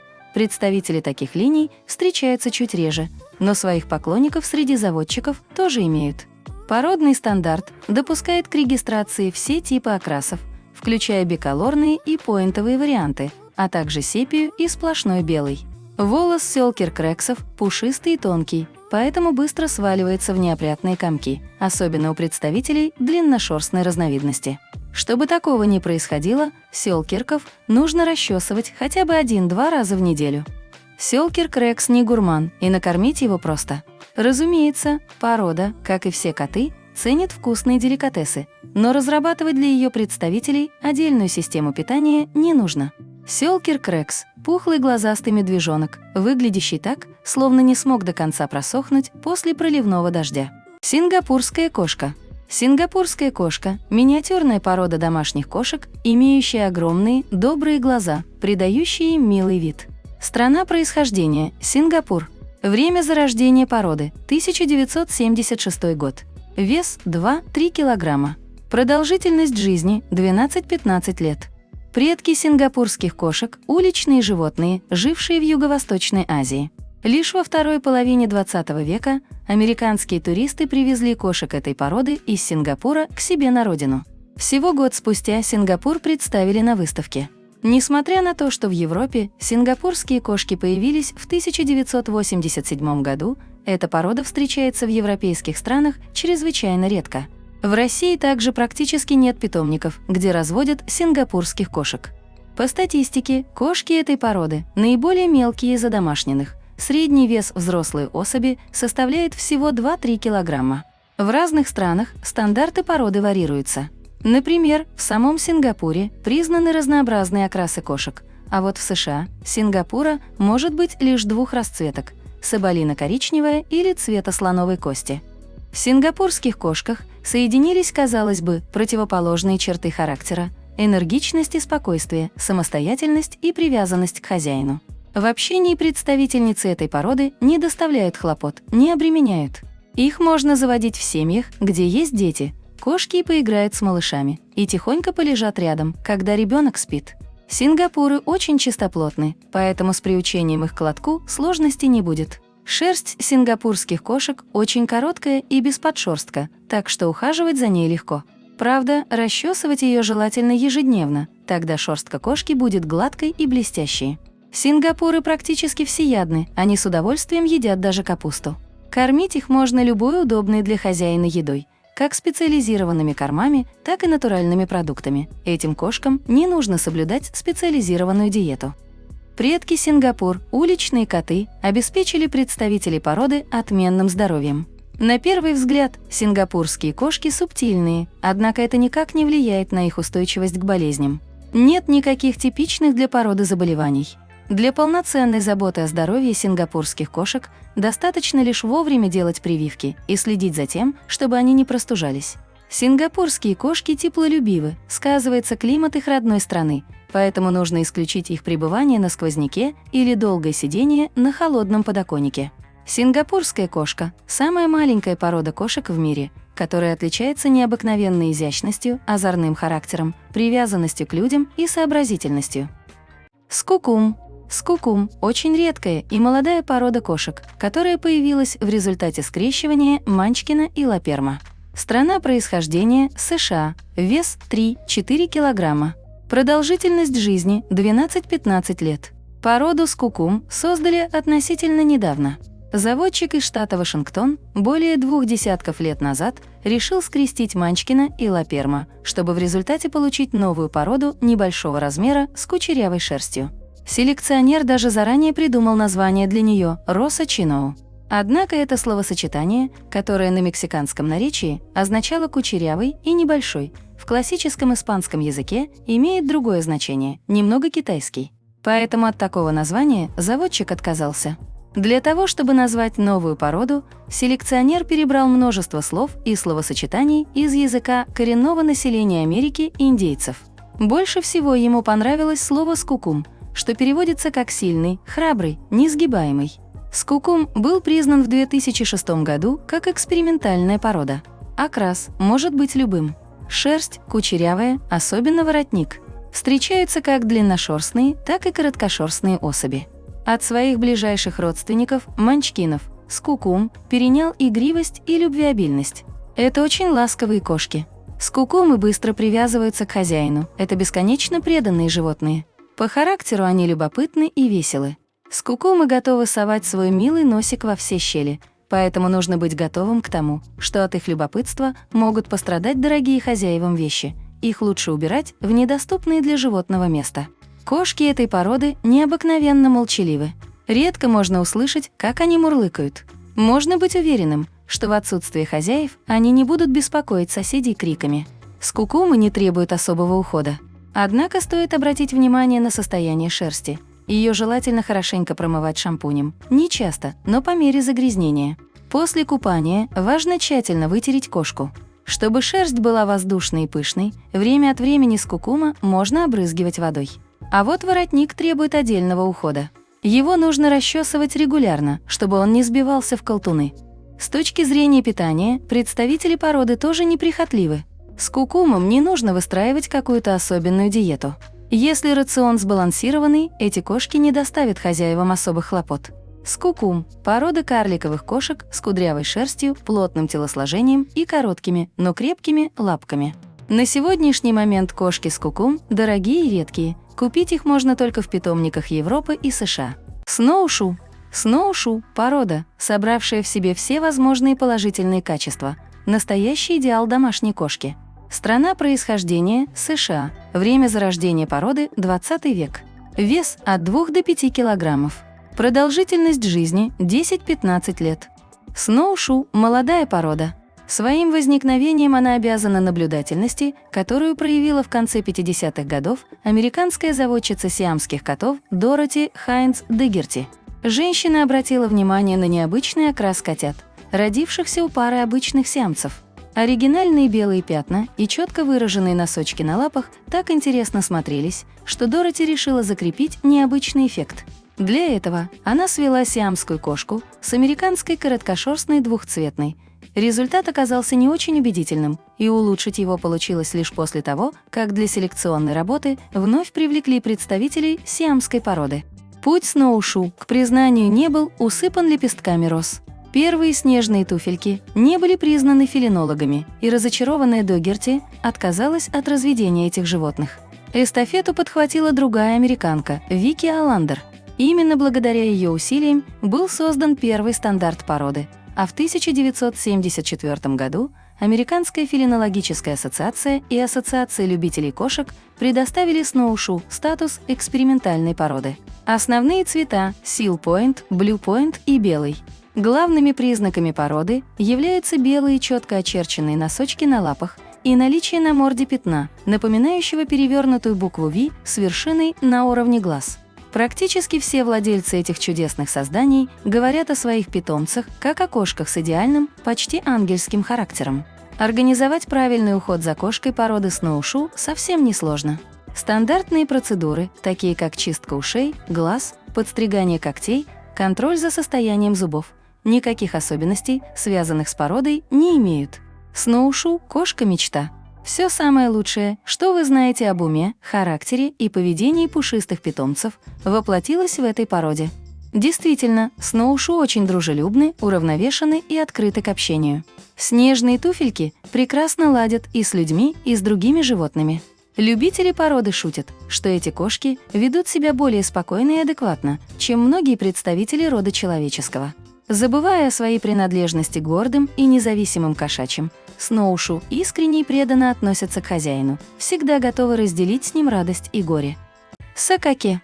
Сакаке – древняя порода кошек родом из Кении.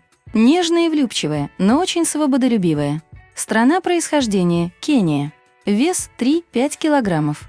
Продолжительность жизни – 13-16 лет. Кошки породы Сакаке максимально похожи на своих диких собратьев. Можно сказать, что это гепард в миниатюре. Такие кошки много лет жили в лесах Кении. Этих диких животных называли хадзанзо. Обычно они обитали на деревьях, питались насекомыми и птицами, за которыми гонялись, прыгая с ветки на ветку. В 80-х годах прошлого века англичанка Дженни Слейтер, находясь в Кении, сначала просто приютила у себя 2 кошек хадзанзо, а потом и организовала питомник по их разведению, дав кошкам имя по названию провинции, откуда они родом. Подруга Дженни Слейтер занималась переправкой кошек в Данию. В 1983 году этой породе дали официальное название «Африканская короткошерстная», а признали Сакаке лишь спустя 10 лет, сначала в Дании, а потом и в других европейских странах. Окрас у этой породы мраморный тэби, а цвет шерсти может быть любым. По характеру Сакаке – активное, игривое и независимое животное. Эти кошки могут легко приспособиться к жизни как в частном доме, так и в квартире.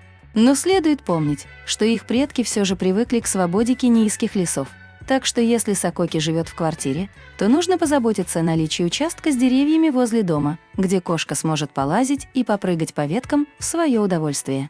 Кенийская лесная кошка не сможет адаптироваться к каменным джунглям мегаполиса. Сакаке не только превосходно лазит по деревьям, но и отлично плавает. Она воспринимает воду как дополнительное развлечение. Кенийская лесная кошка легко ладит с другими животными в доме. Она умеет находить общий язык и с кошками, и собаками. Сакаке быстро привязываются к хозяевам. По характеру они очень нежные и влюбчивые, несмотря на свою дикую внешность. У Сакаке короткая блестящая шерсть, которая плотно прилегает к туловищу. Для того, чтобы она все время сохраняла здоровый блеск, ее нужно регулярно тщательно расчесывать. Добавить блеска шерсти поможет натирание ее кусочком замши, меха или шелка. Кенийские лесные кошки от природы имеют хорошее здоровье. Но и у них встречаются стандартные болячки кошек, проводящих время на улице, порезы подушечек лап, инфекции, вирусы, паразиты. Сакаке – активная, игривая и независимая кошка из Кении, которая восхищает своей дикой первобытной красотой и хищной грацией. Внешне порода напоминает очень маленького гепарда. Сомалийская кошка. Сомалийская кошка – порода длинношерстных кошек, произошедших от абиссинских. У них яркая насыщенная шубка, оживленная тикингом, и пушистый хвост. Страна происхождения – США. Время зарождения породы – 1972 год. Вес 3-5 килограммов. Продолжительность жизни 13-15 лет. В конце 40-х годов 20 века британская заводчица привезла своих абиссинских котят в Австралию, Новую Зеландию, США и Канаду. Там они выросли, стали родителями. Среди их потомков встречались необычные длинношерстные котята. Откуда они появились, точно неизвестно. Возможно, спонтанная мутация, а может быть, результат скрещивания с длинношерстными кошками. Потом такие же особи довольно часто стали появляться в процессе разведения, но обычно их отбраковывали, а поэтому раздаривали, считая отклонением от нормы. Только в 1963 году такую кошку впервые показали на выставке. Произошло это в Канаде. И уже через пару лет у породы появилось свое название. Заводчики стали ее активно продвигать, а в 1978 году ее признали в США официально. Окрас у этой породы текированный, у каждого волоска несколько тонов, поперечные темные полоски. Основные окрасы – дикий, голубой, сорель и цвет косули. Эти кошки позаимствовали у абиссинок и грациозный внешний вид, и живой характер. Они очень любят играть, бегать, прыгать, лазить, так что это явно не лучший вариант для тех, кто мечтает о питомце, целый день проводящем на подоконнике. Сомали нужно общение, они ласковы по отношению к хозяевам, детям, ладят с другими домашними животными. Не рекомендуется надолго оставлять их в одиночестве. Кроме того, эти кошки плохо чувствуют себя в маленьком замкнутом пространстве. Сомалийская кошка хорошо понимает человека, поэтому их легко дрессировать. Для развлечения они используют не только свои игрушки, но и все, что попадается им на глаза, ручки, карандаши и так далее. Хозяева говорят, что одно из любимых занятий представителей породы – игры с водой. Они могут долго наблюдать за капающей водой и пытаться поймать ее лапкой. Шерсть сомалийской кошки нужно регулярно расчесывать. Никаких проблем с питанием у представителей породы обычно нет, но рацион, разумеется, должен быть здоровым и сбалансированным. У кошек хорошее здоровье. Правда, могут возникать проблемы с зубами и деснами. Кроме того, иногда встречаются нарушения белкового обмена. Сомалийская кошка – удивительно красивое создание, которое часто сравнивают с маленькой лисой из-за схожести окраса и шубки. Тойгер. Тойгер – короткошерстная кошка тигрового окраса и крепкого телосложения, обладающая дружелюбным, компанейским характером. Страна происхождения – США. Время зарождения породы – 1993 год. Вес 7-10 килограммов. Тойгеры – целиком и полностью американское изобретение.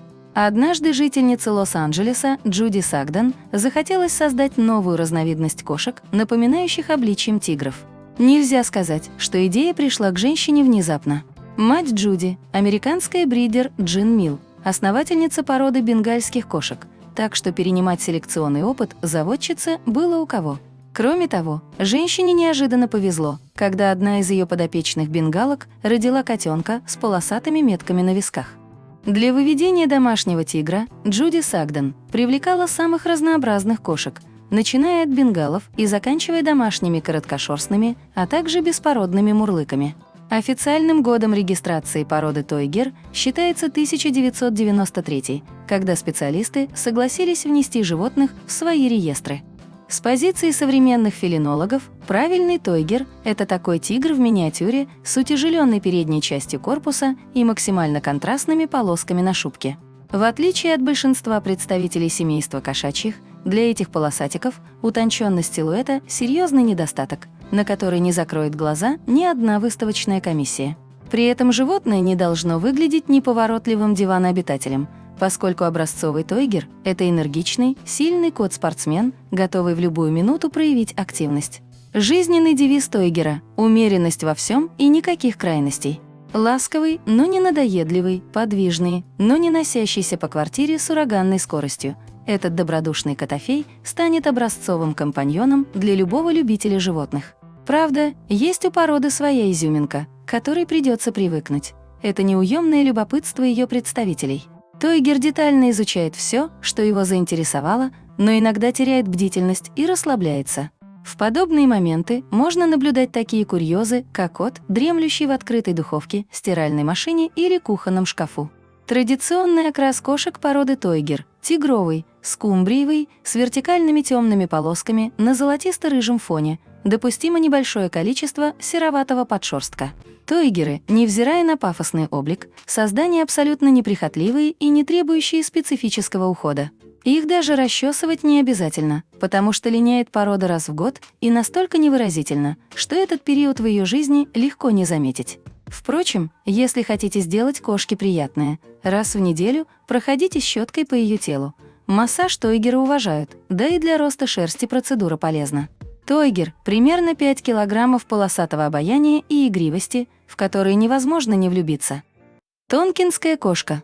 Тонкинская кошка – порода, возникшая в результате скрещивания сиамской и бурманской кошек. Очень дружелюбная, ласковая и любознательная. Страна происхождения – Канада. Вес – 2-5 килограммов. Продолжительность жизни – 10-16 лет. Когда заводчики брались за выведение новой породы, она еще даже в мыслях селекционеров не называлась тонкинской. И американские, и канадские специалисты поставили перед собой задачу вывести кошку бирманского типа. Представительницы новой породы должны были иметь окрас сиамской кошки, но при этом быть крепкого телосложения. И селекционеры двух стран, не сговариваясь, пошли по одному пути в попытках получить новую породу, начали скрещивать сиамских и бирманских кошек. Когда же результат был достигнут, и в Америке, и в Канаде этих кошек назвали золотыми сиамскими, а позже переименовали в тонкинскую кошку либо тонкинес. В США сейчас это одна из самых любимых и популярных кошек, в России же эта порода не особенно распространена. Разведение тонкинских кошек связано с определенными сложностями. Обычно в помете лишь половина котят имеет необходимый окрас норка, а значит, только они могут участвовать в дальнейшем разведении породы. Окрасы у тонкинской породы такие: норковый – норка цвета шампанского, платиновая норка и голубая норка. Тонкинская кошка, несмотря на то, что произошла от сиамок, имеет по сравнению с ними очень легкий и покладистый характер. Она не унаследовала от сиамских родственников приступы ревности и злопамятства. Тонкинезы очень мягкие и послушны, поэтому с их воспитанием не возникает каких-то особых сложностей. Представительницы этой породы относятся к кошкам-компаньонам. Они быстро и крепко привязываются к хозяину и готовы сопровождать его везде. Тонкинезы с удовольствием гуляют на поводке, а вот дома в одиночестве, напротив, оставаться не любят. Поэтому лучше всего брать кошку с собой на прогулки в парк или в поездку на дачу. За тонкинезами очень легко ухаживать. Это, наверное, одна из самых простых в уходе пород. У этих кошек короткая шерсть, поэтому ее не придется вычесывать часами. Для тонкинских кошек не нужно выстраивать определенный график купания. Водные процедуры проводятся по мере необходимости. Тонкинезы характеризуются отменным здоровьем. Однако есть ряд заболеваний, к которым тонкинские кошки предрасположены. Например, они имеют низкий общий иммунитет к болезням верхних дыхательных путей. От своих родственников, сиамок, тонкинские кошки переняли склонность к проблемам с зубами. Чтобы исключить подобные болезни, нужно не игнорировать плановые осмотры ветеринара. Тонкинская кошка – красивая порода с нежно-ореховым цветом шерсти и аквамариновыми глазами, которая собрала в себе самые лучшие качества от сиамской и бурманской кошек. Уральский рекс. Уральский рекс – кошка аборигенного типа с кудрявой, уложенной волнами шерстью, выведенная в Свердловской области. Порода не получила распространения в мире и чаще всего встречается в РФ и Германии. Страна происхождения – Россия. Время зарождения породы – 1960 год. Вес – 3-6 килограммов. Продолжительность жизни – 12-16 лет. Порода является гипоаллергенной. Исходя из названия породы, несложно догадаться, что ее предки были выходцами с Урала. Причем первые кудрявые котофеи объявились в этом регионе еще в 20-х годах прошлого столетия и представляли собой произвольный продукт неизвестной генетической мутации. За годы Великой Отечественной войны численность кошек в уральских деревнях резко поубавилась, поэтому советские фелинологи забыли о рексах на некоторое время, ошибочно внеся их в списки исчезнувших кошачьих типов. В 60-х годах 20-го столетия слухи о кудрявошерстных кошках вновь начали просачиваться в сообщество бридеров, однако дальше разговоров дело не пошло. В результате отправным моментом в становлении породы считается 1988 год, когда в уральском городе Заречный появился на свет кот Василий. Животное имело гламурную шубку в завитках и обладало презентабельной внешностью, поэтому по мере взросления Васю вязали с прямошерстными кошками с целью получения кудрявого потомства. Мелькать на породных выставках уральские рексы начали с 1993 года. Уральский рекс – не единственный кот-кудряш, признанный фелинологическими ассоциациями, но спутать его с другими гофрированными породами невозможно. И дело здесь не только в том, что в отличие от Девон и корниш-рексов, Урал обладает более каноническим кошачьим имиджем.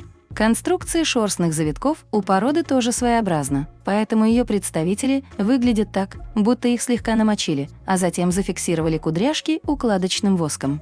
Уральским рексам позволено иметь шерсть любого цвета. Исключение составляют тикированные, а также ослабленные окрасы в любых вариациях, включая таби, солид, триколорные и биколорные разновидности. Уральскому рексу не свойственны такие истинно кошачьи черты характера, как стремление к независимости и высокомерие по отношению к окружающим.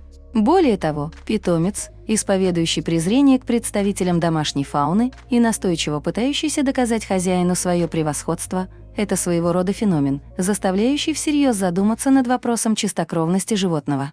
Правильный уральский рекс – неизменно ласковый и игривый кот, хоть и не страдающий чрезмерной приставучестью. Свое природное обаяние этот товарищ пытается распространять не только на людей, но и на остальных четвероногих обитателей дома. Уральские рексы – неприхотливые и в основной своей массе непритязательные кошки. Тратиться на какие-то специальные аксессуары для породы не придется. Порода линяет совсем скудно, но при этом шерсть кошек всегда остается опрятной и эффектной. Купание кошкам не противопоказаны, но злоупотреблять водными процедурами тоже нет смысла. Уральские рексы склонны к обжорству, приводящему к набору веса, что тоже может стать проблемой. Уральский рекс – подтянутый кудряш, легко находящий общий язык с любым живым существом, кроме представителей семейства грызунов.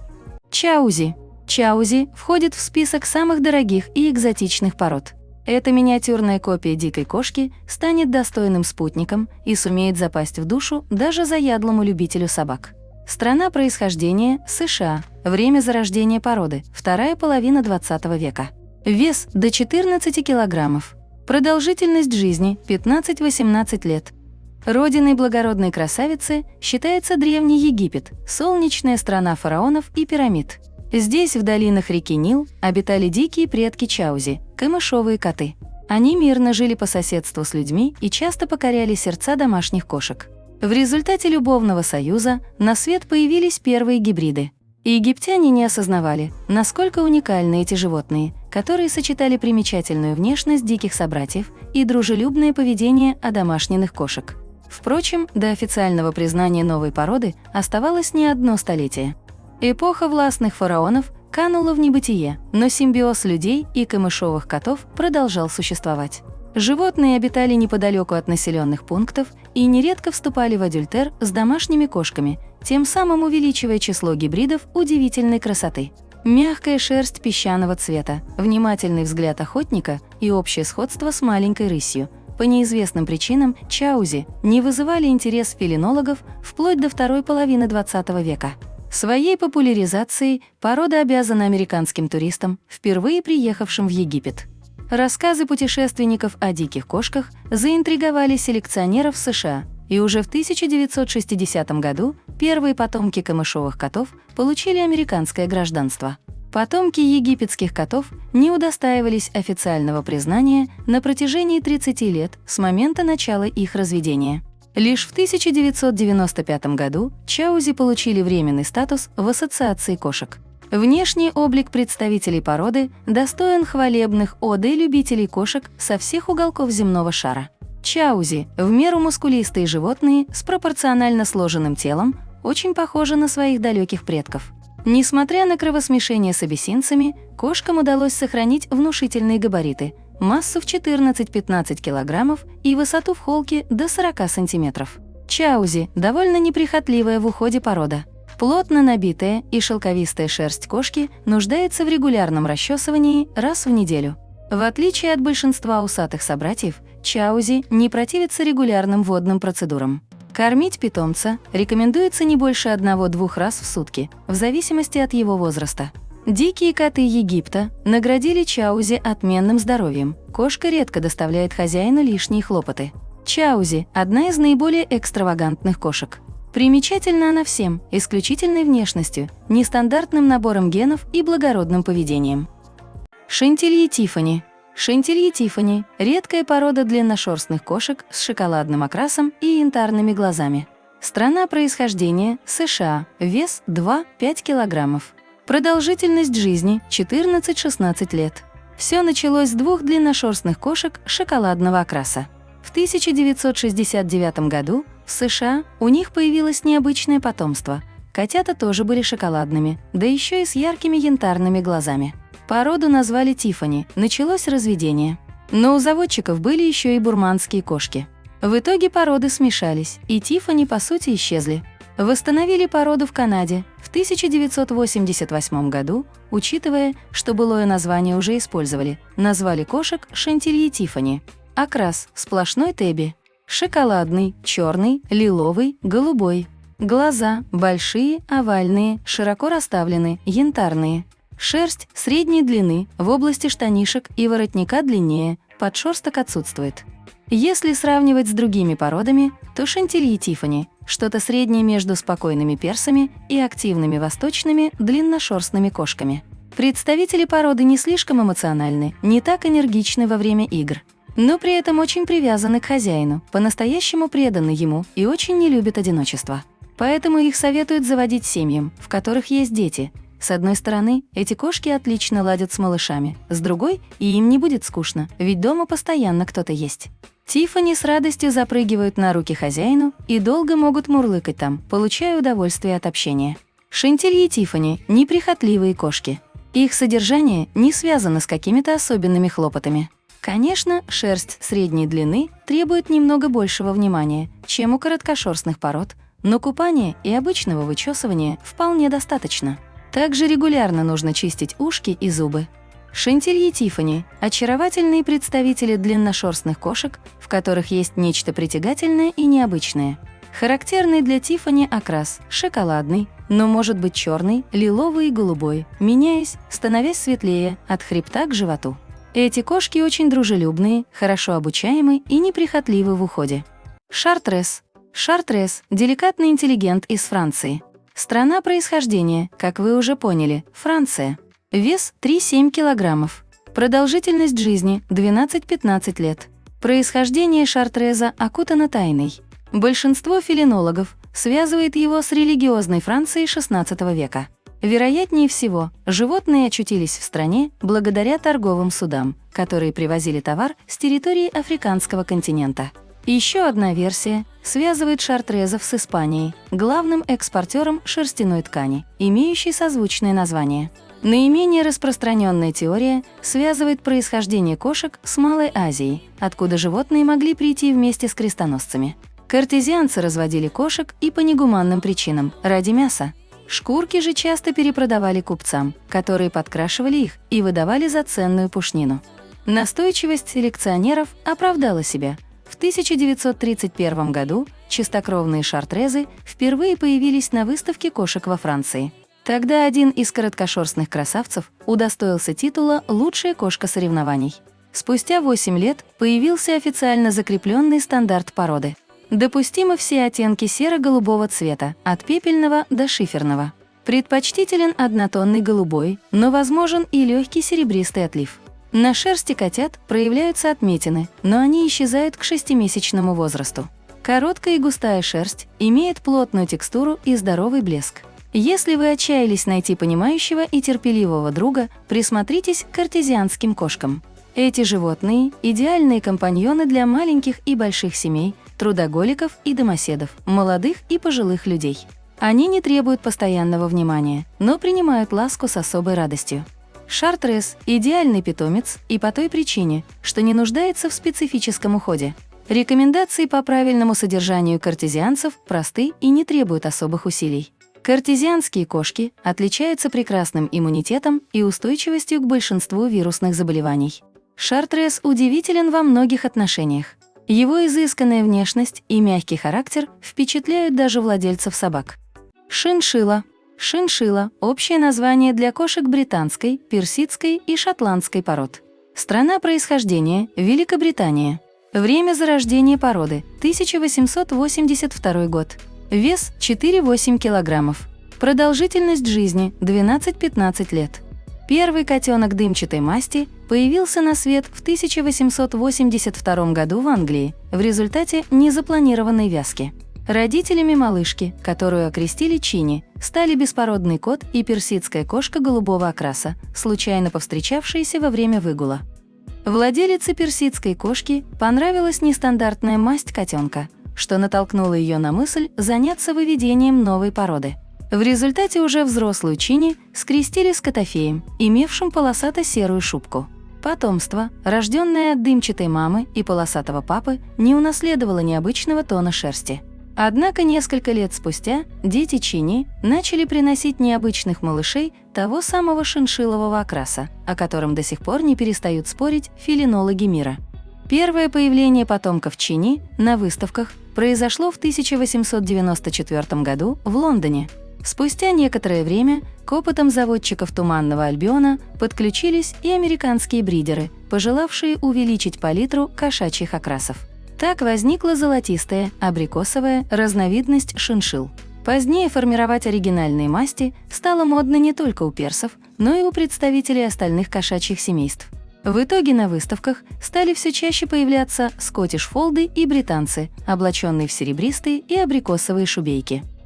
У всех трех разновидностей шиншилл очень сложные палитры окрасов. В целом можно сказать, что шерсть животных бывает трех базовых оттенков – серебристого, золотистого, затушеванного. Поскольку речь идет о трех разных породах, объединенных общим оттенком шерсти, логично предположить, что характеры у их представителей будут различаться. Имеются у шиншилл и индивидуальные особенности поведения, позволяющие им выделяться на фоне остальной массы соплеменников.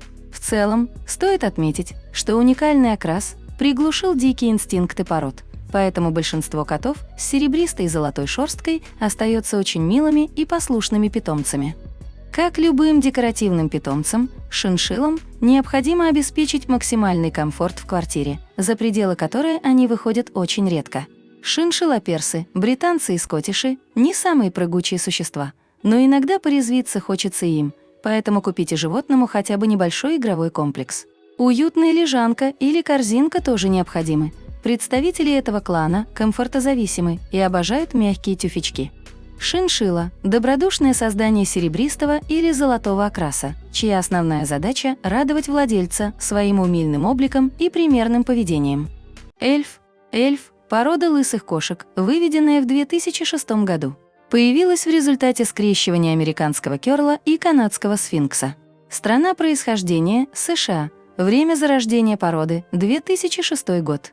Вес – до 7 килограммов. Продолжительность жизни – 12-15 лет. Кошки породы эльф были выведены в США совсем недавно. Буквально 10 лет назад еще никто не мог и представить, что появится такая необычная кошка. В 2006 году одного американского селекционера и его подругу посетила идея создать новую породу. После долгих и кропотливых экспериментов появились эльфы. Считается, что эта кошка родилась в результате долгого и планомерного скрещивания двух пород домашних кошек. Прародительницами породы эльф считаются американский кёрл и сфинкс. Выбирая название для новой породы, селекционеры вспомнили о сказочных существах – эльфах, особенностью которых были необычные уши. Поскольку у представительниц новой породы главной заметной чертой также являются уши – большие, немного загнутые назад, то и было решено назвать их эльфами. Признание в ассоциации ТИСа порода получила в 2007 году. Российских эльфов разводят в московском питомнике. В одном помете у эльфа может быть от 1 до 5 котят. Одна из основных характеристик эльфов – общительность. Это очень ласковые кошки, готовые бесконечно проводить время с хозяином, тереться о его ноги, ходить за ним по пятам. Эльфы безгранично любят детей. Их можно спокойно оставлять даже с самыми маленькими, кошки будут аккуратно и спокойно играть с ними. Эльфы отличаются гибким характером, поэтому могут найти подход и ужиться с любыми животными, даже с собаками. По характеру эльфы очень похожи на своих ближайших родственников – сфинксов. Есть сходство и с сиамскими кошками. Эльфы не терпят одиночества, поэтому порода не подойдет очень занятым людям. А когда хозяин дома, эльф не отходит от него ни на шаг. Доскональных данных о здоровье, предрасположенности к заболеваниям и наследственным болезням у эльфов пока нет в силу того, что порода очень молодая. Из-за отсутствия шерсти они склонны к простудам и инфекциям. Поэтому желательно исключить сквозняки. Уход за эльфами должен быть регулярным. Кроме ежемесячного мытья, нужно все время вычищать уши. Между купаниями можно протирать кожу питомца влажной тряпочкой. Если у эльфа есть небольшие участки шерсти, то кошке нужна регулярная стрижка. Если этого не делать, появится угревая сыпь. Эльф – бесшерстная порода кошек с загибающимися кончиками ушей, одна из самых редких и молодых в мире. Яванес. Яванес – полудлинношерстная кошка, носящая в себе гены сиамов и балинезов. Страна происхождения – США. Время зарождения породы – 1950-е. Вес – 3-5 килограммов. Продолжительность жизни – 12-15 лет. Порода является гипоаллергенной. Сразу проясним ситуацию. К острову Ява колорпоинтовые котофеи не имеют никакого отношения. Название породы придумала американская заводчица Хелен Смит, в 50-х годах содержавшая питомник. Подопечные миссис Смит не были яванезами в полном смысле. Женщина занималась разведением нетипичных разновидностей ориенталов и балинезийских кошек. Но поскольку в классические породные схемы ее питомцы не вписывались, для них было придумано отдельное название. История происхождения яванских кошек неразрывно связана с сиамами, а также с балинезами.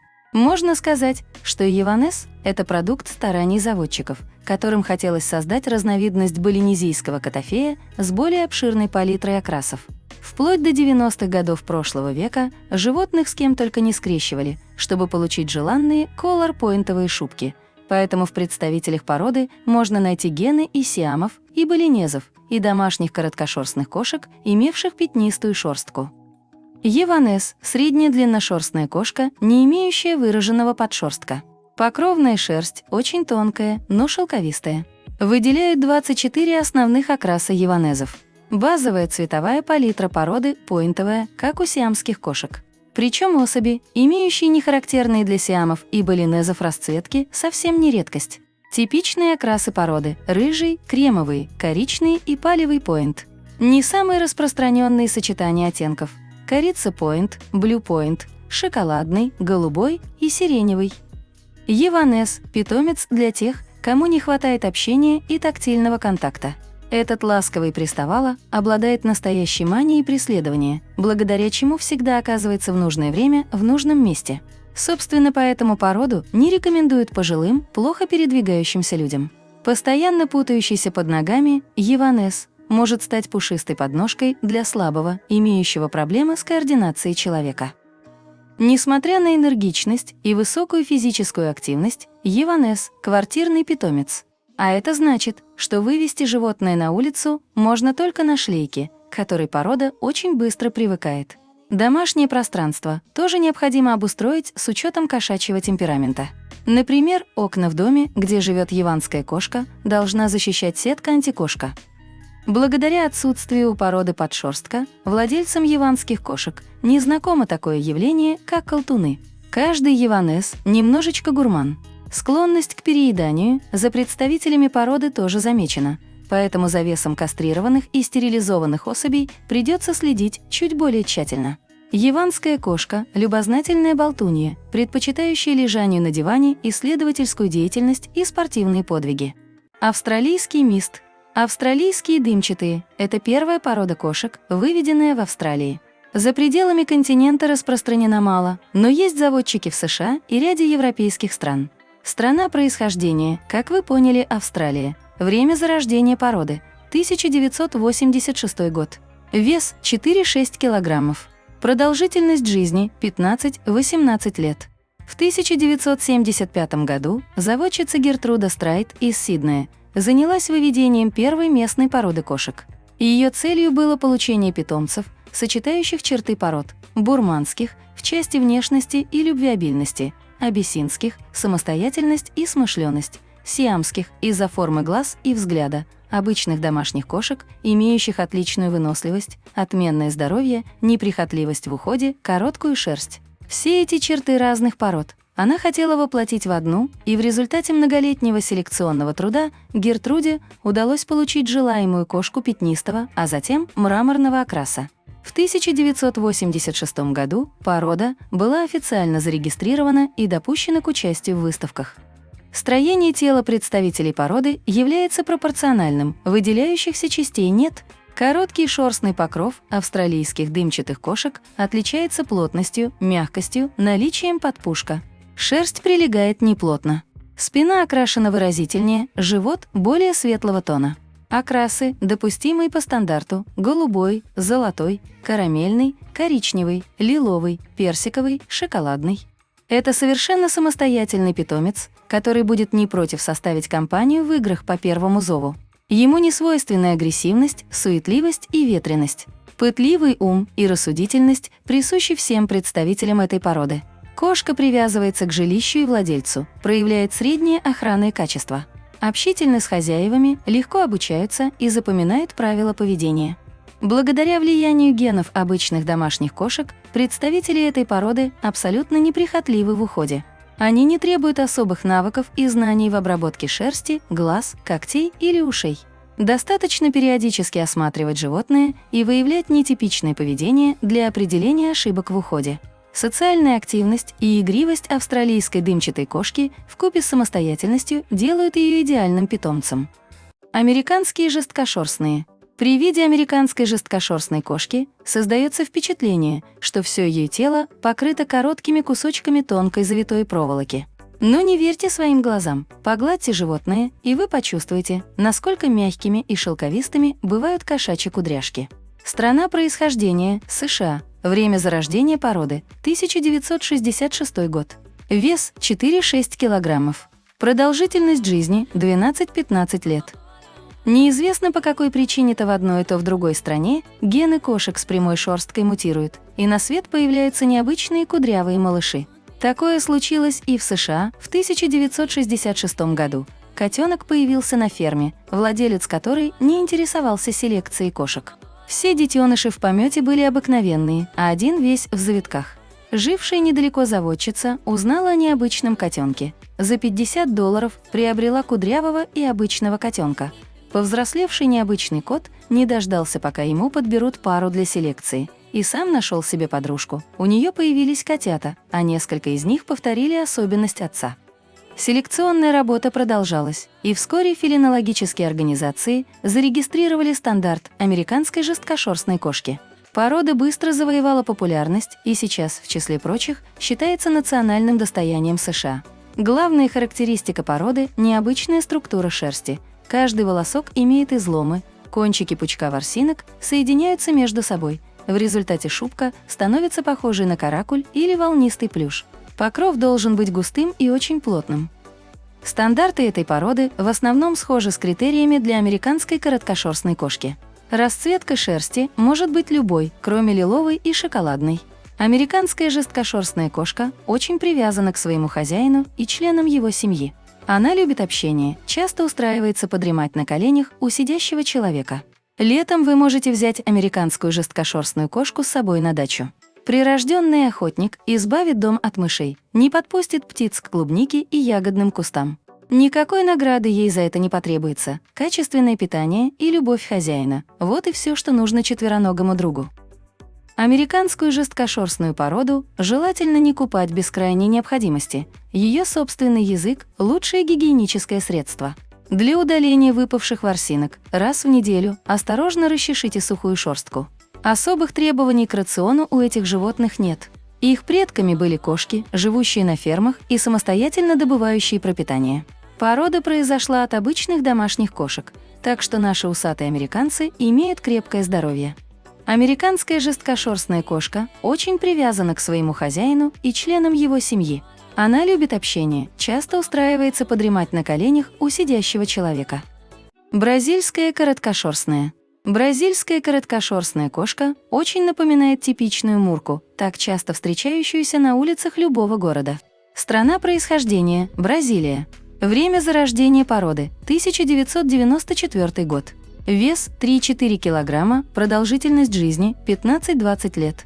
Еще до 1999 года такой породы, как бразильские короткошерстные, не существовало, а началось все с того, что в 1980-х годах бразильские фелинологи обратили внимание на большое единообразие дворовых котов в крупнейших городах Бразилии.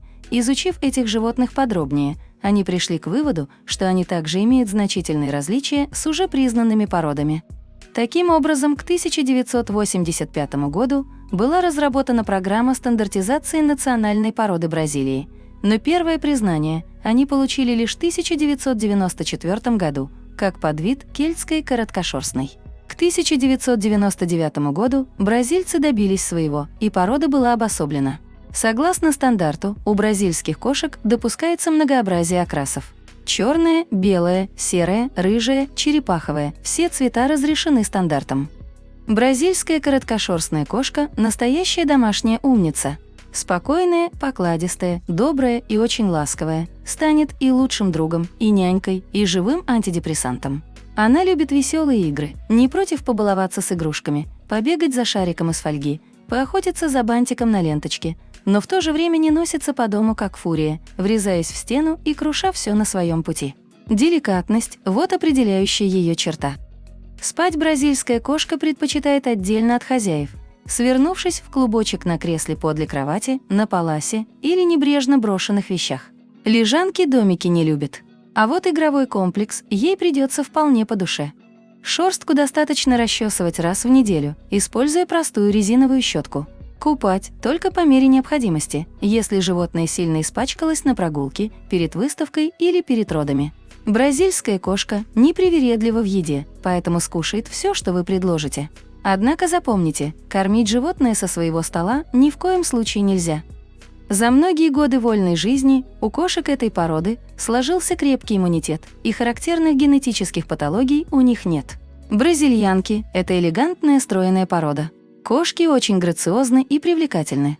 Несмотря на непримечательный внешний вид, бразильская короткошерстная кошка вызывает умиление и восторг у всех людей. Дракон Ли или кошка-дракон или Ли Хуамао – очень редкая порода кошек, выведенная в Китае. В России таких питомцев практически нет, что связано с сильной схожестью окраса и внешних данных с обычными дворовыми кошками. Страна происхождения – Китай. Время зарождения породы. Самые первые упоминания о представителях породы уходят еще в I век, когда в Китае господствовала династия Тан. Вес – 3-5 килограммов. Продолжительность жизни – 15-16 лет. Об истории появления породы дракон Ли известно мало, лишь то, что их дикие предки обитали в горах в течение многих веков, до того, как их приручили люди.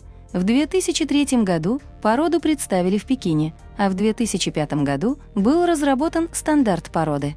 Мировое признание драконом Ли пришло в 2010 году. Благодаря своей полосатой внешности дракон Ли является для китайцев образом тигра, символизируя бесстрашие, свирепость и военную доблесть. Также считается, что его образ отгоняет злых духов. В связи с чем кошки этой породы являются талисманом и оберегом жилья для китайцев. Все представители дракон Ли – это крепкие и мускулистые животные средних размеров. Окрас шерсти представлен тигровым, с полосами и темными пятнами. Шерсть по текстуре плотная, с неярко выраженным подшерстком. Кошки породы Ли Мао отличаются высокой активностью и дружелюбностью. Не проявляют навязчивости и агрессии. Отлично уживаются с другими животными и при всем этом считаются непревзойденными охотниками. Это необходимо учесть владельцам домашних крыс, морских свинок, хомяков. Заводить питомца данной породы лучше в доме, где нет очень маленьких детей, так как драконы не любят излишнего тискания и ласк. Особи данной породы не нуждаются в особом уходе, так как обладают гладкой короткой шерстью. Так как порода возникла естественным путем, здоровье у кошек крепкое, и они не имеют определенных генетических заболеваний. При должном уходе доживают до 20 лет. В кормлении дракон Ли особых рекомендаций нет. Необходимо придерживаться сбалансированного питания с включением всех групп продуктов. Китайская кошка породы дракон Ли считается потомком дикой кошки. Многие исследователи пришли к выводу, что все же это когда-то одомашненные и прирученные человеком животные. Кошек этой породы желательно заводить в частных домах, где достаточно места, хотя многие лихуа чувствуют себя хорошо и в небольших квартирах. Это прекрасные охотники, поэтому избавляют дом от мелких грызунов в короткие сроки. Кимрийская кошка или кимрик. Несмотря на то, что в народе их часто называют кошками с заячьим хвостиком, не все представители данного вида полностью лишены подвижной задней конечности. Страна происхождения – Канада. Время зарождения породы – 60-е годы прошлого века. Вес – 3-6 килограммов. Продолжительность жизни – 14-16 лет. Порода кошек кимрик отличается от мэнкса только длинной шерстью. Даже в одном помете могут одновременно родиться котята этих двух разновидностей. Первоначально они были короткошерстными, а длинношерстных животных эксперты подвергли выбраковке.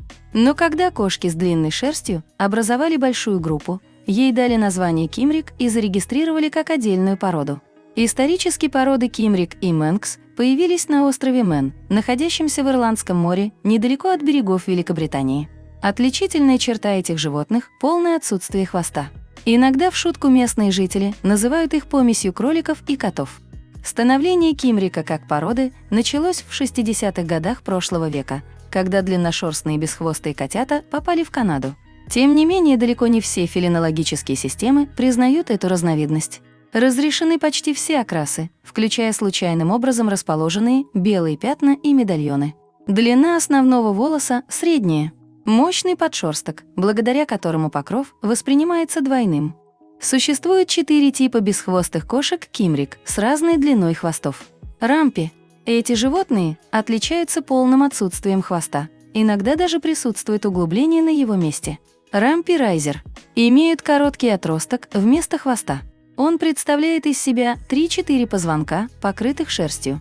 Стампи. У этого типа кимрика есть короткий хвост, обычно с дефектами, узлами и заломами. Лонги. Имеет хвост обычной длины. Кимрик имеет спокойный и уравновешенный темперамент. Но при этом мускулистое тело атлета требует ведения активного образа жизни. Молодые животные играют с удовольствием. Отсутствие хвоста компенсируется сильными задними лапами, благодаря которым питомцы необычайно прыгучи и легко преодолевают любую высоту. Эти животные – настоящие интеллектуалы. Они легко обучаются, в состоянии запомнить с десяток команд, открывают и закрывают любые двери.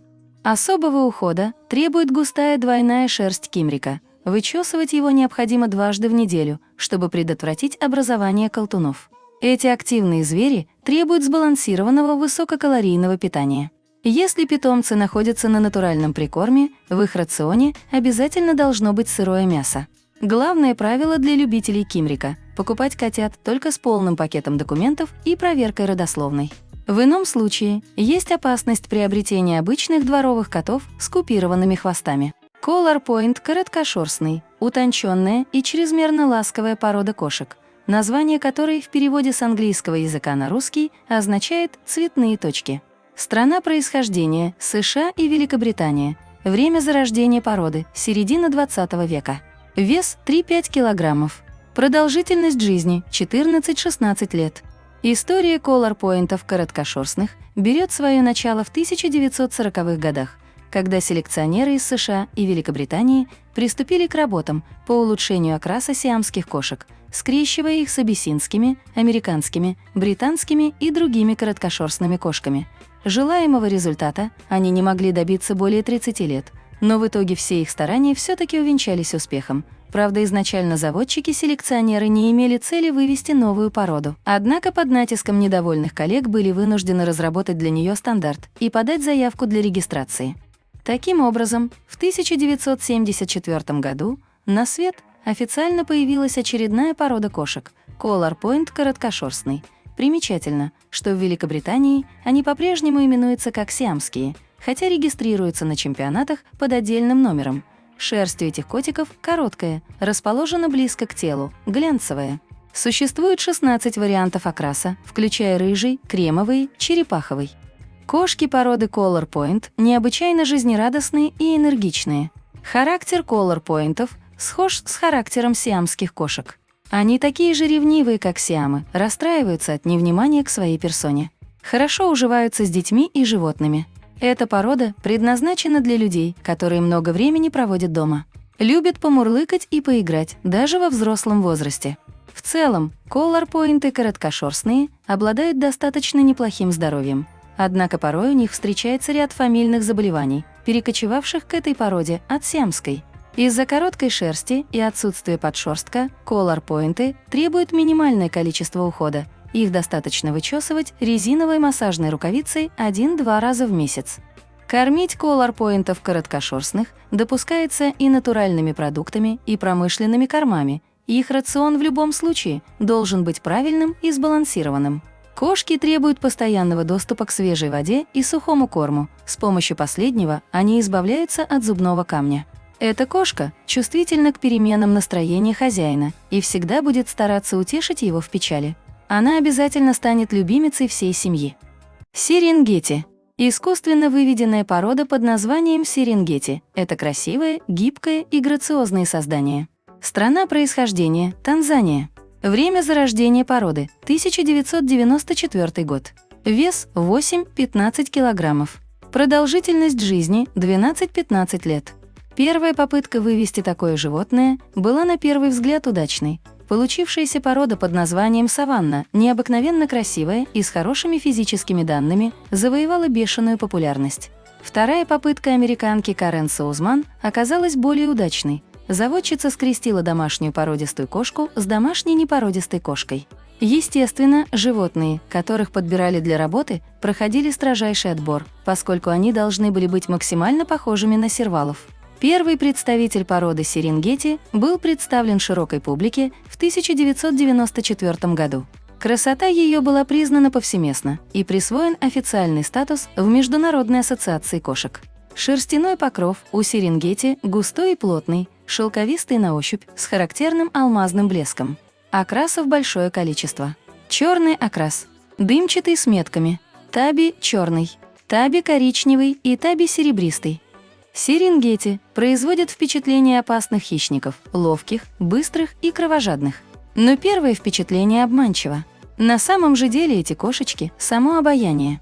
Они очень любят людей и привязываются к той семье, в которой растут, а уж вожак в виде любимого хозяина для них и авторитет, и лучший друг. Густая, короткая шерстка кошек этой породы имеет большое преимущество перед длинношерстными кошками. Она не путается, не сбивается в колтуны и не оставляет малоприятного налета на коврах и мебели. Насчет купания серенгети ничего против не имеют. Среди их предков есть особи, умеющие плавать. Меню такого питомца должно включать в себя следующие продукты: мясо, каши, молочную продукцию и овощи. Лидерские замашки серенгети вряд ли позволят вам завести дома такую же независимую кошку или крупную собаку. Кстати, серенгети не боится ни кошек, ни собак. Если он подумает, что хозяину угрожает опасность, кинется в бой без раздумий. Украинский левкой – это оригинальная порода кошек, отличающаяся от других своим уникальным внешним видом. Она не только лысая, но и вислоухая. Страна происхождения – Санкт-Петербург. Время зарождения породы – 2001 год. Вес – 3-6 килограммов. Продолжительность жизни – 10-14 лет. Кошки породы левкой появились на свет уже в 21 веке, благодаря трудам фелинолога Елены Бирюковой. В ее мечтах новая порода выглядела весьма своеобразно, даже непривычно обычному взгляду. С сохранившихся рисунков на нас смотрят не то инопланетяне, не то маленькие вампиры с большими лапами и загнутыми ушами. Для работы были взяты вислоухая шотландская кошечка и донской сфинкс. Первый удивительный малыш появился в начале 2001 года, получил имя левкой примера и получил регистрацию в Ассоциации кошек. Он был практически лыс, с большими миндалевидными глазами и забавно скрученными ушками. Шерсть у левкоев отсутствует, однако у некоторых особей на теле может наблюдаться легкий велюровый пушок. Окрас допускается любой, при этом без разделения теби по образцу рисунка. Заводчикам следует помнить следующее: в паре кота и кошки только один может быть вислоухим. Допускается вязка со следующими породами: питерболт, скоттишфолд, донской сфинкс. Левкой – животное умное, преданное и очень интеллигентное. Их любовь к хозяину выражает не в сумасшедших прыжках ему в ноги, не диком крике под дверью туалета, а спокойных уютных посиделках бок о бок по вечерам. Ухода левкои требует больше, чем многие другие породистые кошки. Отсутствие шерсти не упрощает, а в некоторых случаях даже усложняет дело. Кожа у левкоев тонкая и нежная, сальные железы вырабатывают особое вещество – секрет, который, скапливаясь, начинает дурно пахнуть, да и на ощупь ощущения вызывает не самые приятные. Поэтому кошек без шерсти следует мыть чаще, чем кошек с шерстью, пару раз в месяц.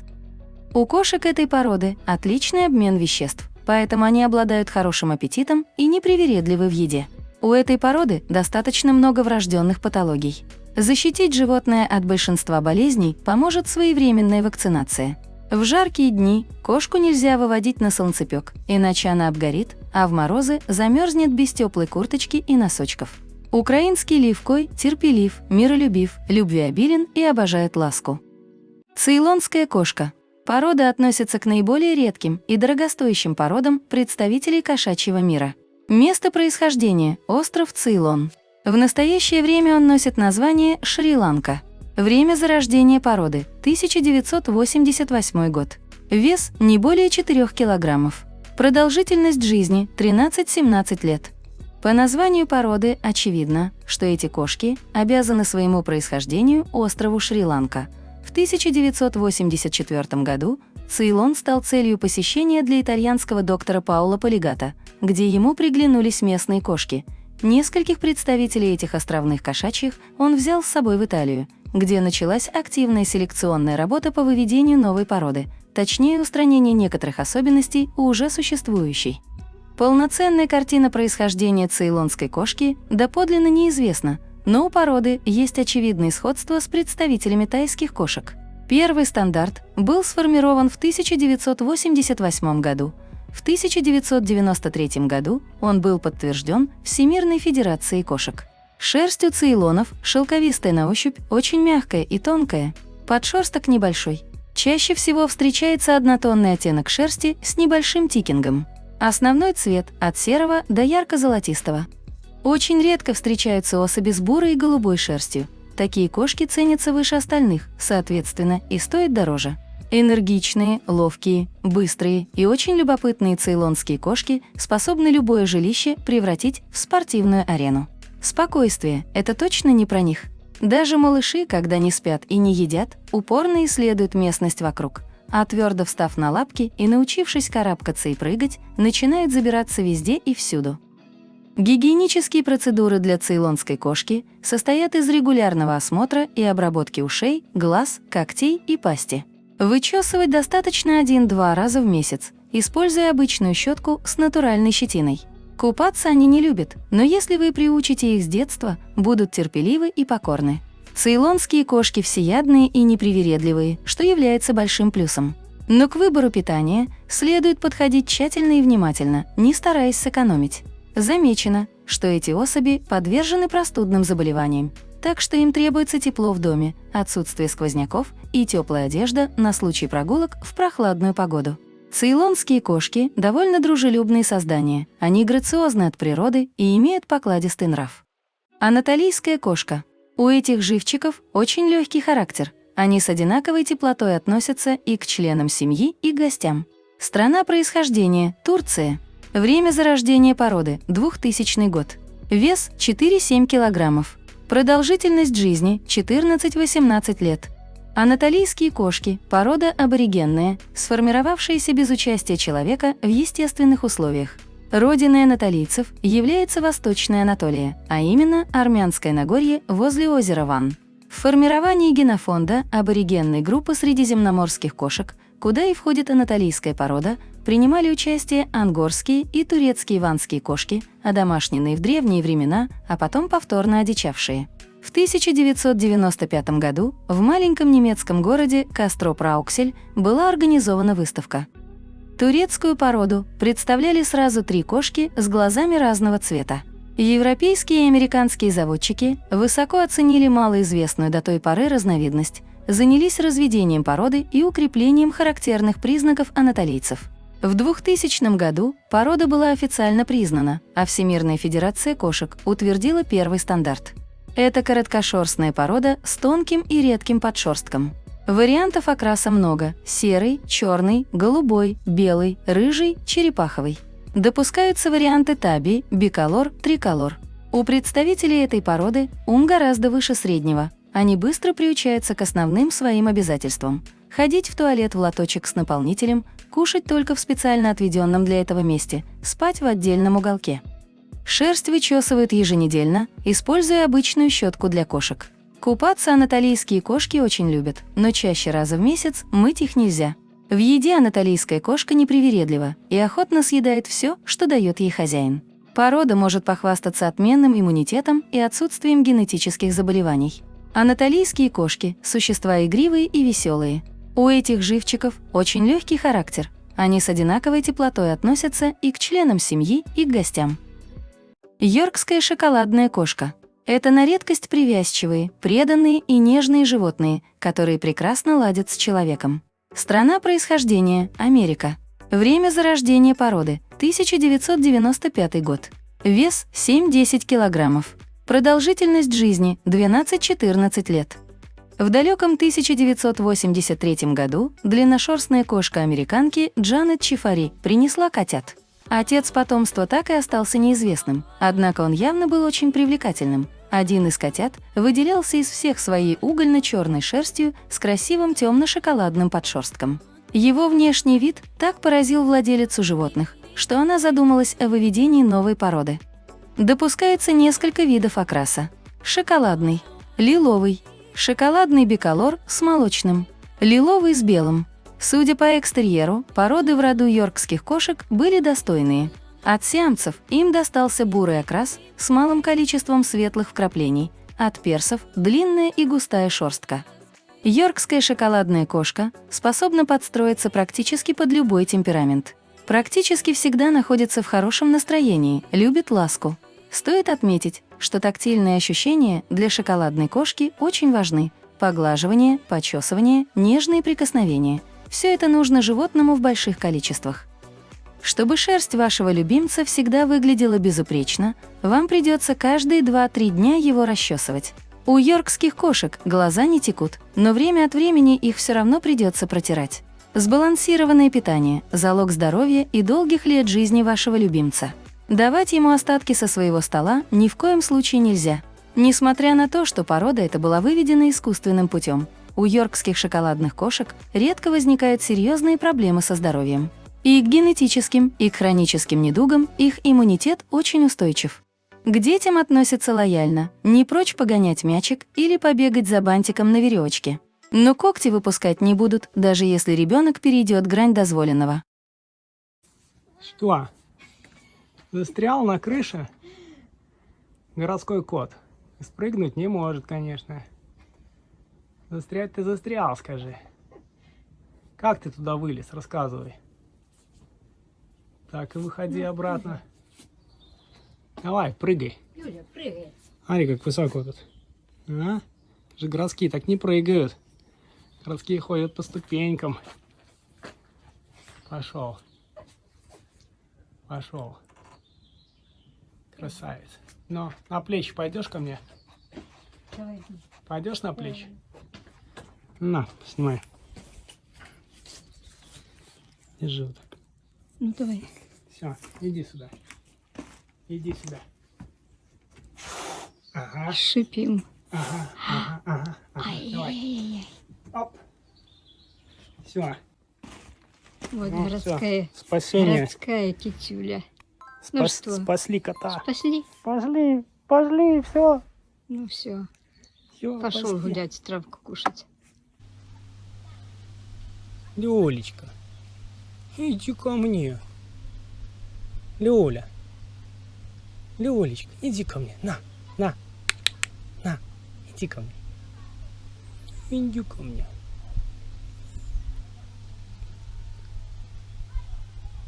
Ну, привет. Привет. Ох, листик прилип. Ну, ложись. Покажи, какая у нас дорожка. Вот такая, скажи, у нас дорожка. Хорошо, скажи. Жизнь хороша и жить хорошо. Что за взгляд такой, Леша? Что за взгляд? Это же камеры. Это все камеры.